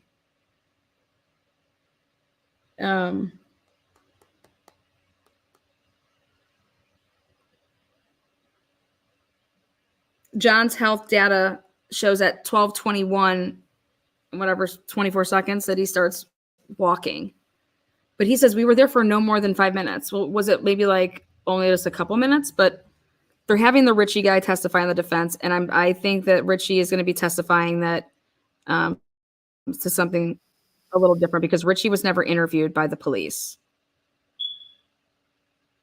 Lana, do you think the jury is understanding everything the defense is trying to do? Absolutely. But more importantly, I think the jury is like, the jury is now understanding more of what the defense is trying to do because the prosecution is calling people to the stand. Today, Julie Albert nor Chris Albert should have been called. Unbelievable. What did they offer up? The only person that you would call would be Brian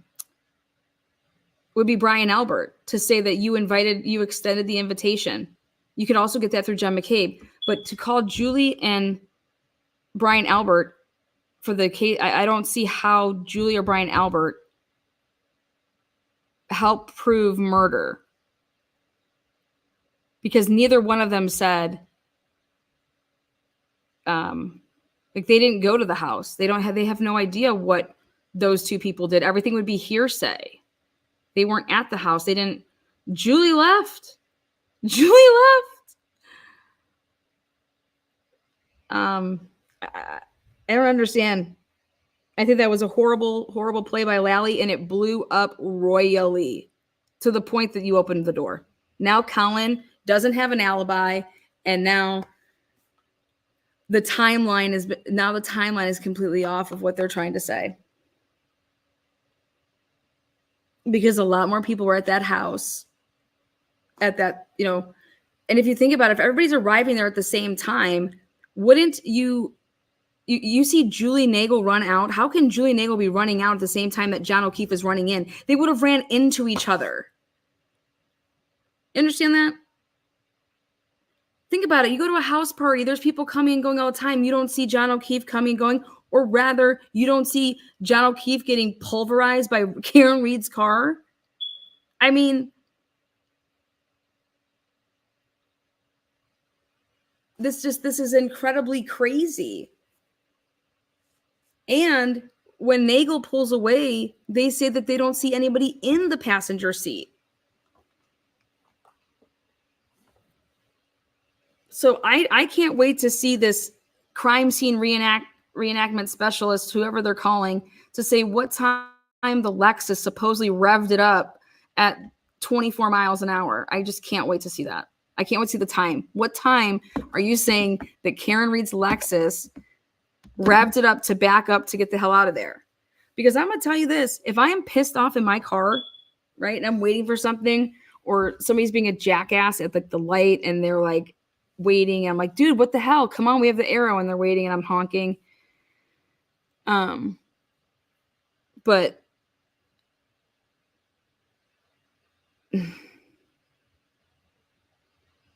none of it makes any sense to the point of that they all would have saw John's body at the very least if Karen did hit him, all right, and left him there, right? Then this black puffy coat, the only thing I can think of is if she did that on accident, all right, let's just hypothetically say that these dumbasses who think that they're so funny, okay, oh, look at this idiot, he passed out outside. Look at him, oh my God, he's still out there. No, don't wake him up, it'll be funny. He'll get up, like, you know what I mean? And then they thought it'd be cute, like, oh, here, go lay your puffy black jacket on him.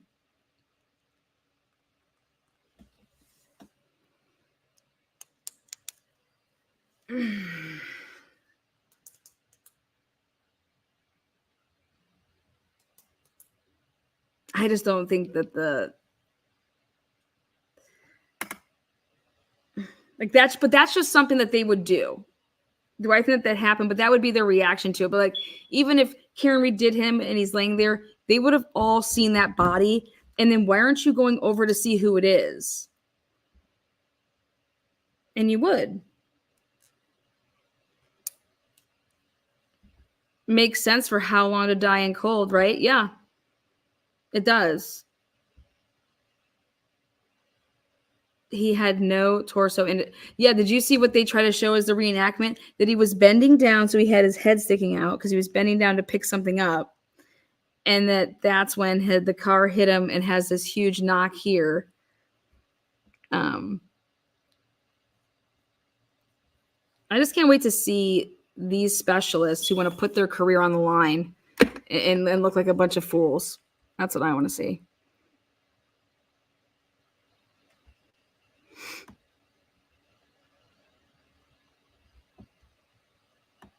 What makes sense to me is if Jen McCabe comes clean and says, yeah, I Googled that at 2:27 because I saw his body there. And as a joke, we threw a jacket on him and we just left, not knowing that we just thought he was passed out from drinking and that he'd wake up. You think anybody's going to come and say that? Because this black puffy jacket has some meaning to it. Brian Alberts was wearing a black puffy jacket that night. Everything in Nuttall's direct examination, I felt he was being honest. And from the people that I've talked to, he's an honest kid growing up. And he's like, there was a black puffy jacket there. Maybe there really was a black puffy jacket there. Maybe somebody put on a black puffy jacket because they wanted to cover up the claw marks or something like that. Or maybe they put it on because here, just put him out there and, he's not going to say anything because he agreed to fight that night because they went down there like, all right, you big pussy, come on. Let's go down there and fight, So then if he would have made it, but I also felt like the firefighters were there was no urgency. Like, get him into the car and get him into the bus and get him to the hospital. Hope every last one gets charged. Yep. I'm trying to play devil's advocate against what I think, and you just can't get past the fact that there's no way that people are leaving out of that house and they don't see John O'Keefe. So if you want to say that Karen Reed hit him, okay, then how do none of you people see him, that he's laying there? I don't think that's where your story fails for me. There is no way. There's no snow at the time. There's barely any snow. You're going to see a 6'2" dude that's right there where all of your cars are passing.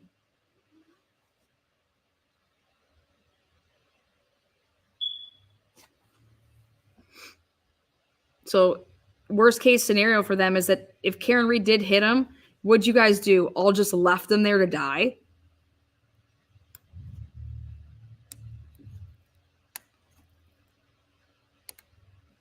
His injuries aren't consistent with that, though. I think he was hit with a dumbbell. Right like this. Or when he was punched, he fell right into the rack of the dumbbell rack, you know? And it fucked him up. Yeah, one punch knockout. You hit the button of someone and everyone has a button on their jaw, somewhere on their face. These are those straight lines that's exactly what's on his back gash. So I don't know what his basement looks like, but if they have any pictures of what his basement looked like, what the heck is taking them forever? It's Beth. She's there too now. This is ridiculous.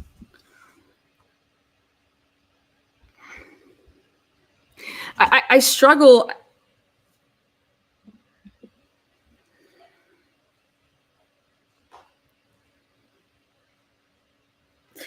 Okay, but do you guys see throughout the whole night, every video that we've seen from the Waterfall to McCarthy's, I have yet to see anybody pulling out their phones and preoccupied with their phones. How about you guys? Okay. I haven't seen any video where people are doing that. You know, texting and calling each other, right? I don't see it. Like when they're in the presence of whoever they're hanging out with, they're not like on their phone. Or is it so far back that we can't see that? So then I find it hard to believe that Jen McCabe and John's phone are communicating the way that they would be communicating.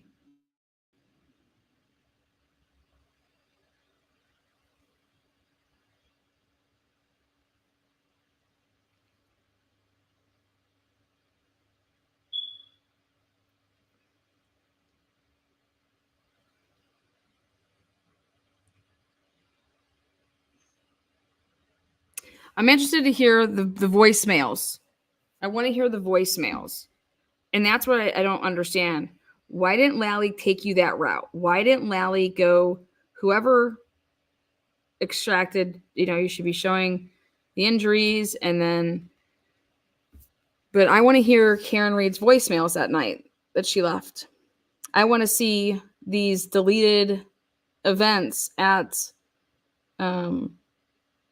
of the Ring camera.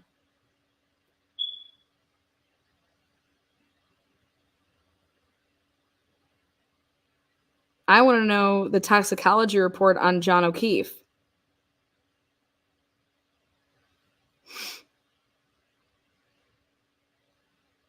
Could cause a brain bleed, which can make the eyes look like that.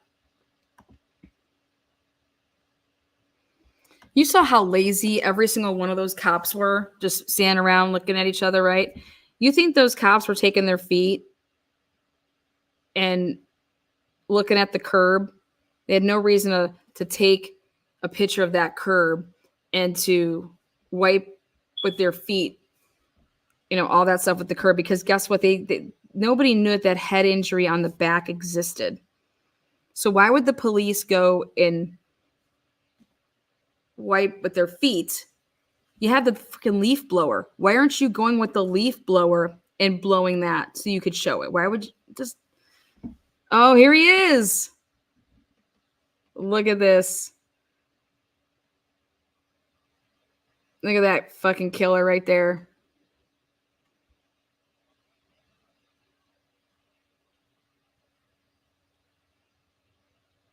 Sick fuck.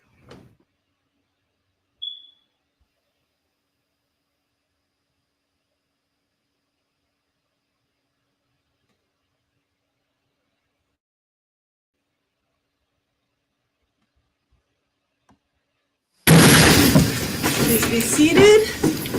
Council approach.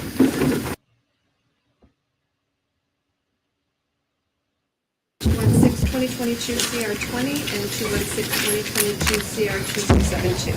Council identify yourselves for record. Good morning, Your Honor. Benegati for the state. First officer for the state. Caroline Smith with the public defender. All right. Good morning. One moment, please. Jeez.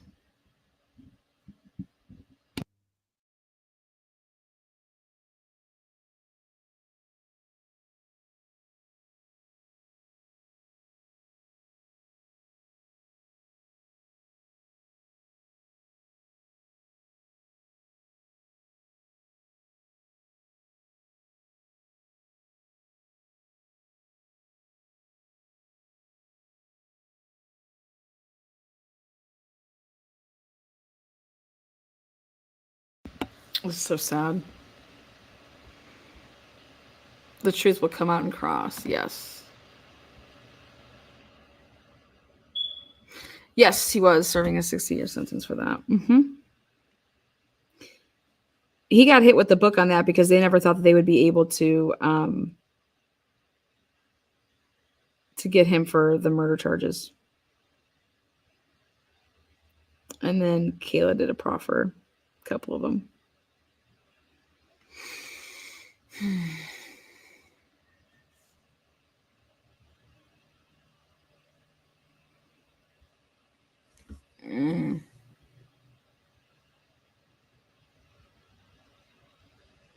How can his arm reach behind him while he's driving? Depends if you're a gangster and you have your seat all the way back like that. Put yourself a lot closer when you got that gangster lean. Go look at the, I compared his video when the girlfriend and him were at the park and they got asked, the cops approached. That seat was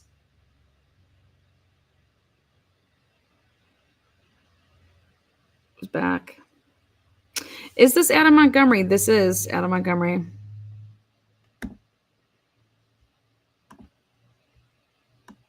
Yes, today, thank you for all the people that were paying it forward. Nancy S., Canadian True Crime Buff. Look at that. Jackie Young. All you people that paid it forward. All the people that became a new member.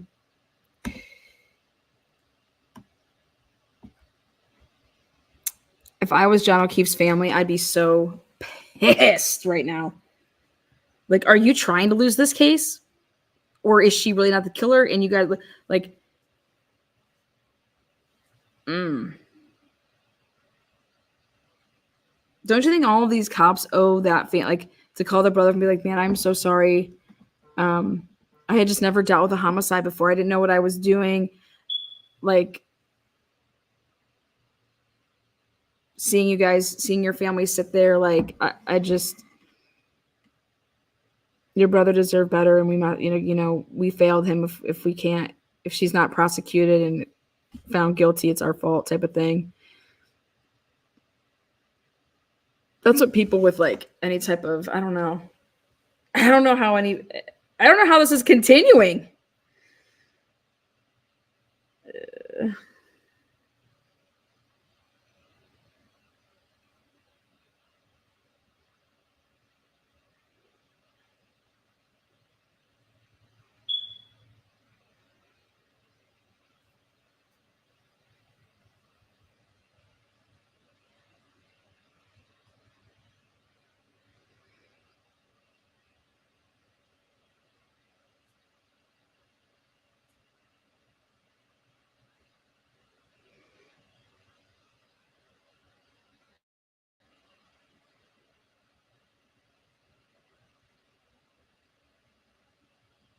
Oh, wow.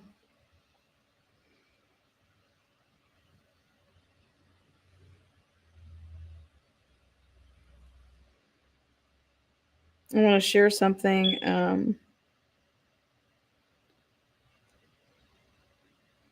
Ooh-wee.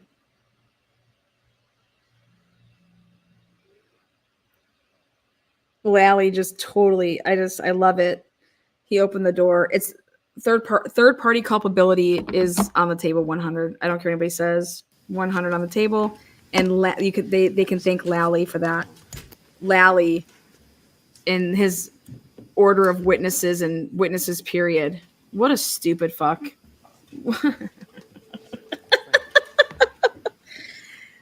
Oh shit. Pardon? Okay, just making sure you're ready for the stage. Lally. Yes. Okay. When you are ready, Are Attorney they gonna Gotti, like you may unmute their mics at all? Like,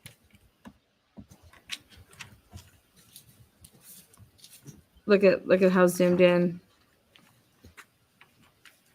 Look at that teardrop Your Honors, tattoo. You know the defendant has been found guilty of beating Harmony Montgomery in July of 2019. Your fade's fucked up. Guilty bro. of murdering Harmony Montgomery, a child under the age of 13, and then transporting and hiding and abusing her body and compacting her into smaller and smaller bags and ultimately disposing of her on March of 2020, and tampering with witnesses afterwards to ensure that this horror story that we heard at trial stayed silent. Colleen, I just can't. Under our law, after the second-degree assault, after what he did to I mean, her, do you think the that other anyone's crimes to gonna hide our hit up Lally and other say, "Hey, acts to hide his crimes, under our law in New Hampshire, that means that do the you maybe want to mandatory change up your minimum who you sentence who that you the defendant calling must next? receive Because for second-degree murder of a child under 13 is at tell me least you're not going 35 with years Jen in prison. McCabe. Tell me you're not going with Matt McCabe. So Tell the me you're not going question with for us today Caitlin isn't Albert. why Are you still the going to go on defendant this should get path? Or the are you going to minimum skip somewhere else? mandatory Or is he sentence. already The pot question committed? Is he how going to have can to the go down this minimum path now? sentence ever apply to the crimes that Because were committed by you this guys, man? I couldn't.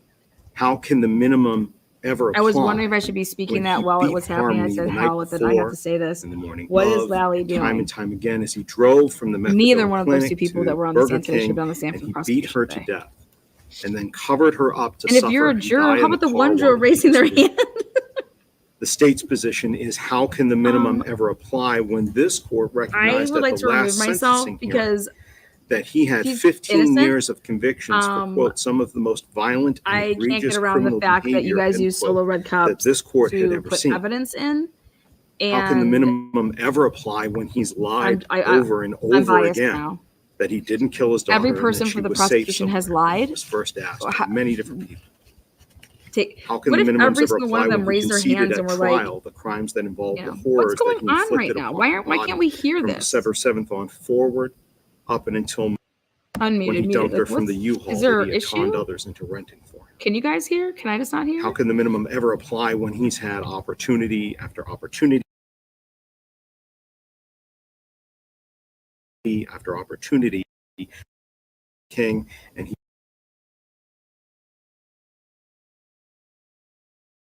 guilty of murdering Harmony Montgomery, a child under the age of 13, and then transporting and hiding and abusing her body and compacting her into smaller and smaller bags and ultimately disposing of her on March of 2020, and tampering with witnesses afterwards to ensure that this horror story that we heard at trial stayed silent.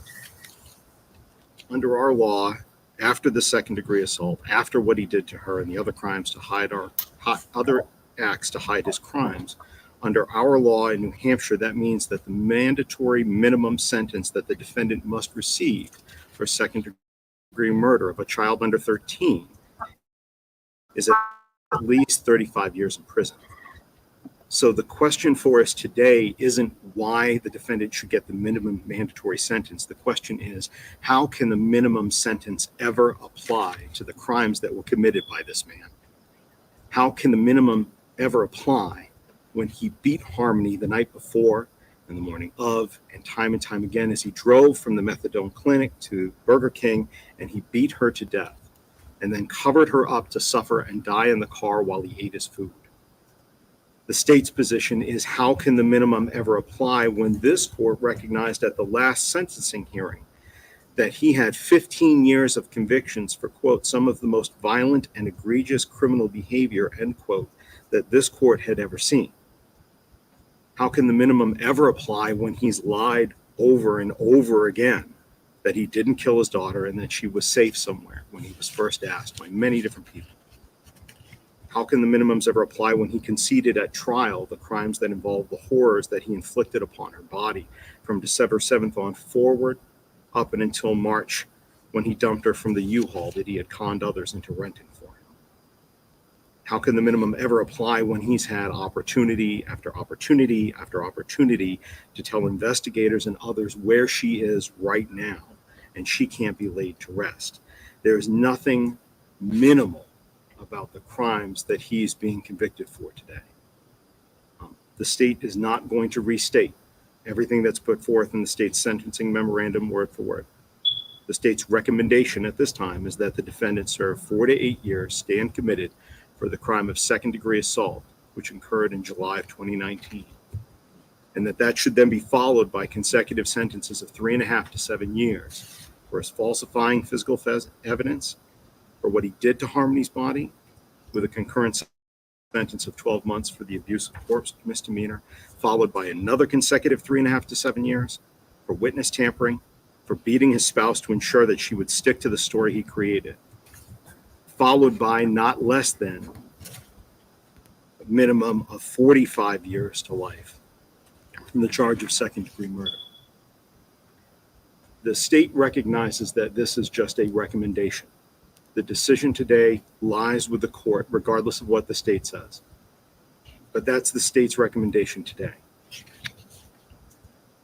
However, Your Honor, if the defendant will right now tell us where he hid her body, sufficient for us to find her, if he'll tell us right now where he put that CMC bag, so that her family and the Manchester Police Department can recover her remains in the next 7 days, then the state would amend its recommendation to a minimum of 35 years to life and let the second-degree assault, falsifying physical evidence, abuse of a course, and witness tampering sentences be served concurrent. But right now, Your Honor, if he tells us where we can recover her and we do so within the next 7 days, we will change our recommendation to 35 years.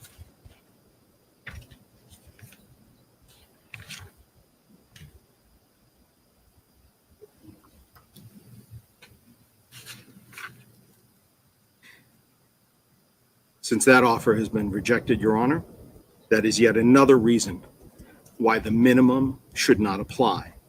What I just said was not a stunt. It was not a theatrical event.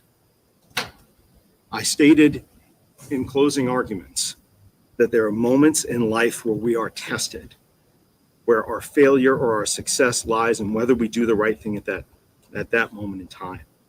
And time again, and about 30 seconds ago, the defendant chose again to be heartless and immoral and selfish and unapologetic, which for the purposes of you deciding his punishment and rehabilitation and his deterrence and coming up with the right sentence for him means that he has just yet shown you again in this courtroom, and for anybody else, that he is heartless, immoral, selfish, and an unapologetic murderer of his own child.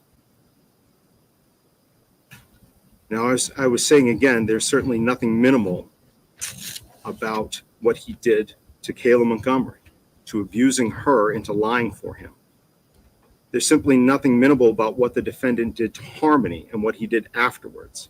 And that's why now, having just given an opportunity, we're asking you to impose nothing less than 45 to life for the sentence of homicide. You should impose more, but 45 is a bare minimum that this defendant deserves for what he did to Harmony. She is gone forever. She didn't get sick and get old and pass away. Something didn't just happen that night. He happened. She wasn't able to be surrounded by the people that loved her. And instead, when this court determines punishment, deterrence, and rehabilitation, it should consider that Harmony died in pain and in fear under a blanket. And nobody deserves that, especially a 5-year-old child. And that kind of death is different and weighs in favor of more than the minimum sentence here. You can, if there was a thief here, you could order the return of stolen property, or you could order restitution. When you sentence a defendant for an assault case, the victim can receive treatment and compensation for her injuries. But in a murder case, there's nothing directly that this court can do for Harmony. She's already ultimately paid the price of the defendant's anger and cruelty and frustration. But what can be done is recognize the value of her life and the terrible way she died by giving the defendant a significant prison sentence, something more than just the minimum, and certainly not the sentence that the defendant may ask you for in a few moments. You can make sure that he's not going to hurt another child. You can do that for Harmony. And in that process, you'll also be doing justice for the people who cared about Harmony, for the many people that worked hard to hold her killer accountable. Except most of those people, several of them are in the courtroom today. Many more are out there. Some who are present here today would like a chance to address the court, Your Honor. Most notably, and I think has to be first and foremost, Your Honor, is Harmony's biological mother, Crystal Sword. She's present here today. She has prepared a victim impact statement that we have written that we can provide to the court afterwards, but we would like her to be able to speak to you and present her thoughts. Should we do so?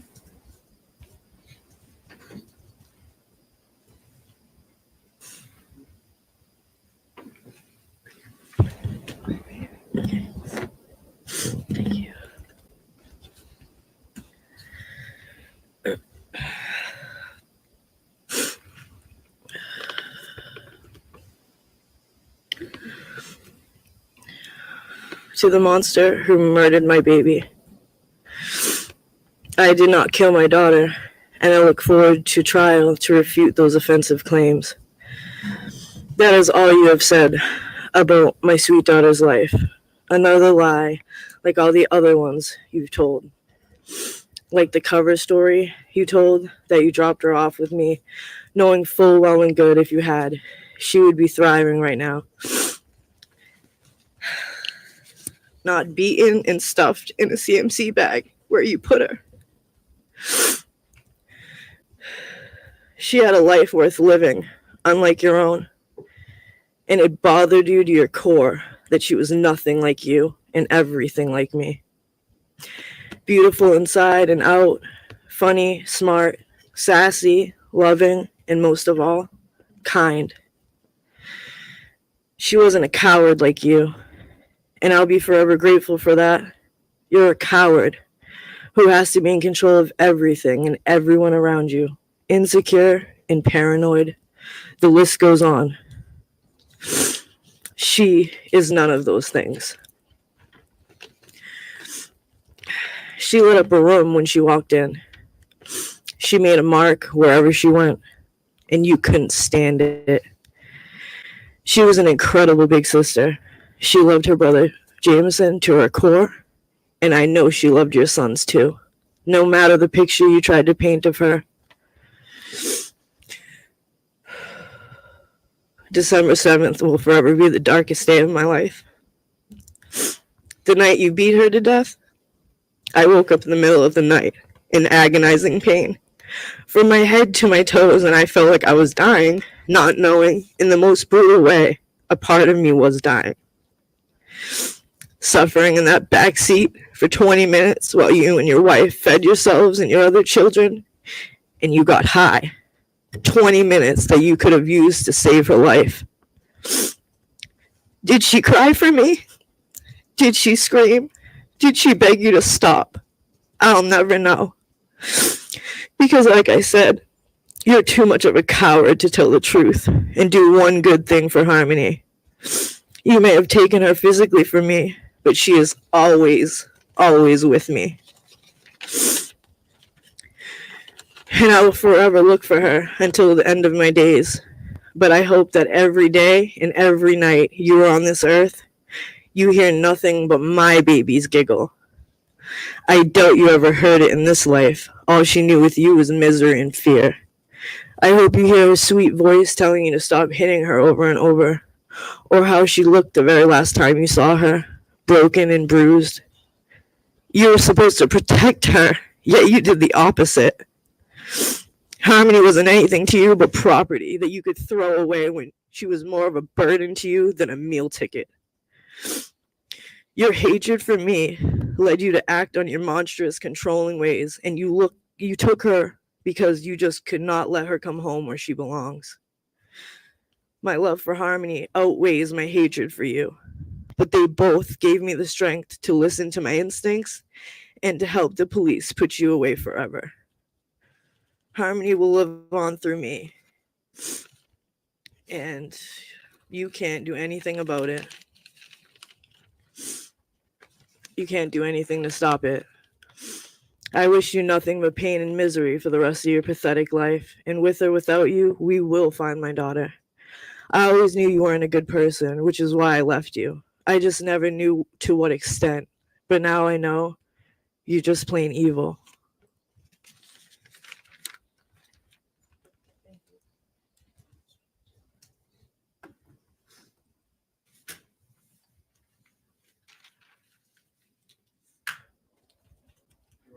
In addition, another member of Harmony's family was Miss Brittany Sorey, her aunt. She would also like to address the board.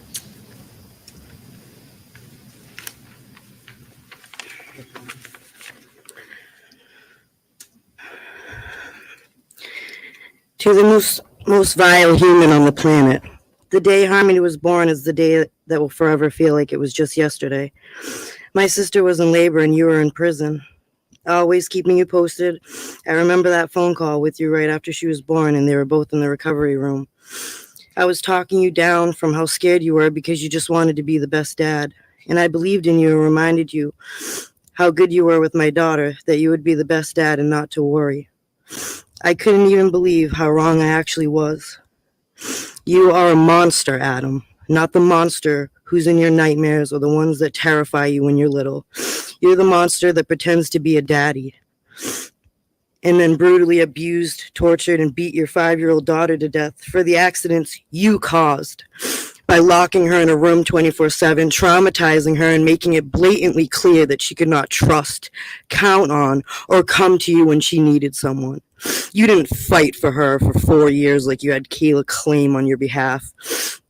You lied and you forged documents.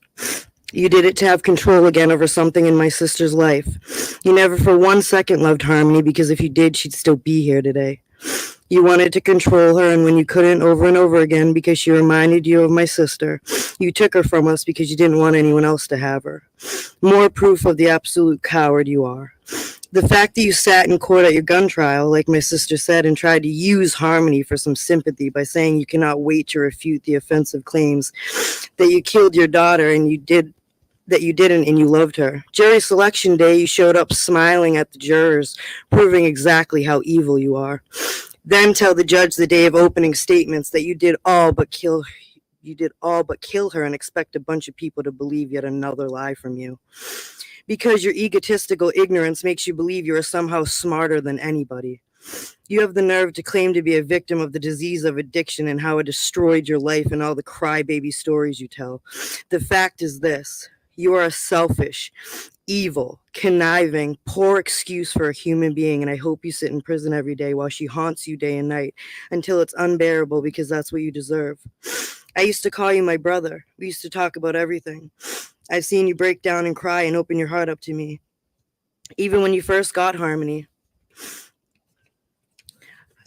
I messaged you and I told you that I would help in any way if I can, if you needed it for Harmony and wanted to be a part of her life. And just like anyone else that reached out, you blocked me. You had so many chances to change the result and let her go with people that loved her, but you didn't, because you knew she would have told all about the abuse, so you killed her. If you're any type of man at all, Adam, or you ever loved her for 1 second, you would tell us where she is, so at least she can rest in peace after everything you put her mind, body, and soul through. Regardless, karma will get even, because you don't destroy such a beautiful soul the way you did and not reap what you sow. So may it be.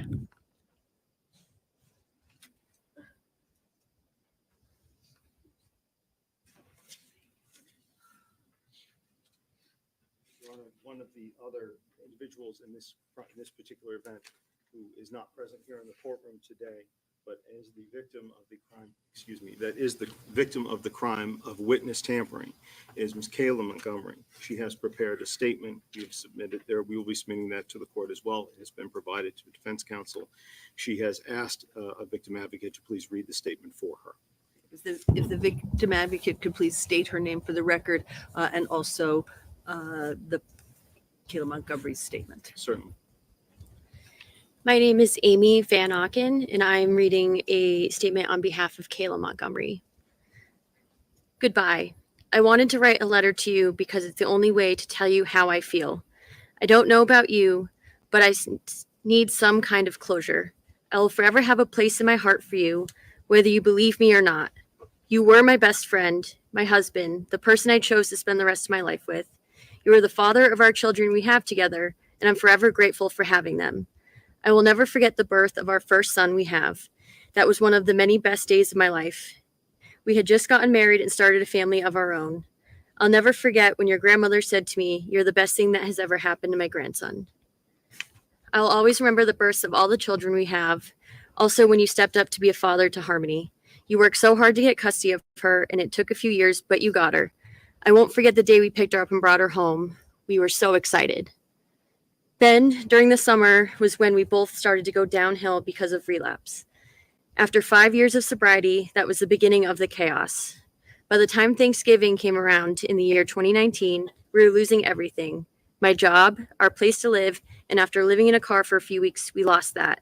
At the same time, Harmony dies because of your anger and hitting her so many times. We didn't even know she passed away until the car died, and we had to take our kids out of the car. She didn't respond. She was lifeless. Then a couple years go by, and during those years, we had to keep quiet about her being gone. You told me to stick with the story that you dropped her off at 6 a.m. at Dunkin's, where I no longer worked at, and brought her to her mother, Crystal, so she could stay there because it was better for Harmony. Then you came and picked me up when my shift was done at 2 p.m. She wasn't in the car. She was with her mother. During those years of having to keep quiet, you started physically and mentally abusing me, accusing me of cheating on you, telling on you, and trying to kill you. The first time that you really hurt me was when you accused me of cheating and had me on the living room floor against the corner of the wall, telling me if I didn't tell you that I cheated on you, that you were going to F me up. When I never cheated on you and said that I didn't, you punched me right in the face a couple of times because you said I was lying, and I wasn't. So then I said, yes, I cheated on you so you wouldn't hit me, but you still did anyway. You started getting crazy when we would get high on crack. I told you I did things that I really didn't do because you said if I told you that I did whatever you'd accuse me of, that you wouldn't hit me, and I was dumb enough to believe you. No matter what I said or did, you would hit me, punch me, spit in my face, or would have me in a chokehold and cover my mouth so I couldn't scream. You are not the person I married, not the person who loved me and who never hurt me. It's like I married my father. I never would have thought I would have to run away from you until I knew I had to take our kids and leave you. I'll never forget that day either. It was one of the hardest things for me to do. The last couple of nights after you got arrested the first time, I was sleeping with a knife because I did not know what you were going to do to me. After I found out that you got arrested, I went back to our apartment to grab a few things, and then I made the decision of not going back to live there anymore. I couldn't stay in the apartment after a year of chaos with you in there. Just all bad memories, barely any good ones. We had about 5 months total that year of living there that were good times. Other than that, nothing but bad memories. I'm so angry and hurt by you. I know you probably hate me because I had to do the right thing, but also because of all the bad. Not only did you lose your rights to our children, but so did I. Now I'm going to have to keep fighting for them to at least be back in their lives. You seem to forget you cheated, not me, and you just left the kids and I for some girl, packed your stuff, and left to another state. I called you out on your BS when you're on your way to Maine, and I also called you out for being with someone else months before you left to Maine. You accused me, but you were the one cheating. The day you got arrested on January 2022, you called me and said to tell Kelsey you're sorry about her car. Yeah, right. That's all you're worried about, not your wife and children you may never see again. No apology for cheating on me and making me think I was crazy. So I got to do all I can to get back on track with my life. You caused so much hurt and pain. I don't even know why I still care about you and actually feel bad for you. Oh, maybe it's because I'm not a cold, heartless person and still have some care about you. I was in love with you once. Now I still love you because you're the father of our children. This is goodbye for now. Maybe I'll see you at the future in some point. Goodbye, Adam. And then she lists the day they started their relationship was October 8th, 2015. And the day they married was Harmony's birthday, June 4th, 2017.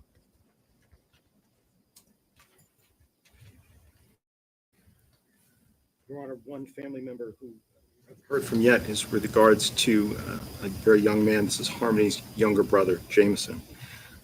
He lived with Harmony up until the age of 1, saw her as late as 18 months in his life. Both of his parents are here, Mr. Blair Miller and also Mr. Jonathan Bobbitt Miller, and they have a statement they would like to present.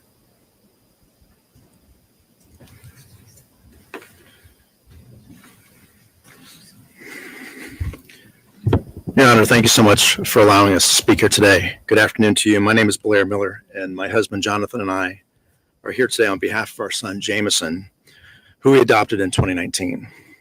He is a 7-year-old boy who came to us from foster care. Jameson and his sister Harmony were in and out of different foster homes together. They seem to be on a path of surviving their troubling relationships, their circumstances together.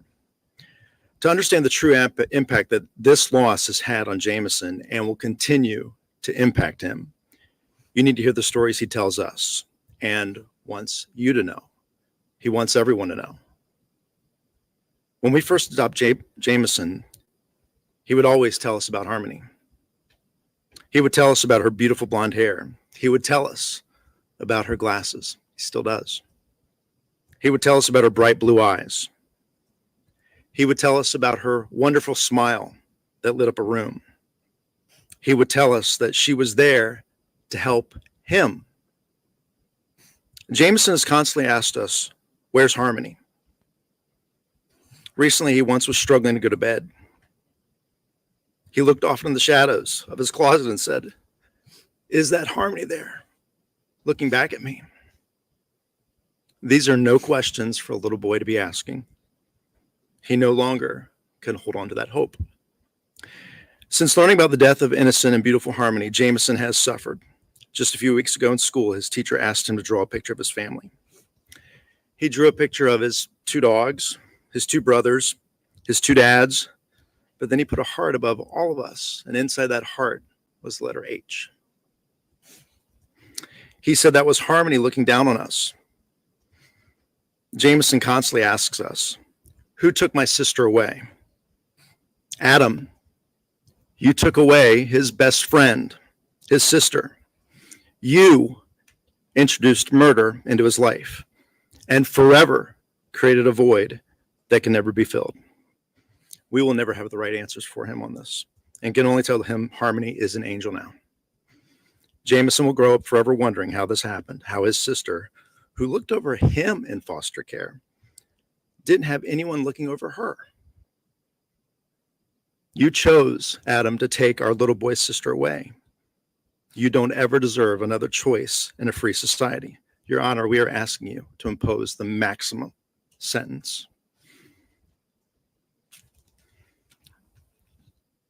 Your Honor, this courtroom, and especially Adam, I'm Jonathan Bobbitt Miller, and I'm the proud adopted dad of Jameson Miller, the proud young brother of Harmony. Harmony is the reason that we're all here today. Harmony, the child Adam that you murdered, you introduced a nightmare into our son. You introduced evil of this world to him. You have manipulated the criminal justice system until now, and trying to explain that to our 7-year-old son is hard. Before Jameson knew of Harmony's tragic fate, he would go to the door when the doorbell rung, and he would say, maybe she's found me. He would search a park, he would look at school, and if there was any girl that had blonde hair and glasses, he would go up to them and say, are you Harmony? I'll never forget the day that we told Jameson that Harmony was in heaven. He's a very active kid. And that day he just stopped and he held us and he said, no, I need my big sister. Why? Why did this happen? These are questions that Jameson has had and continues to ask. Daddy and Dada, what happened to my sister? Why did she die? Why would anyone hurt her? How about her glasses? Were they okay? My God, how will we ever help him process this horrible and brutal details of his big sister? Adam, you have to know you did that. As we celebrated Jameson's birthday in 2019 with the Mickey and Minnie Mouse theme, we had Mickey Mouse there. It's a Disney theme that he shares with his big sister and his mom. He wanted to save a gift from her that day, made from his Nana. It was a Minnie Mouse pillow, but instead, you were beating her to death. That was the same day. If Jameson was old enough to speak to this court today, he would want you to know the void that you left in his heart that can never be filled. Adam, he would plead with you to please tell us where she is. Let him have a place to go and remember his sister, please. He remembers her feeding him. He remembers when they would be at his foster home when she was there, that they would play in the park together. He remembers her glasses. He remembers how proud she was. How do we tell our 7-year-old that you murdered his sister, his protector, his best friend, and you showed no remorse? I wish they could be happy together today. Jameson asked, is she unhappy in heaven? If she can see him, and if we can visit her, why would anyone hurt her? That's what you've done to her son when you beat his sister to death. In our family, we really believe in love and forgiveness. I'm just not sure how to teach her son how to forgive the monster that murdered his sister. We as a family are leaning on God for that. Jameson also knows about the helpers. He knows about this court. He knows about the jury. He knows about the police from the local to federal. He knows about this community. We've told him these were the people that helped his sister when she was hurting.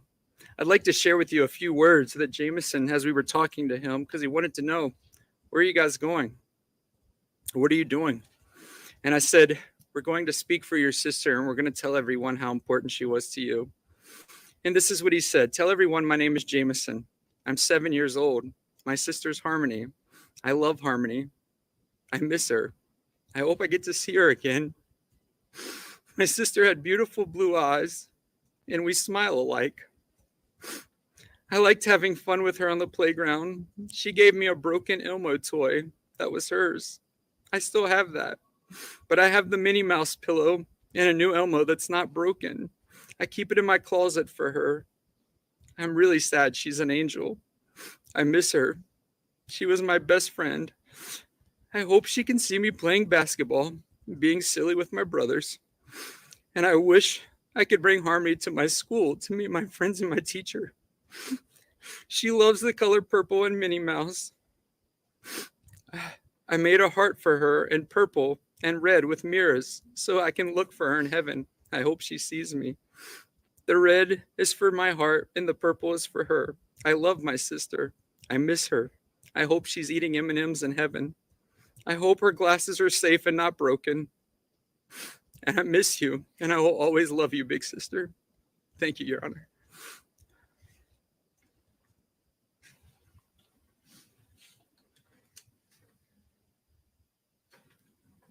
Your Honor, finally, with us today is Harmony's foster mother, Michelle Rafferty. Harmony was alive for 66 months in this world. And for 44 of those months, she was with the Raffertys, Michelle and her husband, Tim. They've both prepared a statement as well and would like to speak with you today.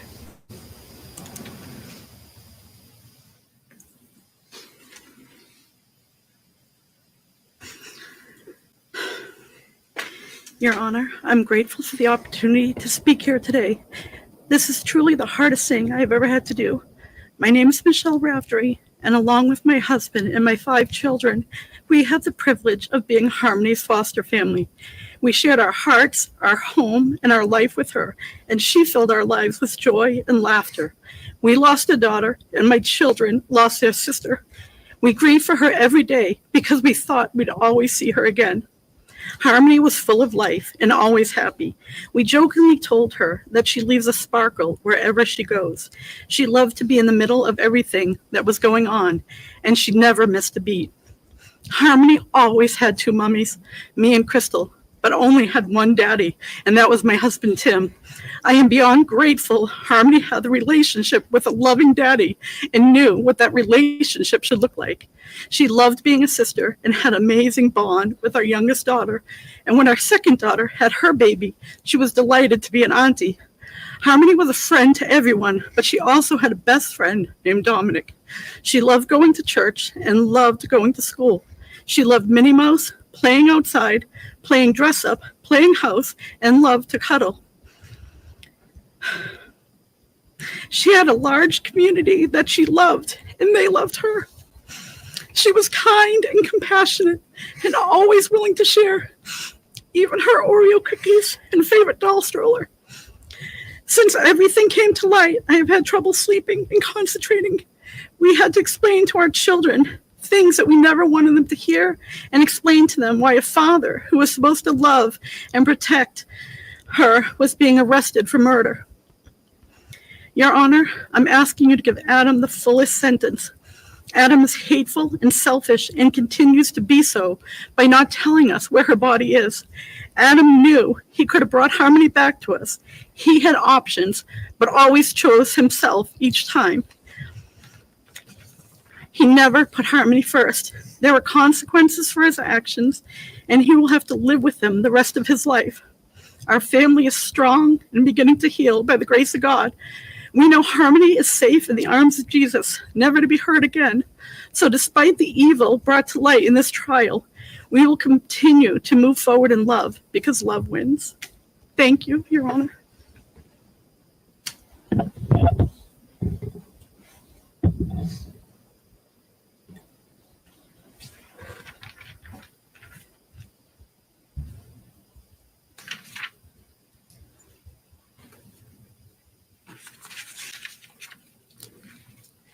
Your Honor, in addition to those statements, the state is asking you to consider not only all of the details and the facts that you heard during trial, and not only as you would for any defendant, their criminal history, of which is laid out there and which this court is already well aware of, but we are also asking the court to take into account 2 additional charges which are still pending. Firearm that was belonging and was owned by a Mr. Ewell, and also a high-point handgun. These are 2 charged but not yet adjudicated offenses that can be considered by the court when it comes to sentencing. We did not ask you to take the defendant's murder of his daughter into account at the last sentencing for the other firearms, given that it had occurred before her death. But these 2 not yet tried armed career criminal charges, offenses for weapons belonging to Mr. Ewell and the high-point handgun, should be considered to show that the minimum does not apply to this man. The court is already aware of the defendant's statements to many other people, many other people through many different facets of his life, with regards to being asked where his daughter was and for him to lie to them. This was subject to many different interpretations. The court has discussed this on different different times, in different hearings. With regards to those events and with regards also to the gun crimes that I speak of, Mr. Ewell's firearm and the high-point handgun, we feel that the state has already shown the requisite level of certainty that the defendant has done these crimes. He's been indicted by the grand jury. We've discussed them.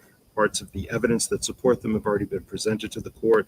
But we have also asked for Detective John Dunleavy to be present from the Manchester Police Department, who can provide additional information if the court so chooses to hear that.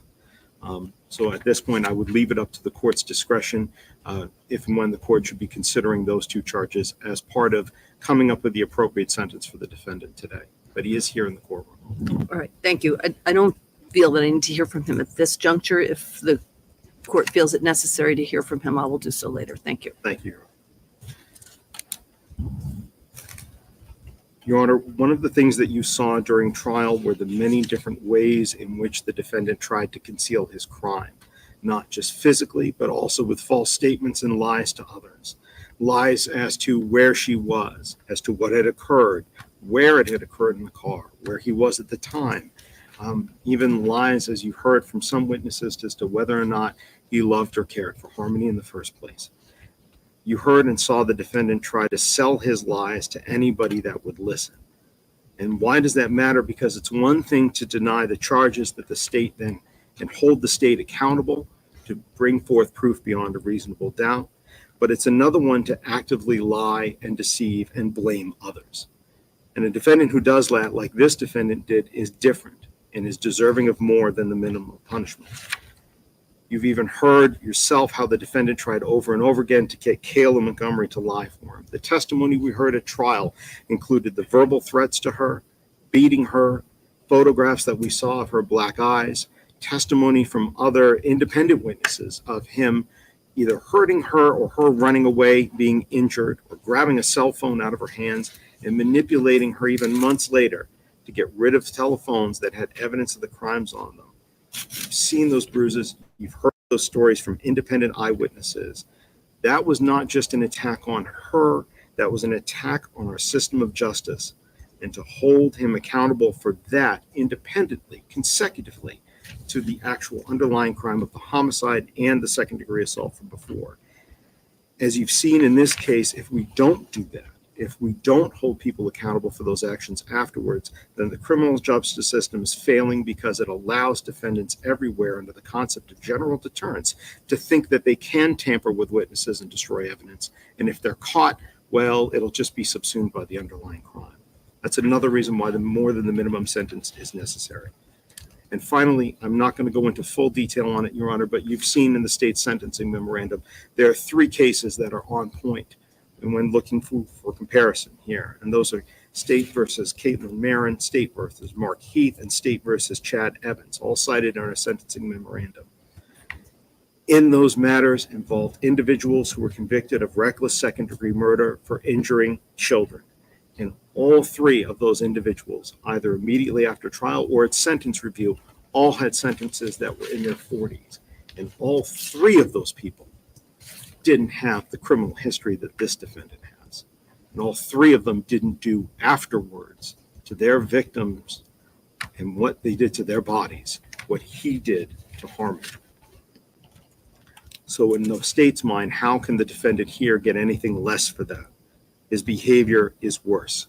When we look at that, if and when he should ask for sentence review after today, if they look at that, we don't feel that there's any way that they could equate that his behavior was less than theirs or that his punishment should be less than theirs. There's nothing about this little girl's death or her suffering or what her father did afterwards that can ever be classified as minimal. He is still determined 5 years later that she have no peace, no justice, no rest. So the state is asking you to do what justice requires, and that's nothing less than the state's recommended sentence. Harmony deserves it, her family deserves it, the people of the state deserve it, and definitely this defendant deserves it. Thank you. Thank you. Attorney Smith? Thank you, Your Honor.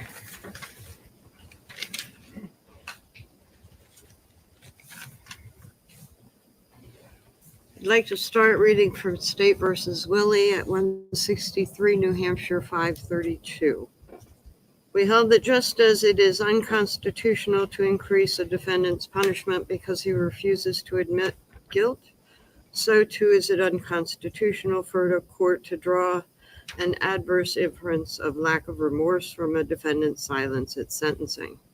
Because the only affirmative way for a defendant who maintains his innocence through the criminal process to express remorse at sentencing is to forgo his right to remain silent.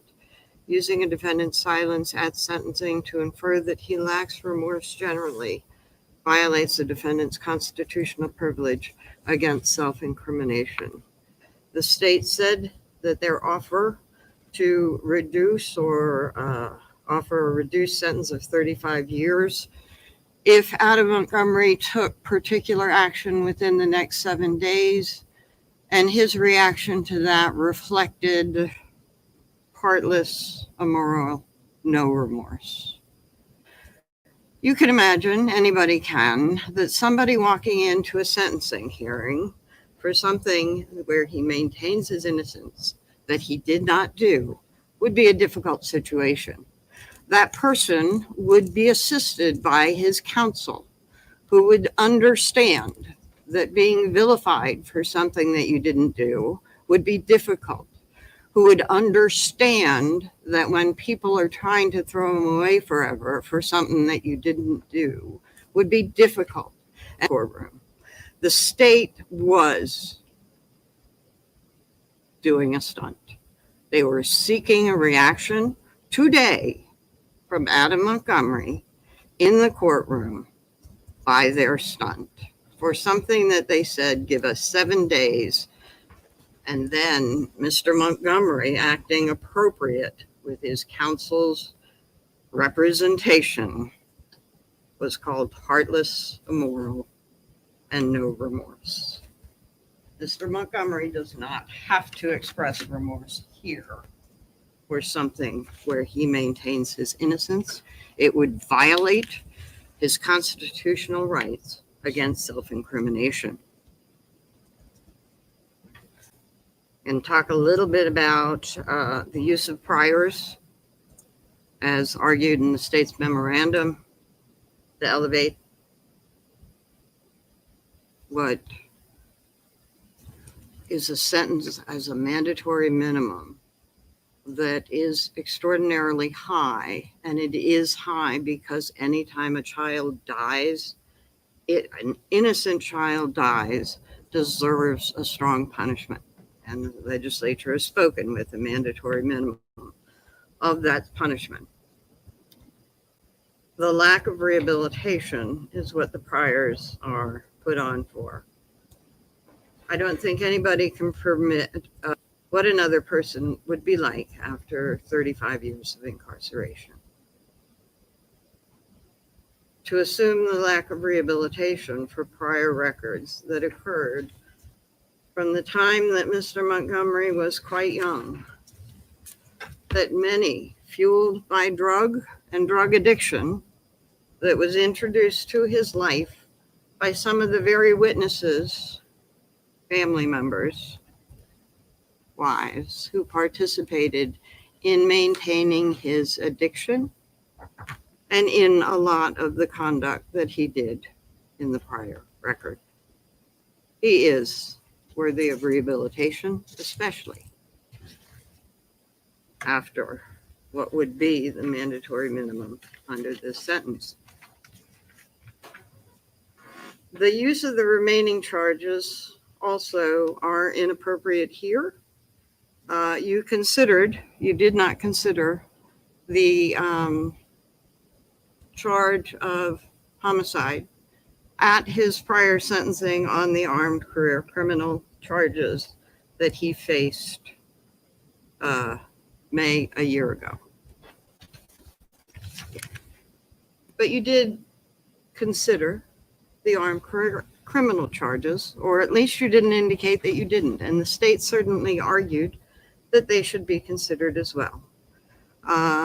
All of that conduct occurred in a relatively short time period, and while we dispute the probable cause, even the law says that you can consider the grand jury indictment as probable cause, which I think is completely inappropriate, but that is the law. However, his sentences on armed career criminal took into account both his prior and his subsequent gun charges. He's serving a sentence currently of what comes to be about 32, because he got 15 as a minimum on one, 15 as a minimum on another. The 5 years of the 7-year minimum on the final charge that you sentenced him on, you suspended 2 years. Didn't even totally give him the max on that, but certainly increased his sentence in your evaluation of his prior conduct, as well as the pending gun charges.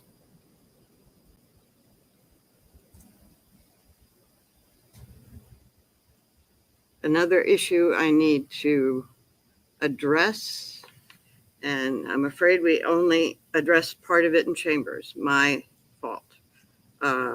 The names of the no contact order, I don't have, so we don't have a position on that as far as the names. However, since the state has asked for an incarcerated sentence on each of the charges, I don't believe a no contact order can be issued on the charges under interpretation of current law. However, I will say that the names will be provided to Adam, and I can assure this court that Adam will not seek any contact with the Sorrell family. Sorry, family.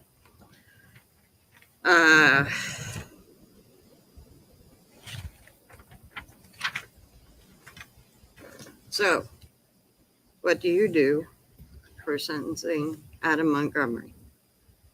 Adam Montgomery does not dispute the time sought by the state for abuse of corpse and falsifying evidence. The state has requested maximum sentences on that consecutive, and Adam does understand that it affected the investigation and that behavior affects justice in the court system. And he does not dispute the sentences requested by the state on that. However, while he maintains his innocence, he also knows that you will be sentencing him on the other charges because he has been convicted, and any other action he takes will have to be after sentencing.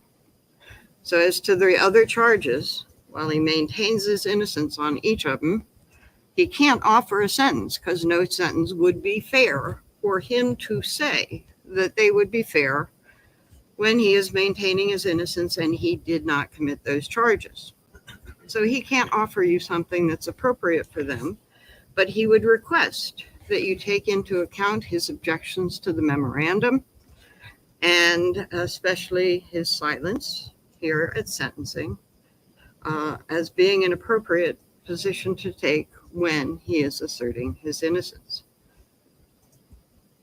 We request that the court issue a sentence that is less than what the state has asked and that it make the remaining charges concurrent with abuse of corpse and falsifying evidence. Adam Montgomery did not kill his daughter, but when he discovered his daughter's death, he broke and he did inexplicable things. Even he can't explain his actions, but eventually he pulled it together and he was able to say goodbye to his daughter, and that's what he did. I may have a moment, Your Honor. Yes, you may.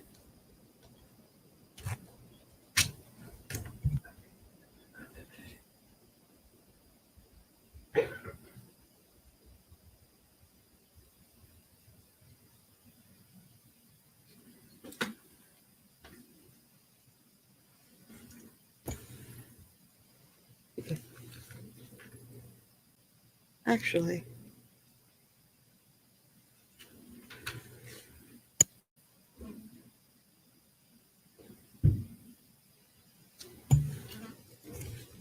my co-counsel has reminded me of something, and again, this was something that was not in the sentencing memorandum, and it was last minute, and it is the stunt that was pulled by the state, and it is that plea offers, responses, negotiations are inadmissible, and I think that they are inadmissible for any purpose, including sentencing. Certainly, I know in other cases, if I was to say the state offered something pretrial and now they're seeking twice that, the state would shut me down under that rule. 410? 410. So I think that entire stunt should be stricken from the record as well. Briefly, Your Honor, I made no such comment about plea offers that were made prior to trial in any way, shape, or form.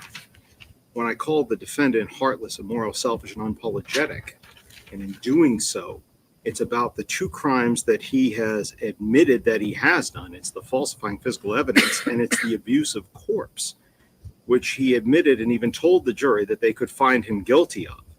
Those are the ones relating to the placement of the body. There's no reason to hold on to that piece of information with regards to that. The statement is not offering anything because this completely lies within the hands of the court. The statement is to make the change of what the state's recommendation would be. It's not an offer of a guaranteed sentence in any way, shape, or form. And again, it's on those charges, the one where he does not maintain his innocence anymore, falsifying physical evidence and abuse of a corpse. I think just separately, Your Honor, with regards to the victims that the state is asking for the no contact order, that would include Crystal Sorey and her family, Sorey. That would also include the Miller family, Your Honor, and that would be Harmony's brother's family, and as well as the Rafferty family. I can provide those spellings to the court monitor afterwards. I think those are the only additional things that the state wants to add.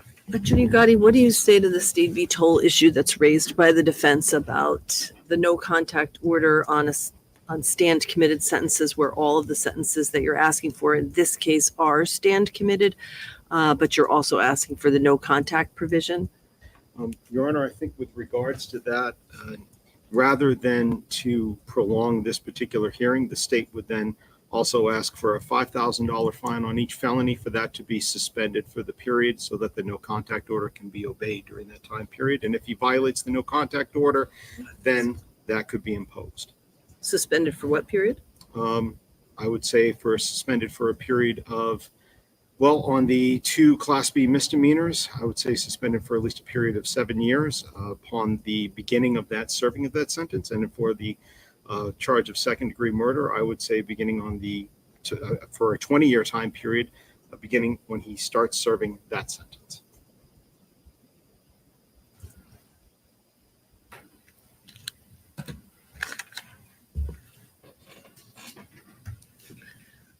Do you want to address that, Attorney Smith? I'm just thinking about that for a moment. I mean, Attorney Agati, on that, the consequence of a violation of the order would be the imposition of the fine. That's correct, Your Honor. Okay. For clarity in sentencing, I think 5,000 is illegal for any one of those charges, although certainly combinations of certain charges can equal that amount. I think it's 6 of one, half a dozen of another, because as I said, with regard to the family, Crystal Sorey and her family, Mr. Montgomery will not be reaching out to any of them. All right, thank you. Counsel, approach for just a minute.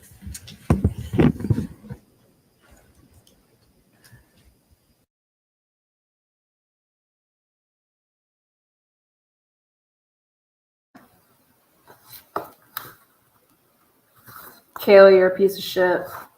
Who has the fucking audacity to hand off a letter like that and to say, read this at the sentencing for murder?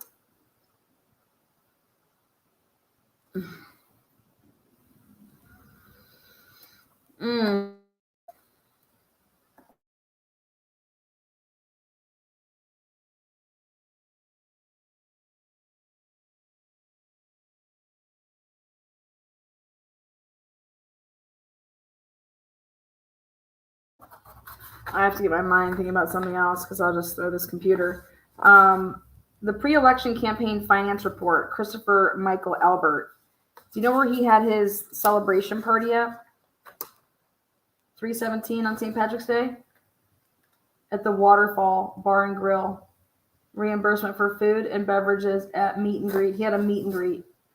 317, 2023. $969.78.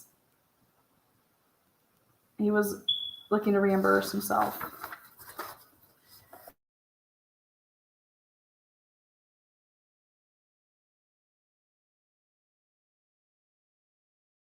Ken Berkowitz donated to his campaign. All right, nothing further from the state? Nothing further, Your Honor. Thank you. Nothing further from you, Attorney Smith? No, Your Honor. All right, I'm going to take a 15-minute recess so I can consider all of the information and statements that have been provided, and then I'll come back and announce my sentence. Thank you, Your Honor. Thank you. All right.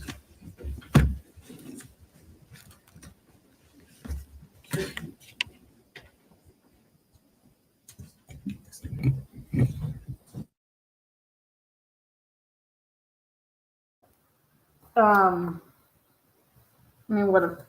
New Hampshire. I feel for all those citizens that live in New Hampshire. This is just the biggest joke.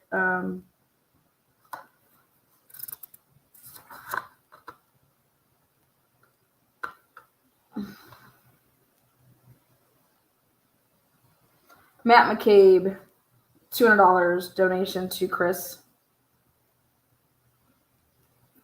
Joseph Nagel, $50 donation.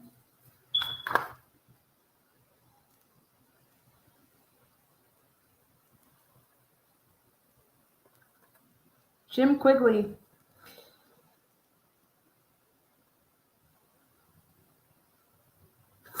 Jillian Daniels.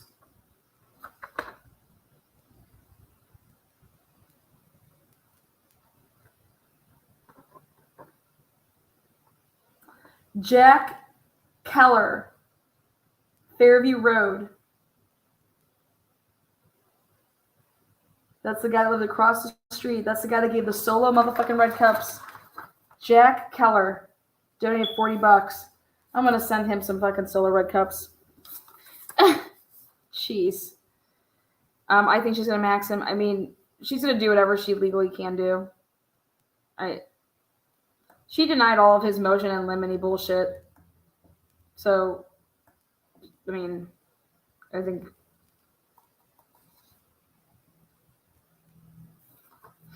she'll max him. You guys, Crystal filed. She's suing. She's going after them. That's what she even said in her little speech. She said that she's going after Adam for defamation too, but that was in that speech. But she had to start the process, and they made her pay like a $10,000. She had to put 10 grand up to be able to file because she needed she wanted to declare Harmony dead, and in order to do that, in order to be able to go after what she's planning on doing civilly, she had to go into court and ask that the courts deem legally that Harmony's dead. And so that was something that had to be done. They made her pay like a $10,000 deposit, and once that's all finished and finalized, that Harmony is legally declared deceased, then her next moves happen. So I'll keep following up with that so that we can find out what's going on. But she 100% is going forward. She should. She has a report. She has everything to prove that they didn't do what they were supposed to do. Adam should have never had her. They didn't have a home visit. I printed out. They did a 92-page report. They came in and investigated everybody that was involved, and that's why that one guy lied on the stand. I don't remember what his name was. The social worker that just showed up. If you think that somebody hurried up and got in a car and put a kid in the car and drove away so that where's your common sense to think that they're trying to hide the kid from you? That's like what that would tell me 101. And then when they would try to contact me later and be like, oh, sorry, hey, yeah, can we set up, that's just common sense. But they just didn't do what they were supposed to. There's a bunch of things that were supposed to happen because Harmony went from one state to the other state. It's even more loops you have to go through.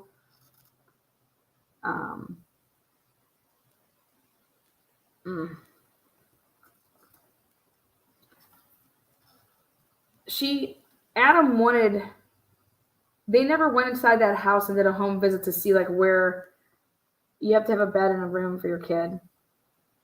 At the time when Adam got custody or was getting custody of her, if they would have ever went into that house, they would have seen who was all living there. And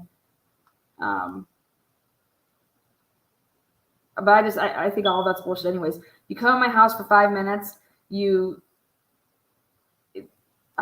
that just doesn't tell you a damn thing about me. I mean, it would just cost way too much money, but how could you possibly get a recommendation and you be around me for 5 minutes, for 10 minutes, for 20 minutes, for fucking 3 hours? How in the world can you do that?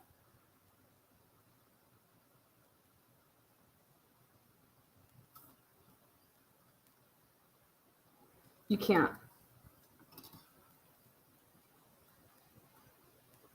So it just sucks because there's tons of kids out there that maybe they're not dying every day like Harmony did, but they're definitely not.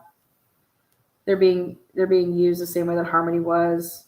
When Kayla was the one that called and put Harmony on the snap so that she could receive the more money, and then try to say that Harmony had a disability with her eyes but didn't fill out the proper work because she's a lazy fucking dumb bitch, to get more money, and to, not just even more money, but the needs, so that she could have the resources. There's resources available, and some people abuse it, and some people really need it, and they do it the right way. But there's a lot of kids out there, and I don't know, this type of stuff is. That's why I don't cover cases. I can't. It's hard. That was the first one that I did. I did the whole trial, and I was just like, this is. I cannot believe that they let her speak. I cannot believe that they let that be read. I shouldn't say. Let me take that back. It's her right as a victim. But okay, Kayla, we're gonna see what you're trying to say before we just let you say something or let that be read. Like, why wouldn't that victim advocate look at Kayla and be like, "Are you fucking kidding me? I'm not reading this. Like, you already fucked up this case so bad. Who can, keep on fucking it up. Say, write something else. This is about harmony. This isn't about you and Adam's relationship. You sick. You had sex with that motherfucker while his daughter was all compressed in a bag, in a damn shelter, in the ductwork, up in a ventilator, up in the ceiling. You stuffed Harmony there, or he did, and then you had sex. You conceived a child while that was above you, while you're laying on your back, bitch, looking up, and you're seeing a ceiling that has what up underneath that shitty ass ceiling in that shitty ass shelter. I would have told that leg spreading hoe to get the fuck up out of here. I'm not reading this shit. That's what I would have said, and I probably would have gotten fired. And I would have been like, "That's fine. I will get another job. I'm not reading this." Or she can bring her happy ass in here and she can read it. Oh, that's right. I don't think that she could go in there because they have an RO and she can't be by him. That's just sick. They conceived a child. Well, Harmony is up in the ceiling. If you do the math. Like I said, I can't talk. It makes me. And then everybody asked me, Lana, would you cut a deal? Would you cut a deal so that you could get him? Would you cut a deal with Kayla? And I said, yeah, because I think Kayla's going to fuck up and you'll be able to get her and bring her ass back in, So I cut a deal with Kayla because I think Kayla, by that letter, she's fucking up. She's coming right back. She's coming right back. Nobody who has any wherewithal writes that letter that she wrote. And those people that are working with her little counselors and her therapists, that should be sent to them, and they should all be fired to say, "Oh, looks like it's really working out. Whatever you're working with, Kayla."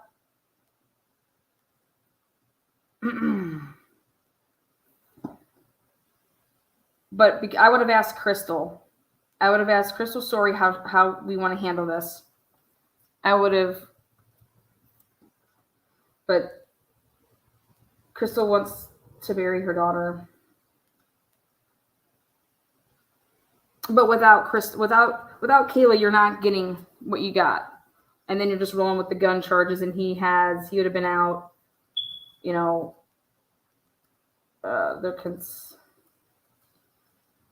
what was it?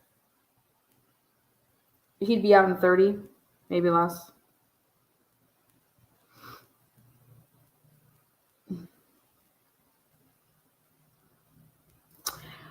That's why if there isn't some settlement, it'll all come out. The report talks about that, how that all played out.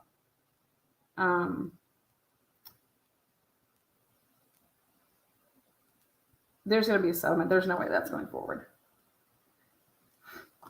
The report, the 92 pages that I read, the people that oversee it, the report says how they were in the wrong. And so when you have that, they're negligent.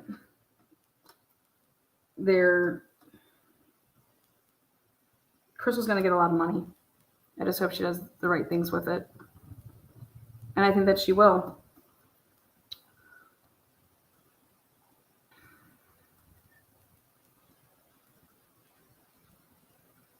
And I found out how many times the police were going to that house and Harmony was still alive, and that they were actually talking and communicating with child services. I said, now that makes me that makes me sick. Where are all your guys' common sense? Like, a police officer doesn't realize that you have a bunch of kids there and you have child services going over there. I mean, you know the houses there, people are just being assholes and calling on somebody. Okay, yeah, there's not an issue here. Like, somebody has a problem versus a serious issue. And that's what makes me sick, is because, ooh, the people that fuck around and try to interfere in healthy relationships, you have this type of stuff going on.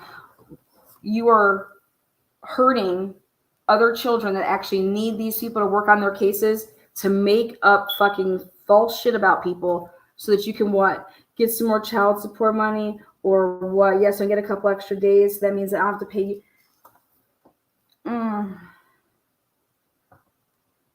then you got trolls online that call up CPS. I think it should be a crime if you make a false claim when it involves children. I think you should have to go to jail and then prison. Why should I have to go sue you in civil court based off of the tort that you just violated my rights, which is you're interfering with my right to have my relationship with a minor child, right? So I can go and sue you in court civilly and win, right? But it's going to cost me a shit ton of money to do all that, where I'm just like, wait a second, how the fuck is this not a crime?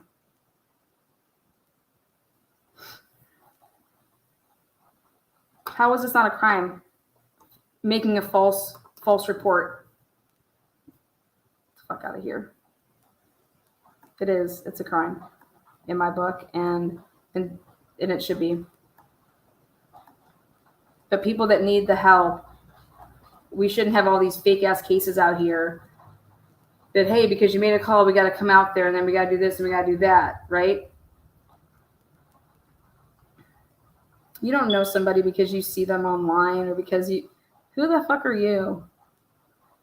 Oh my God, they swore and I thought their kid was in the background. We need to call CPS on her. You look like a fucking fool.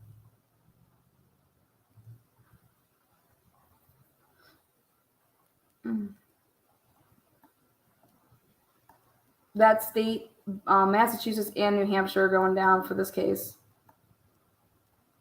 A judge, no, what makes me sick is that a guardian ad litem signed off on this. Yeah, and I'm going to tell you what I think about guardian ad litems.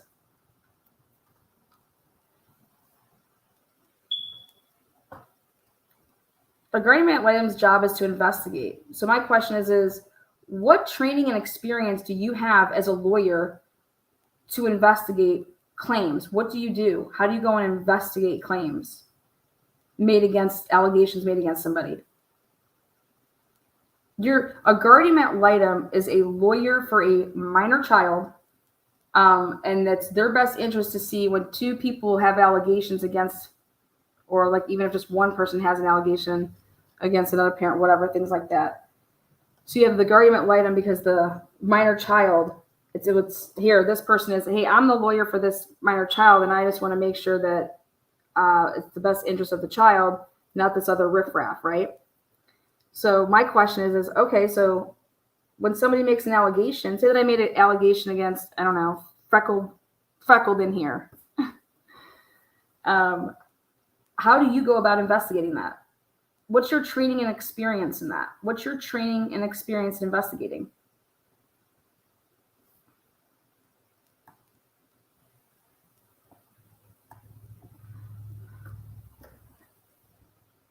Were you a police officer back in the day? Do you have to do educational classes? Like, do you have to keep up your certificates with anything?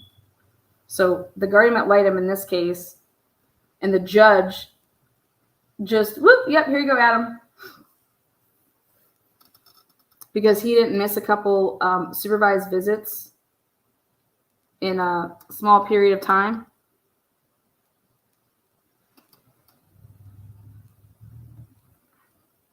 He just got out of the joint.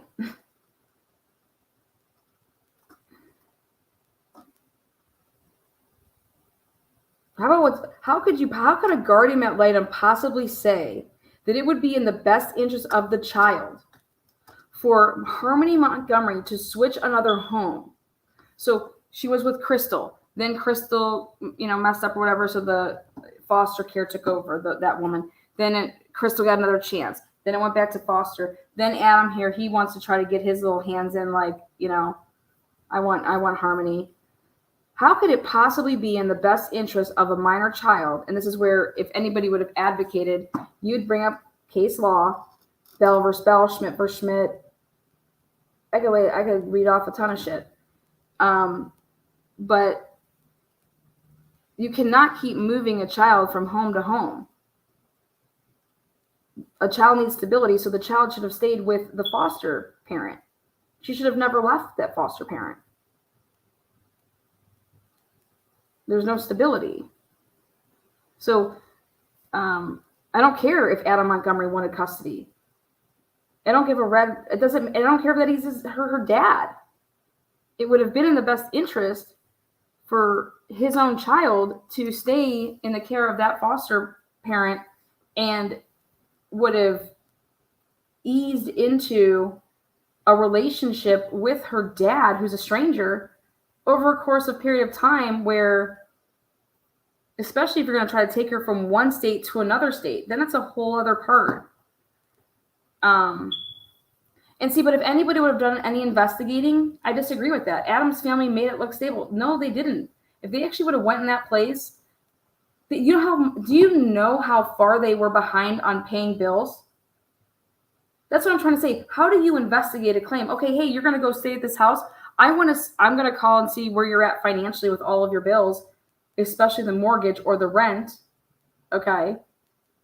Because that's what I couldn't believe, is how quickly this foreclosure, them getting evicted happened. It takes a long time to evict somebody. So then I went back and looked at grandma. Well, grandma was on her way and she was already in Florida. So I did a whole investigation, and you would think that something like that, when you're dealing with parents like that, you got 2 drug addicts. All right. Okay. Hey, where do you want to put her, Adam? Okay, wait, you're living where? So you have no response. So think about that. Anybody that doesn't have I want to know that you have to pay bills and that all of your money is not disposable income, because then you can just go and blow it however, right? So, okay, whose house is this in? Are you renting from your grandma? What's going on? Then I'm going to check up. Well, here, if anybody would have done any homework, they would have realized that the bills weren't getting paid. Grandma wasn't paying rent. That's the problem, is that house went so fast. I was like, how are they getting evicted so quickly? It takes a long time to evict somebody. But guess who knew? Guess who knew that the walls were coming down? Uncle Kevin knew that the walls were coming down, because Uncle Kevin got the fuck up out of there in July after he took little grandma to Florida, his mom to Florida. Kevin's and I think, Kevin, yeah, you opened up your mouth and you called and you made an anonymous call to CPS, right? You didn't have the wherewithal to take some pictures of Harmony's face. You didn't have the wherewithal to, if you were truly a man, pummel the fuck out of Adam, pussy ass. I just think people, I can't. I'll cuss every other word if I talk about this case, because I did a whole deep dive, never even put it out there, just to see, because I wanted to see their process on, wait, we're talking crossing state lines, and this criminal, and you have a guardian ad litem that just signed off on this, and you have a judge that just signed off on this, and the judge said it was violating Adam Montgomery's rights to go forward with having him meeting all of the home visit and all this shit. And so the judge says Adam doesn't have to do that. There doesn't have to be a home visit. I said, what, Chuck? Who? And you would think that Adam didn't pay this judge anything, but I want to know who advocated on that side, because there was court paperwork that says, that advocated that Adam doesn't have to do that. Fuck Adam. Fuck us as parents. What about Wordsworth? No, it would be in the best interest of the child that we did this, to make sure, because Adam has a history of da-da-da. Bank account, absolutely. Show me a bank account. Yeah.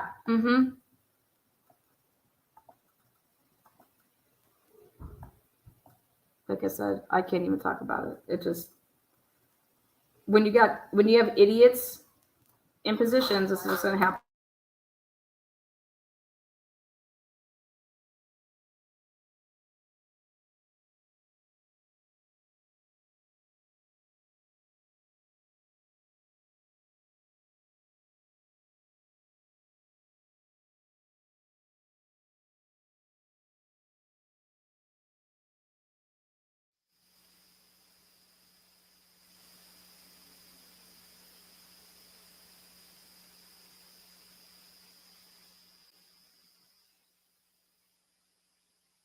The crimes that you have committed and the harm that you have caused cannot be overstated.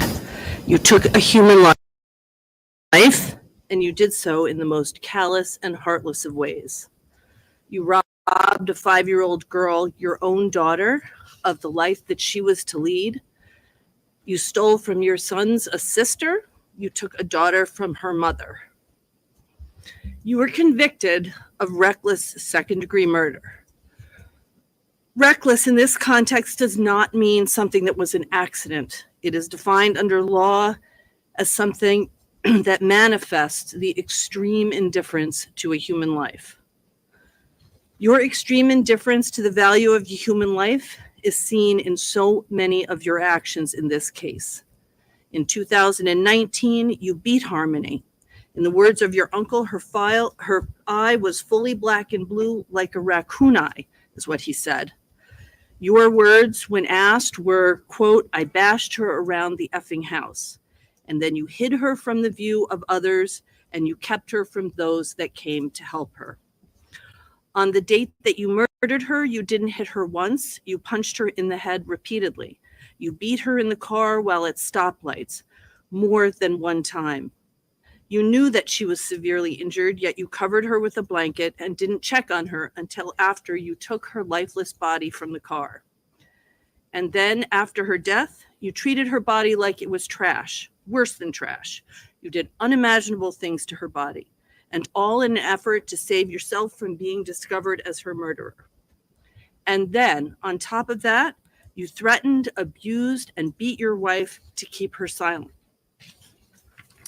Your criminal history similarly reflects your extreme indifference to the value of human life. Your actions having taken both a physical and emotional toll on so many. In 2008, you were convicted of criminal threatening after pointing a knife at a 15-year-old girl. In 2010, you were convicted of armed robbery and assault and battery with a dangerous weapon in a home invasion incident in which it was reported that you held up a woman at gunpoint, terrorizing her to the point that she lost control of her bodily functions. In 2009, you were convicted of first-degree assault for stabbing another person.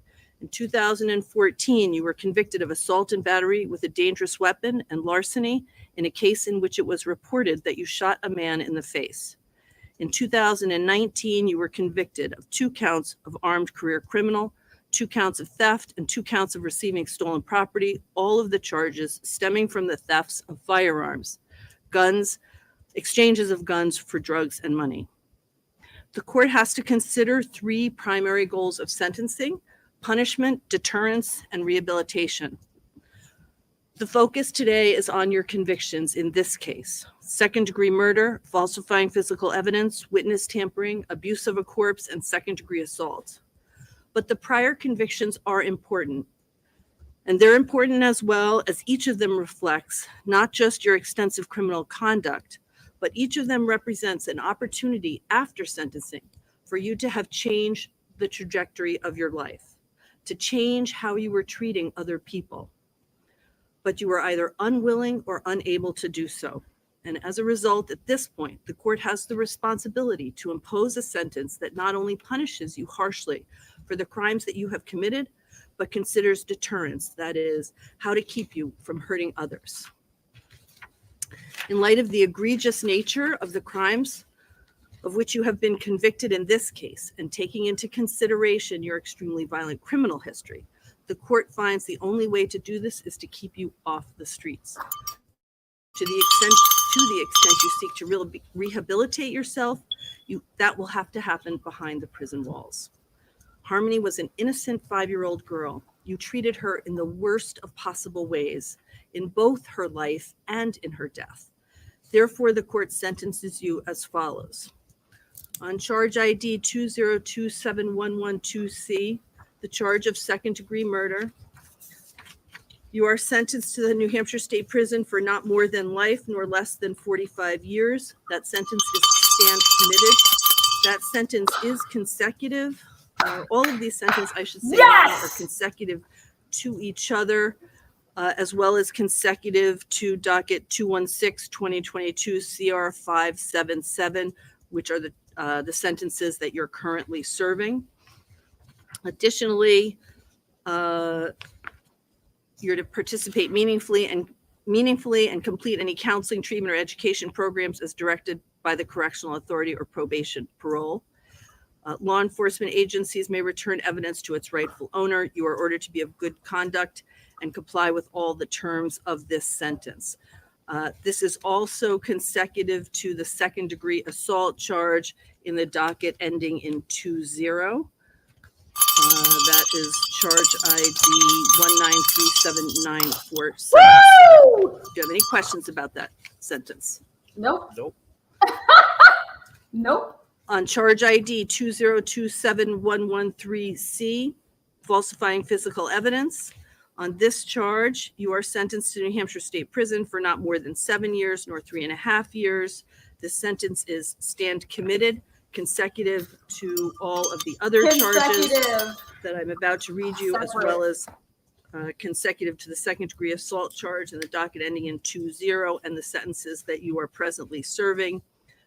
You do have the obligation, as with the other sentences, to meaningfully participate in programming as directed by the correctional authority or probation parole. You're ordered to be of good conduct and comply with all the terms of that sentence.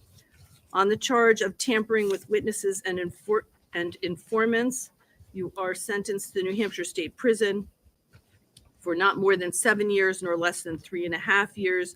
Again, this sentence is consecutive to the additional sentences that I've read to you that I'm reading to you in this case, as well as docket ending in 20 and the sentences that you are presently serving. You have the same obligations for participation in programming, and law enforcement may return evidence to its rightful owner.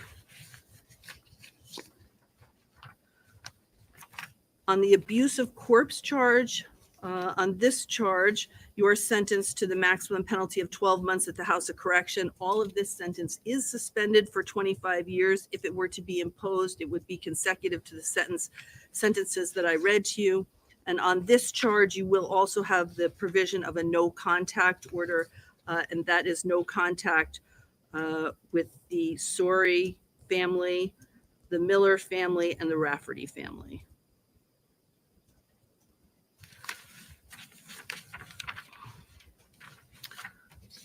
That sentence is also consecutive were it to be imposed to all of the other sentences in this case and the sentence you're currently serving.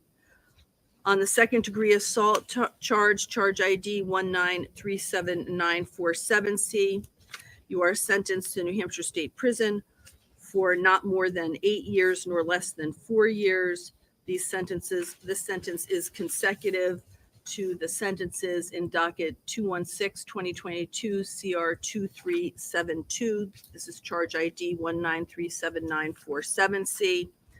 On this charge, you have the additional requirement, as you have in the other cases, to meaningfully participate in programming. Law enforcement agencies may return evidence to its rightful owner, and you're obligated to be of good behavior and comply with all the terms of the sentence. Do you have any question about those sentences? No, I do not. All right, before you go, counsel approach, please.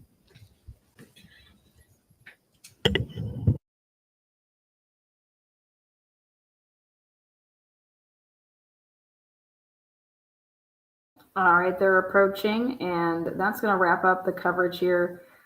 You just heard it there. She gave him life, but the most important thing is that this is all consecutive. None of these are running concurrent, which means it's at the same time. That means that across the board, all of your charges are running together.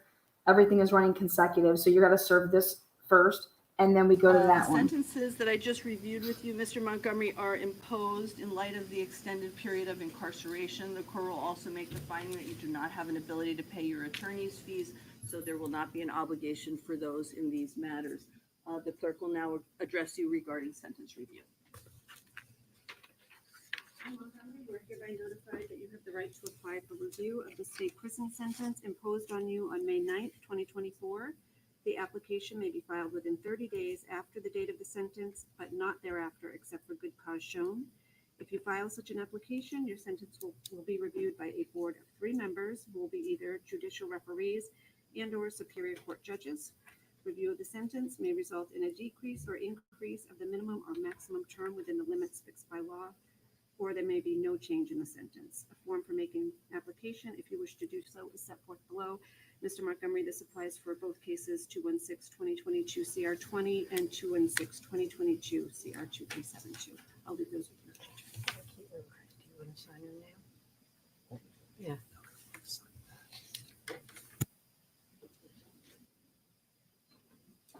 All right, guys, again, take care. Have a good afternoon. We'll be back here tomorrow morning with your jury booklets. I'm going to try to put a little pre-record that Anything has further from the state? the highlights of the testimony so far. In the Anything further from you, Attorney Smith? Thank you. Thank you, everybody. All right.